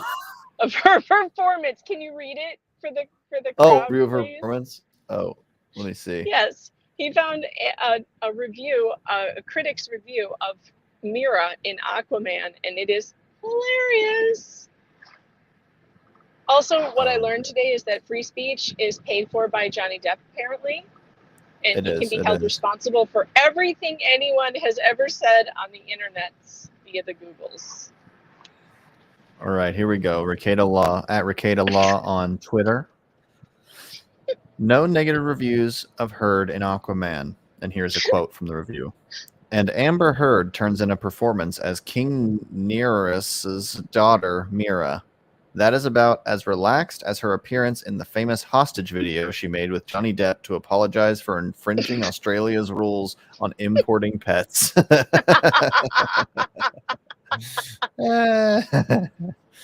I was doing research while that talent agent was talking the whole time. I went to Rotten Tomatoes. I looked at the first 5 pages of reviews, and they only do blurbs on Rotten Tomatoes. But I looked at the first 5 pages, many mentions of Jason Momoa, 0 mentions of Amber Heard in the blurbs. So then I looked at 5 positive reviews on Rotten Tomatoes, and only 1 mentioned Amber Heard and said Amber Heard and the rest of the cast. Well, they said the whole cast looked like they were having a good time. Amber Heard was as lively as I've ever seen her, as was Willem Dafoe, blah, blah, blah, and every other supporting character. As lively as I've ever positive seen her. thing. As that means she had a heartbeat versus her other vampiric performances before. But every other positive review, I did a Command F to search for the word Amber. It wasn't in a single one of them. That's because she's so damn forgettable. And that Party City wig, I can't believe that the wig doesn't have its own Twitter page by now. Somebody should be Amber Heard's wig on Twitter. I All right, wanted to fam, mention. you know what to do. You understand the assignment. I wanted to mention that the case of Amber Heard is very similar to the person that played to Kelly Marie Tran, who played Rose Tico in Star Wars Episode 7, The Last Jedi or whatever. A big role in a huge movie that was financially successful but had mixed reviews. But people didn't like her character in the movie, which led her to not getting very many roles afterwards. Even though it was one of the most successful movies of all time, that doesn't necessarily mean you're going to be hired for everything. No, it doesn't. And also, can we go to the graph guy? Because that was so funny. The hashtag, let's review the hashtags and all the damage that it did to Amber Heard. They are truly trying to say that Johnny Depp orchestrated every single bit of this public perception. She believes, she's trying to sell the public on the idea that Johnny Depp is this, not only does he have 8 arms and he can drag her by her hair and he has the strength of the Hulk and he can pound her in the face with a fistful of rings while she recovers like Wolverine. She also wants us to believe that he runs Twitter, not Elon Musk or anybody else. Right. It's Johnny Depp. Not Twitter. It's Johnny. Yeah. Oh my goodness. Has she ever in her entire life ever taken responsibility for anything she's ever done? Does she take responsibility for, like, I don't know, dropping stuff? Like she drops something, breaks a glass, and she's like, why did you make me do that, Johnny? It's Boo's fault. Boo tripped me. That's why I dropped the glass. Like, I don't see this woman ever taking any responsibility for anything. No, definitely not. Not in any way. Wow, she's just determined to go all the way out on this one. So we know for a fact that Aquaman was not the most successful in the world. We just got someone in the chat saying it's number 24 as far as worldwide gross goes for box office. I'm looking at lifetime gross domestically, just in America. And episode 7, The Force Awakens, the movie I just mentioned with Kelly Marie Tran, is number 1 in America. And then Avengers Endgame. And then a bunch of other movies. And I'm looking for Aquaman. It seems like it maybe was just popular overseas. Aquaman's number 65. Most popular movie in the world. That's a little further from number 1 than I imagine the most popular movie in the world would be.